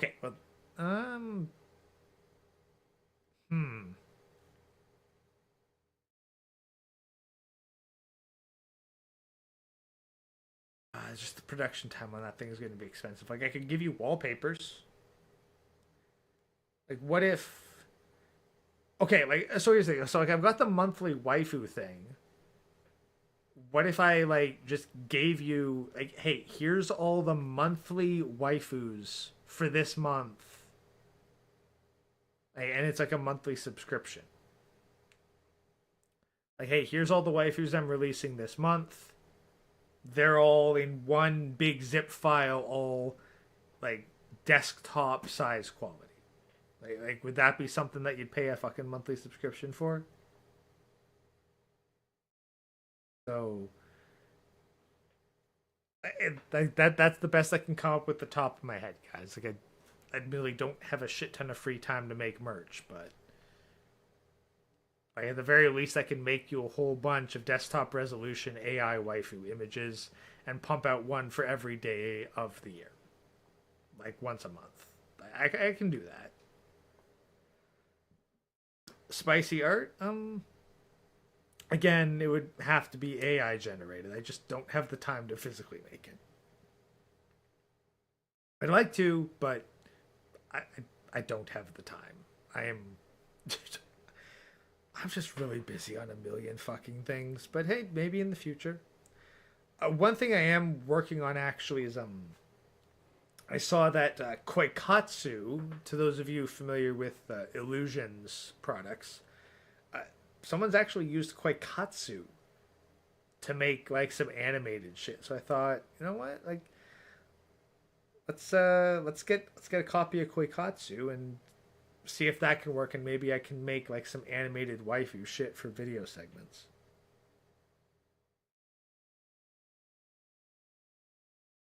Need the AI bot waifu. Yeah, that's what makes it hard. Like, yeah, like softcore, and heck, even some hardcore shit's easily accessible with AI, especially if you go on Rule 34. So yeah, no, making the custom shit with a custom character. That's the thing, guys. I admit, I can't provide you with the high effort, high value content that you'd like. The best I'm basically doing is just making something bullshit that you can throw money at me for. That's easier than just throwing a donation or a super chat at me. Like,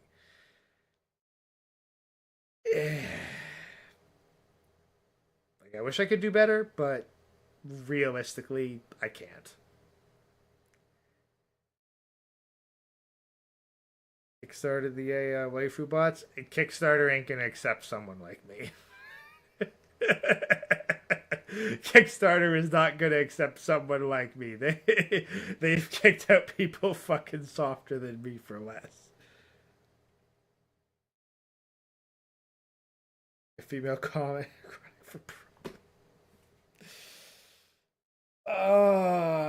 Well, I've already got this month's waifus all queued up, so you know what? Maybe I'll look up, see if I can create some kind of like cool, sporty tom. I mean, honestly, I already know. Like, there's this one fucking like tomboy waifu zombie, from like I think, like, is it Monster Musume? I think it's from Monster Musume. Just fucking slap a green skin palette on her and congratulations, you got your fucking chronic waifu. A shirt of great arcade the Empire State Building. Riga, please, I do not have the amount of time to Photoshop and illustrate that shit. Got so much on my fucking plate already. Alright, I'll take the suggestions to heart, but I might just have to deal with, like, I don't know, like fucking subscribe stars bullshit until I can figure out if it's possible to get monetized here. So I'll try to get some decent monetization through the month of June, but come on. Let's get this next segment going so that we can hopefully get this cult meeting done within the next hour. Jesus Christ. Alright. Here we go. So, we are continuing our exploration of the hidden past of Think Before You Sleep with episode 68. MGTOW aren't afraid. Let us begin. This is something that's been going around in my mind for the past couple months, and I've been kind of playing it over and over again. So sorry if this is a little bit repetitive for my YouTube channel, because I know I've talked about this a few times, but I've been trying to figure out why this particular thing occurs. And I finally learned out why. I actually already knew this, but I had to be reminded. And so sometimes it's good to hear things multiple times because you'll forget the answers to certain questions or certain problems, and someone who had already answered the question before will answer it again, and they will say, here's why this happens. But for those of you who are not on board, or those of you who may be new to this channel, I was recently fired from my yoga job because I was offensive. Yeah, you were fired from your yoga job because you spent more time lecturing your students on your own personal beliefs rather than actually teaching them how to do fucking yoga. And I even asked the manager who fired me what offensive means, and she said that she didn't know. And so, great. So I basically, if I do some sort of speech about this part of yoga and one person out of 200 people doesn't like it, I can get fired for that one person's opinion, even though everybody else was on board. Everybody else liked it. In fact, that was almost the case. When I got fired, I think about 4 people. Yeah, I'm willing to bet you didn't fucking survey the other couple dozen people in your class. You're just like, oh, hey, one person said that they actually missed me and was wondering where I was, so I'm going to project that onto the other couple dozen people. So, until I see proof otherwise, I'm going to call that as bullshit as to everyone else wanted you back. No. 4 people fucking complained. Most people didn't fucking care. And a handful of people were like, yeah, you know what? I'm kind of glad that he's fucking gone. But let's keep going. Complain in a 6-month period, and about 60 people personally messaged me on Facebook or talked to me. 60 people personally messaged you on Facebook. You, as a yoga instructor, shared your fucking personal Facebook profile with 60 fucking people. Well, you know what? Quite frankly, pics or it didn't happen. On through email or talk to me in person, because I see, if you're in the community, you go to the store, you see a yoga student, they start talking to you, which happens a lot more frequently than I would think it would. But the overwhelming support for me as a teacher, and very, very little discussed with what I had to say. Like I would talk about Paradise Lost. Someone had a problem with that. I asked somebody to not text in my class, and because she claimed she had an emergency. I said, well, can you please text outside? And she flipped out for me, and literally just saying it like that, but being assertive about it, not being a pushover. And she flipped out and complained to the manager as soon as she left the class. The final straw was I talked about a study called Rat Park, which is a study on cocaine with rats. Someone had a problem with that and complained. All pretty innocuous stuff. Like, I'm not saying. Yeah, well, you shouldn't be talking about fucking drug use during your goddamn yoga class. You should just be teaching them yoga. Like some conspiracy theory about Jews, or I'm not saying like Sandy Hoax or Flat Earth is not offensive, or I'm not saying anything about racial relations or race and IQ, which I have talked quite a bit about IQ. And in fact, I talked about IQ and race with students outside of class, students who were quite liberal, and they didn't have a problem with that.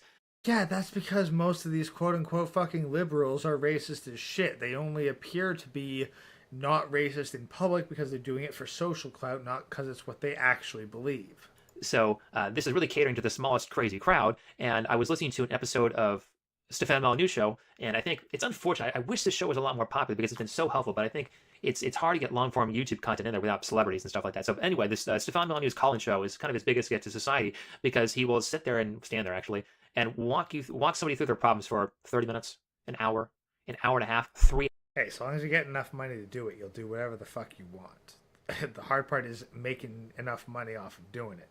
Chronic could take fucking call-ins day in, day out and tell people how they're being fucking bullshit assholes and how they need to fucking have some self-respect, but people aren't willing to throw enough money at the Griga to justify it, so he's not going to do it. hours. Sometimes they'll talk about stuff. They'll just kind of work, and you get to see this person, the person who's other than the line, struggle to talk to somebody who does not follow their bullshit. Because they'll talk to normal people, they'll try to lie around their problems, and they try on Stefan, and he's been dealing with this for 12 years because he's like an OG YouTuber, and he can say, well, no, here's what you just did there. Don't give me the fake answer, give me the real answer. And so he's very good at doing that. And this particular episode happened to answer a question to a problem that I've had, and hopefully this answers the question broad spectrum to people who have not known this. And a lot of times when you have things that are unexplained, it's because of some type of survival mechanism. Again, I already knew this because I've been listening to Stefan's show for like 4 or 5 years. And so what'll happen a lot is you'll have somebody working through a particular behavior that's harming them in adulthood, and they can't figure out why they do it. Let's say it's lying.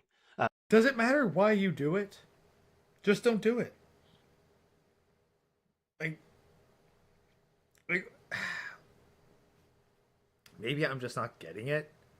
But if you see a behavior that you are doing, and you recognize that that behavior is not beneficial to you, don't do it.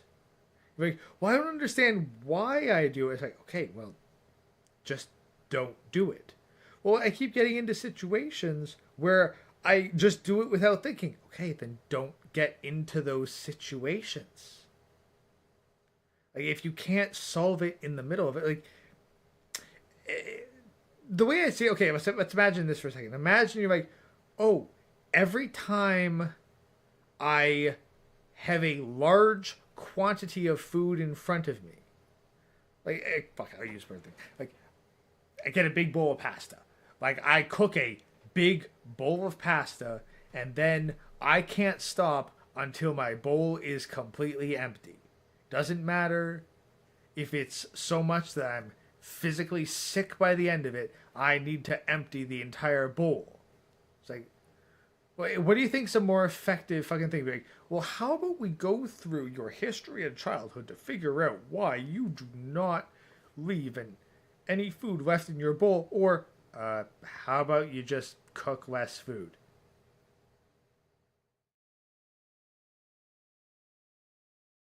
Just make smaller portions, and that way you emptying your bowl will not cause you problems.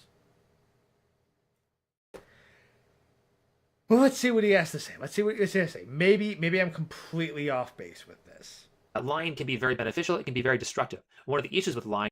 No. Lying to who? Lying can be beneficial. If you're lying to yourself, that shit's not beneficial. Lying to yourself is just denying reality and screwing yourself over by making you avoid the reality of a situation. Lying to yourself is not beneficial. Lying to someone else, oh hell yeah, that shit can be beneficial. 1000% lying to other people is beneficial. You can get exactly what the fuck you want out of somebody if you're willing to lie to them. Especially if you're able to lie really well. Of course, if they ever find out that you were lying to them, then you might be in for some sharp-ass retribution. But that's a completely separate matter. Is that if you're going to lie effectively, you actually have to believe the lie. Like if you're going to act effectively, you actually have to be in the emotion that of the person acting. Like, there's a character, Bryan Cranston, Breaking Bad lead. There's a character on Breaking Bad who dies, and Bryan Cranston is in the room, and he cries. Well, he's kind of like sad and depressed in this scene. And the reason he was able to create that sad and depressed emotion because he imagined in his mind that his own daughter had died, or his own. Yeah, it's called acting. Professional actors can display the emotion required. Yes. That's how actors fucking function. Daughter had killed herself. And so he has to actually bring himself into that mood for the emotion to come out in the scene. That's what all good actors do. And so the only way to be a good liar is to actually believe the lie. And the problem with that is that you'll believe so many lies, you have such a big distortion of the truth that you can't actually solve your own problems anymore, because a part of solving problems is to be able to identify where the problem is. If I'm not wrong, much as I like to roast him for every second sentence, that is actually completely valid and true. Talking about a car and I get to check engine light. Is it a spark plug? Is it an engine coil? Is it an injector? Is it a low brake fluid? Is it low oil? Like, why is this going on? If I have no idea what's causing the problem, or I say something over there like, oh, check engine light's on. Oh, it's because I got a dent in the car, or some stupid shit like that. Like, the check engine light is not going to come on because you have a dent in the car. Like, your check engine light's only going to come because there's some sort of electrical signal being sent back that says, hey, something's wrong. It's going to have a specific code for it, and you can order one of those code readers off of Amazon or some shit to figure out exactly what it says is going on. But whether or not the check engine light is something that you actually have to address right away is a whole separate issue. Often lies are that nonsensical if you really lie to yourself a lot. And so this behavior that doesn't make sense in adulthood, that these people are, people are really trying to recover. They can't get rid of. Like, speaking of Stefan Molyneux, I listened to an episode. I'll try to find it if I can. But this guy had lied to somebody on a video game. Let's say it wasn't World of Warcraft, but let's say it was World of Warcraft. He had pretended to be in a relationship with somebody in this video game, and he pretended to be a girl when the person on the other line was a guy. Now, how he got away with this, because he got away with it for like 5 or 10 years. I'm trying to remember. This is like a 3-hour episode, but I remember actually seeing a little. It was like a clip where like you had like a whole bunch of girls and one dude, and everyone had to vote off the one that they thought wasn't the girl, and the one guy actually won by being like the second last guy there, because he was able to pretend to be a woman highly effectively. And then when that shit was reversed and you had one girl with a whole bunch of guys trying to pretend to be a guy, the guys were able to pick up on that shit right away, because the girl basically just whined about being an incel. It's like, yeah, no, guys would not fucking say that shit. His whole issue was lying. And even though he was trying his best to not lie, he lied maybe 20 times during that episode, or that. Okay, if someone's trying really hard to not lie and they fucking lie a whole shit ton, I'm willing to bet that they weren't really trying that hard not to lie. That particular show. And so he couldn't control it. And the Why? How do you know he wasn't lying about trying really hard to not lie? reason he couldn't control it because like a lot of people who can't control certain things, and they don't know why they're doing them, it's because it served a purpose in the past when you were a child, but it serves no purpose now. It's a part of your survival. So as a kid, if you've got horrendous parents, if you let's say this, you go and you break a vase, and your dad finds out that you broke that vase, and he says, "Did you break that vase?" You say, "Yeah, I broke the vase." Kids are usually honest unless they learn not to be honest. And so he finds out you break the vase, and he beats the shit out of you. You better believe if that happens again, you're going to say, "No, I didn't break the vase," and you might say it in a way where you're 7 years old and he's 30 years old. So your no at 7 years old is not going to be very convincing. So you're going to have to get more convincing. You're going to have to start to believe, I really didn't break that vase. And so that's where these problems tend to spawn from. There was some type of purpose it served in your childhood. You did it for like, because think of it this way. You're with your parents for 18 years. And so you start lying at 5 years old and you don't leave till you're 18. You've had 13 years of practice. I mean, there are things that I've learned in, let's say, because I study Japanese, I study how to work with electronics. There are things that I know in electronics that I don't remember how I learned. There are things that I studied in Japanese, and there are words I know in Japanese, or great pieces of grammar that I know in Japanese, or how to read that I don't remember learning. And so this stuff happened so long ago that you don't remember how you got there, but you just repeat the procedure over and over again. I think the memory on the physical thing is... Okay. Okay, you know what? Like, I could kind of buy that. Which I guess would be good advice for parents. Like, look, if your kids are at the very least honest with you and own up to shit, don't give them a fucking disproportionate punishment. And consistently do punish lying over truth-telling. If you catch someone lying, yeah, make the punishment more severe than you would for the truth. Because you want to discourage lying. I don't know, maybe I've been lucky that way, but yeah, like, I've made fuck-ups. I've admitted to said fuck-ups. And, I mean, I've had to deal with the fucking consequences for said fuck-ups, but nothing more than that. Just like, okay, yeah, you fucked up. Deal with the consequences. Deal with the repercussions, but shit ain't gonna get any worse than that. I mean, I guess there's probably people who've dealt with worse parents than I have. And they've adopted that shit as a fucking reflex, but...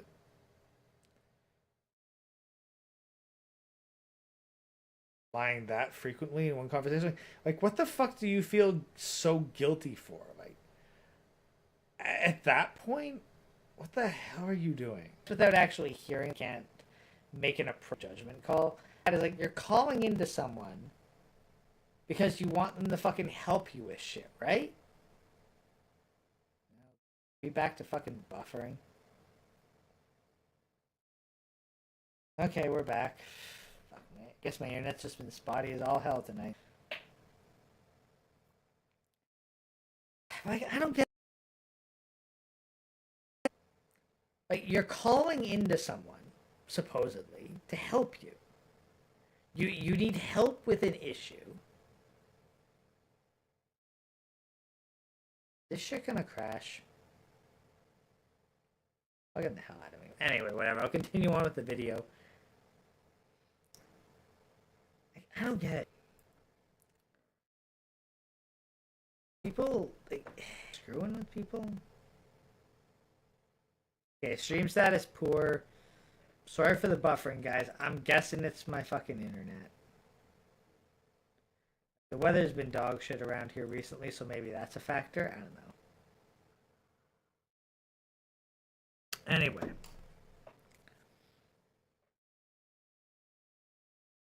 I guess I can't get myself into the mindset of someone who lies that frequently. I mean, but yeah, for the sake of identity connection, I'm genuinely trying to understand shit. Like, someone reaching out for help and then lying, that's counterproductive. 2, possibly 3 male compulsive liars in my life. As for the women, I don't know if they were compulsive or not.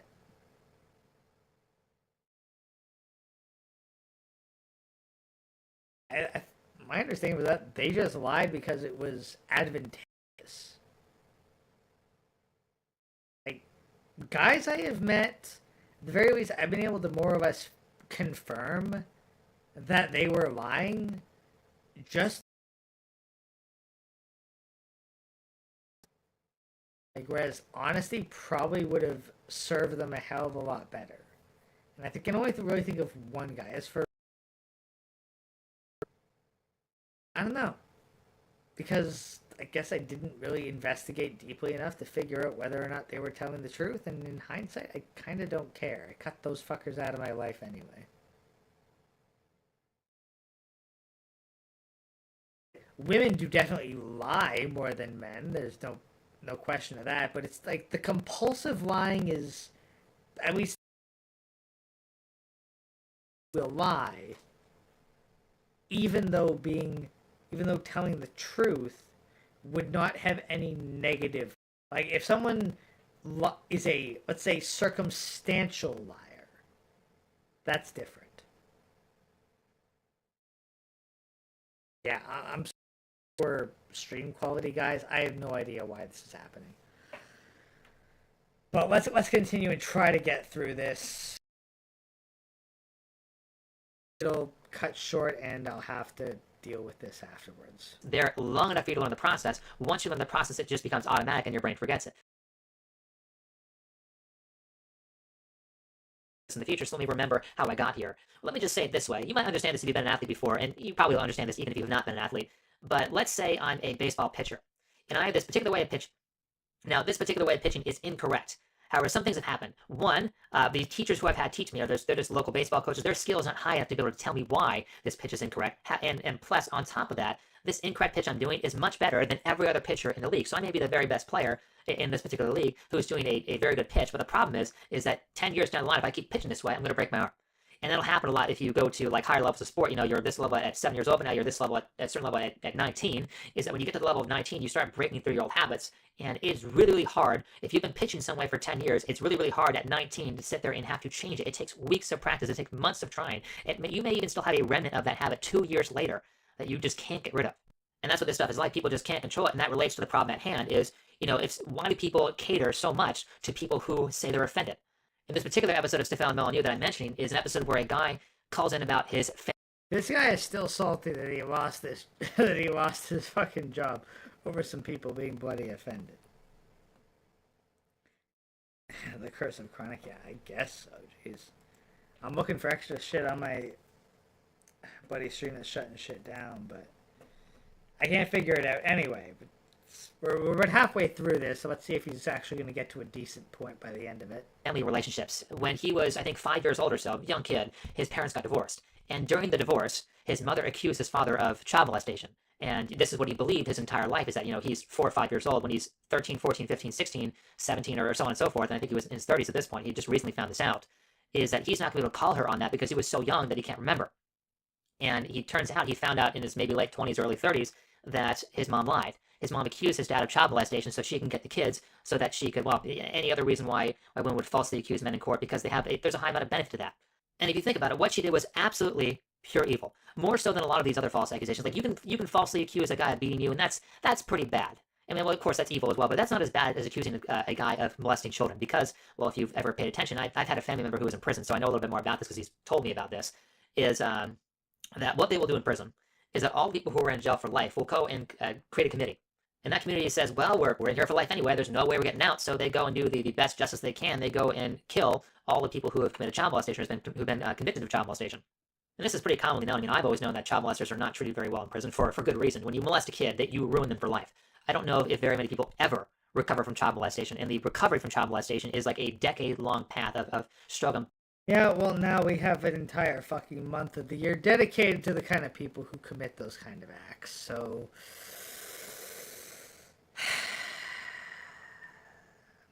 pity this kind of shit only happens to people who actually end up in prison, and not the kind of people who actually promote this shit and make it actually public.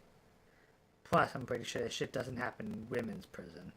By the way, you're going to do this decade-long struggle after you've had a drug addiction, after you've been raped, or after you've had more terrible things happen to you because of this person who molested you as a kid. So it's a pretty terrible crime. And, well, if they actually did do it, it's a very well-deserved punishment, to be honest. But so what she was doing in this case is she was taking a guy just to make her life a little bit easier. Look how evil this woman is. Just to make her life a little bit easier, she accuses him of child molestation.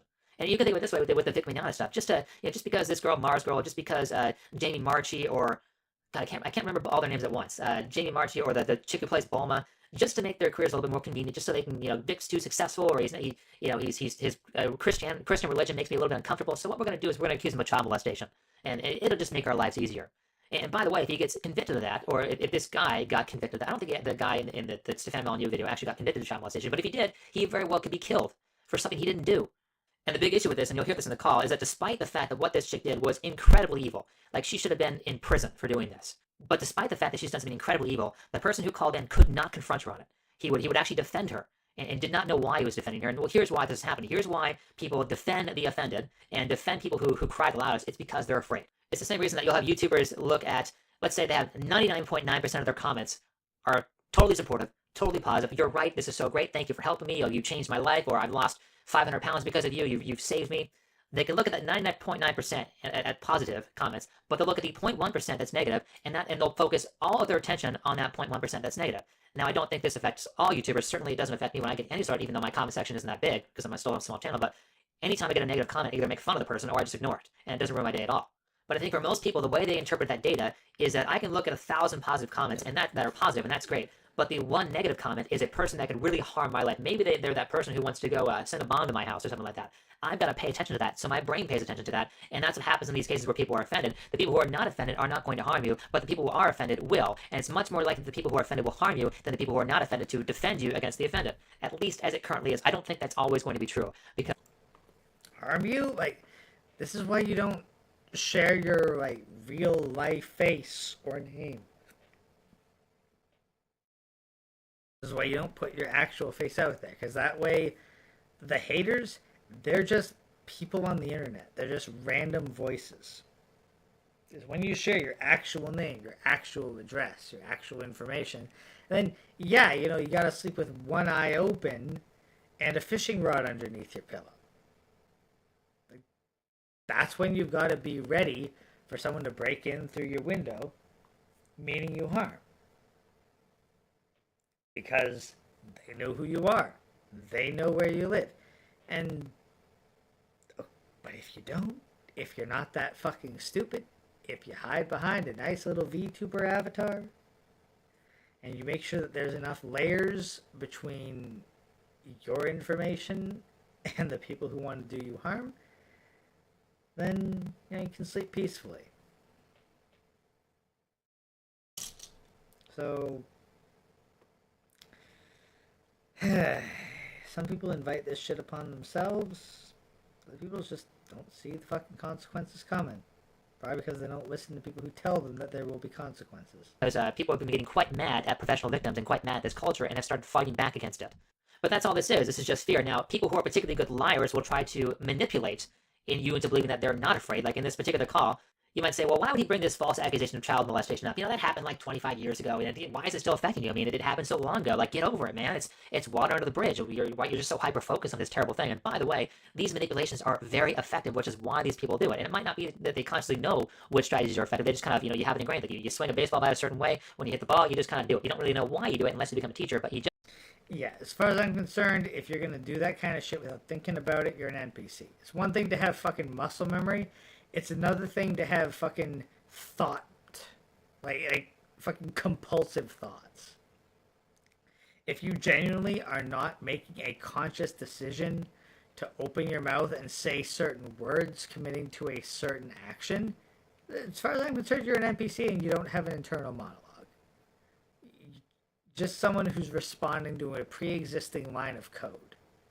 If you're not aware of you saying a thing or why you're saying a thing, you just compulsively open your mouth to say it, you're no better than a fucking robot. A bloody fucking AI has more bloody intelligence and more of a soul than you do, because at the very least, it pauses for a minute while it thinks of a response when you ask it a question. Just know it works. And let me use this as a different example because I've seen a lot of people doing this where they will justify their fear as moral action. So let's say you have a brother who is an alcoholic and your brother loses his job. Your brother gets kicked out of his house. He can't be around the kids because he drinks all the time. His wife divorces him. He now can't get a job because he's got a DUI or whatever. All these things are happening to him. And by the way, this brother's not a very nice person, but he's kind of down on his luck. And so you say, let me just help you. You can live with me until you get back up on your feet. And a lot of times what those people will do is that they'll use their misery, they'll use their sorrow, they'll use their bad situation to manipulate you. And so you may say, okay, I'll give you 2 months to get back up on your feet. 2 months passes, they're nowhere near being back up on your feet. And they might say, well, I just had a bad, round of luck. It's like, oh, I'm 45 years old. They don't want to hire people who are 45 years old anymore. It's the government's fault. It's employers' fault. They just don't get it. And so you might say, oh, okay, I'll give you another month. Another month passes, they're nowhere near. And sometimes it might start out as 3 months, but now it's been 3 or 4 years. Yeah, one episode of fucking SpongeBob will tell you to fucking deal with that bullshit. Like when a literal fucking kids cartoon can point out that, hey, don't do this fucking shit, or you'll end up wearing a fucking maid dress and being a servant to this person who's basically a fucking abuser in your own home. When a kids cartoon can tell you not to do that shit, you have no fucking excuse as an adult for not being able to just say, no, get the fuck out or I'm calling the cops. And so if you let it get that far, and you're telling yourself, well, I'm just helping my brother, I'm just making things better for him, I'm just trying to get him back up on his feet. You keep telling yourself that, and you keep being a codependent like that, I don't think at that point it is any longer a moral idea. Because at that point, this person's clearly abusing you. Because they said they would only be there for 2 months, and now they've been there for a couple of years. If they had been honorable in their word, if they had been making a moral decision, they would not have stayed that long. And so the reason you're letting them stay is not out of morality, but it's out of fear. Because like I said, this particular person, this particular alcoholic, this particular drug addict is not a very nice person. And so you would rather let them stay with you and let them ruin your house and possibly, like, I've had other people who have done this with people. And like, let's say, let's say I had an uncle who did this with his brother, and he was ruining his brother's marriage because he would constantly piss off his brother's wife, and then that would lead to problems in their relationship. And so if that's happening, it's not out of morality, it's out of fear of your brother committing violence against you. In this case, with the mother who accused her ex-husband of child molestation, it's not out of virtue that nobody brings this up. It's out of fear. So if she's willing to basically commit her ex-husband to death, what's she willing to do to me if I call her on it? And that's how these people get away with it. And think of it this way: we've had tens of thousands.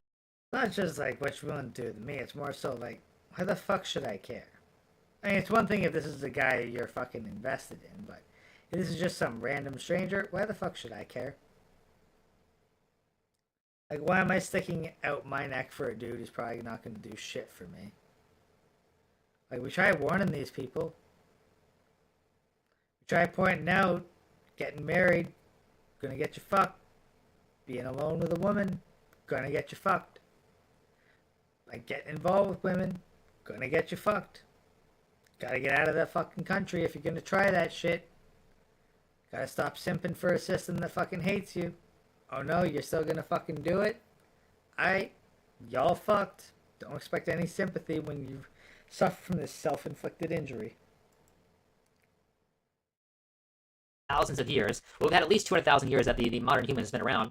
And so there's this very small point in time where you have maybe the past 100 years where we've gotten pretty good at civilization, pretty good at law, pretty good at crime fighting, where people have a lot of difficulty getting away with crimes. But back in the past, people did not have difficulty getting away with crimes. And so if you did something about this, if you told the truth, if you called this person on their bullshit, they could beat the shit out of you without getting caught. They could kill you. They could do all these really terrible things to you. And so it is only out of fear that you appease them. It's only out of fear that these professional victims get appeased, because they're a lot more likely to attack than the people who are not professionally offended. Or Okay, no, it's also because the fucking law backs them up. No one's afraid of these people. These people are nothing. They mean nothing. They are worthless, useless, defenseless. It's the fucking cops, the fucking government, the people who have a monopoly on violence. Those are the ones who keep these people protected. Those people are the ones who are responsible for the fear. It is not these individuals making all this bullshit. It is the gun of the state that is constantly hovering behind them, pointed at anyone who dares cross them. That is the problem, not the people themselves. Otherwise, false accusers would be strange fruit on the trees in town squares. They would not be fucking held up by everybody else. The state makes the false accuser and protects them and gives them power, not the accuser themselves. people in your life, the only reason they get away with these terrible things is because the people in your peer group, the people in your family, maybe it's even you, are afraid of the consequences of calling them on the truth. But you have to call them on the truth, because despite how hard it is to... No, fuck it. I don't care. I won't fucking call them on the truth with my real fucking face and my real fucking name. Why? Because I don't give a shit about another man's freedom over my own fucking freedom. I don't. I don't want to be fucking tossed into a goddamn gulag or fucking jail cell or have my life ruined trying to protect the honor of some man who decided to fucking wife up a single mother or do all the kind of shit that I try to warn them against. Like, that's the thing.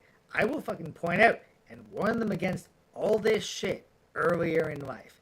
And if they fail to follow this advice, that's where the sympathy ends.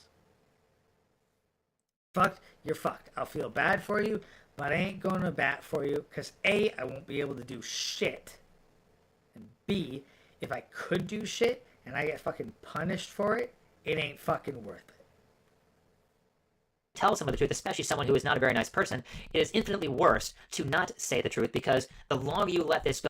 Hey, Sean, you're a fucking piece of shit grifter, and you need to fucking go off of YouTube and actually do something productive with your life, rather than watching reality television and pretending like your opinion has any fucking value. Oh, you don't like that? Well, fuck you. On, the worse they will get. They get away with one little bad thing, they're going to take another step. And eventually you let it go on for a couple years, and then you let it go on for 10 years. They go from, doing pretty innocuous things. Things are not that bad. Maybe they chew you out and call you a bitch and say you're a terrible person. That's bad, but it's not criminal. But you let them get away with that. You let them keep doing that. And eventually 5 years down the line, 10 years down the line, now they're beating a person up in a parking lot. Now they're driving home drunk. Now they're doing things that are particularly evil. And you could have prevented all this if you just called them on their bullshit the first. Yeah, that's why our fucking criminal justice system don't work, because we don't punish fucking people of certain demographics for bullshit. Time. And you could have prevented maybe a lot of harm that they might have caused you if you just called them on their bullshit the first time. So start getting a little bit more brave. And if you're not brave, start getting a little bit more angry. Nah, fuck getting brave, fuck getting angry. I see the consequences by the people who hold a monopoly on violence, the government, and it's not worth it. I don't give a shit. I'm not even going to give people the fucking benefit of the doubt. As soon as I fucking suspect that your ass is going to screw me over first opportunity, I'll cut ties with you. I do not give a flying fuck. As it is not worth associating with someone who's dangerous to me. Simple as.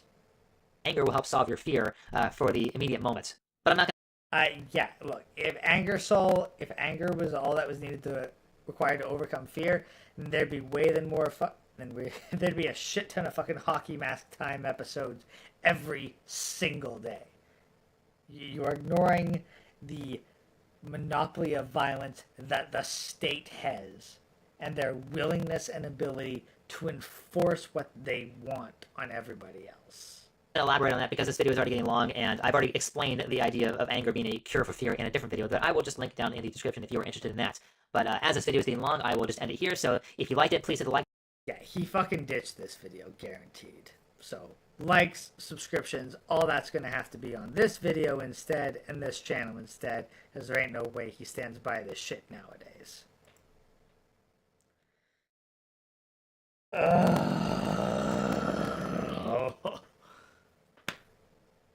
I couldn't do this every day. I could not do this every day. These fucking meetings have to be a once a week thing, because quite frankly, just listening to a couple videos of this guy, like, ain't enough booze to make me go, oh yeah, this is enjoyable. I was like, no, I can feel the fucking quality slipping with each subsequent segment. 1:30 in the morning, so at least we made it before 2 o'clock, but I'm hitting the ending scene right now, guys. You're not the quarter yet, but yeah, no, I don't make my money off of fucking YouTube, that's for damn sure. I make my money off of actual fucking work and actual fucking labor that, you know, actually fucking leaves me exhausted, and I consider sleep precious and useful. But thank you all for sticking around. 12 of you in chat still, so thank you. I do appreciate it. I like that y'all show up. But I'm going to hit the ending scene and time out, because I've been through 4 of these things, and I've been through a lot of booze in the process of getting through these things, and I ain't going to be useful for much longer. So thank you all once more, and with any luck, we'll have at least one more of these next week. Not on a weeknight, though, because I gotta be sober come morning on those. Until then, peace out, Warband.